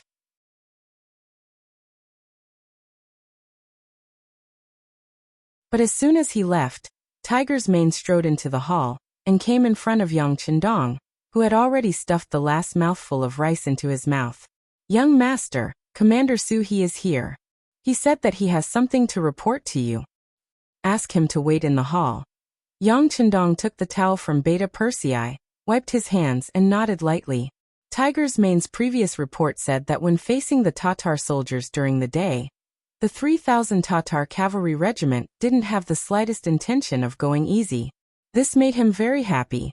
At least it proved that this person understood the big picture. Even so, he should be properly comforted and rewarded. Soon in the side hall, Su-hee, who was wearing a black cloak, was led by Tiger's mane to Yang Chendong, who was sitting at the head of the table. He immediately saluted and said respectfully, "Commander of the Tatar Cavalry Regiment, Su-hee, reporting to the 6th young master." Su-hee, your Tatar Cavalry Regiment performed well today. I have already passed down the order. Each soldier will record a military merit once. Those who killed the enemy will be rewarded accordingly. As the commander of the regiment, you have contributed the most. You will be rewarded with an additional 1,000 taels of silver, a pack of cigarettes, and 10 jars of good wine. Seeing the energetic Su-hee, Yang Chendong nodded in satisfaction. Thinking back, he had spent some effort and even risked entering the camp to persuade the other party to work for him. Now it seemed that everything was worth it. "Thank you, 6th young master, for the reward." Su-hee saluted to show his gratitude. This made Tiger's mane smile. However, this smile quickly changed because of Su-hee's next words. "6th young master, Su-hee does not dare to ask for a reward. If possible, these rewards can be returned. Su-hee has other requests. I hope that the 6th young master can fulfill my request." Tiger's mane's expression changed. He actually dared to reject the 6th young master's reward. Wasn't this the same as slapping his face in front of everyone? In a fit of anger, he shouted at Su-hee, "What are you talking about? Don't forget your identity." Sigh. On the other hand, Yang Chendong, who was sitting at the head of the table, had a natural expression on his face. He did not show the slightest bit of unhappiness because of the other party's rejection of the reward. Instead, he asked with interest, "If you don't want the reward, then what do you want?" Su-hee's face was also red. Perhaps it was because of Tiger's mane's reprimand, or perhaps it was because of Yang Chendong's smile. His heart could not help but beat like a drum. What kind of person was Yang Chendong? Although Su-hee did not have a complete understanding of him, the great Ming's Duke of Loyalty and Courage, the god of war, and the messenger of longevity heaven that the common people spoke of. Any one of these names alone had an illustrious reputation. Once such a person made a decision, how could he change his mind easily? Since he rejected the reward, the other party should be angry. However, this smile on his face made him even more puzzled. In fact, no one knew Yang Chendong's true identity. Even more so, they did not know that Yang Chendong did not attach much importance to some of the rules of the present age. Just like how he said before that there was no need to kneel when seeing him, all the soldiers who had undergone training were now used to this tradition. Perhaps in other people's eyes, rejecting a reward was a big deal. It was equivalent to rejecting the other party's good intentions. To put it more seriously, it was a slap in the face. If it was bestowed by the emperor, no matter if it was a gift or a marriage, if someone dared to reject it, it was equivalent to defying the imperial edict. That person's entire family would be beheaded. However, in Yang Chendong's eyes, he did not care about this at all. "I gave you something to show that I think highly of you and reward you. If you don't want it, then I'll just take it back. This is not a big deal." This was Yang Chendong's true thought. He did not know this, which was why Tiger Mane was angry and why Su-hee was so nervous. However, now that Yang Chendong had asked what he wanted, he had to say it even if his next words would anger the other party. Wasn't this the reason why Su-hee had taken the initiative to come here? With a plop, Su-hee did not salute but knelt on the ground. This action already showed his determination, and also seemed to indicate that what he was going to say next would not be so pleasant to hear. By the side, Hu Meng's expression changed as well. Instead of the military salute, she knelt down. What did Su-hee want? Even Beta Persei, who was standing beside Yang Chendong, stared with a pair of tiger eyes. His whole body could not help but tense up. He was only waiting for the young master's next order to teach this Su-hee a lesson. He would make him suffer and teach him a lesson. Yang Chendong's expression did not change at all when he knelt. He only narrowed his eyes for a moment. Then he smiled gently and waited quietly. He was also very curious about what Su-hee was going to say. You're tuning in to the Li Mei's Wuxia Whispers YouTube channel. We're so grateful for your support, and don't forget to subscribe to join us on this incredible journey through captivating stories. Your generosity through donations truly makes a world of difference, as it's the primary source of revenue that allows me to expand and enhance this channel for you. Thank you from the bottom of my heart for being a part of this adventure.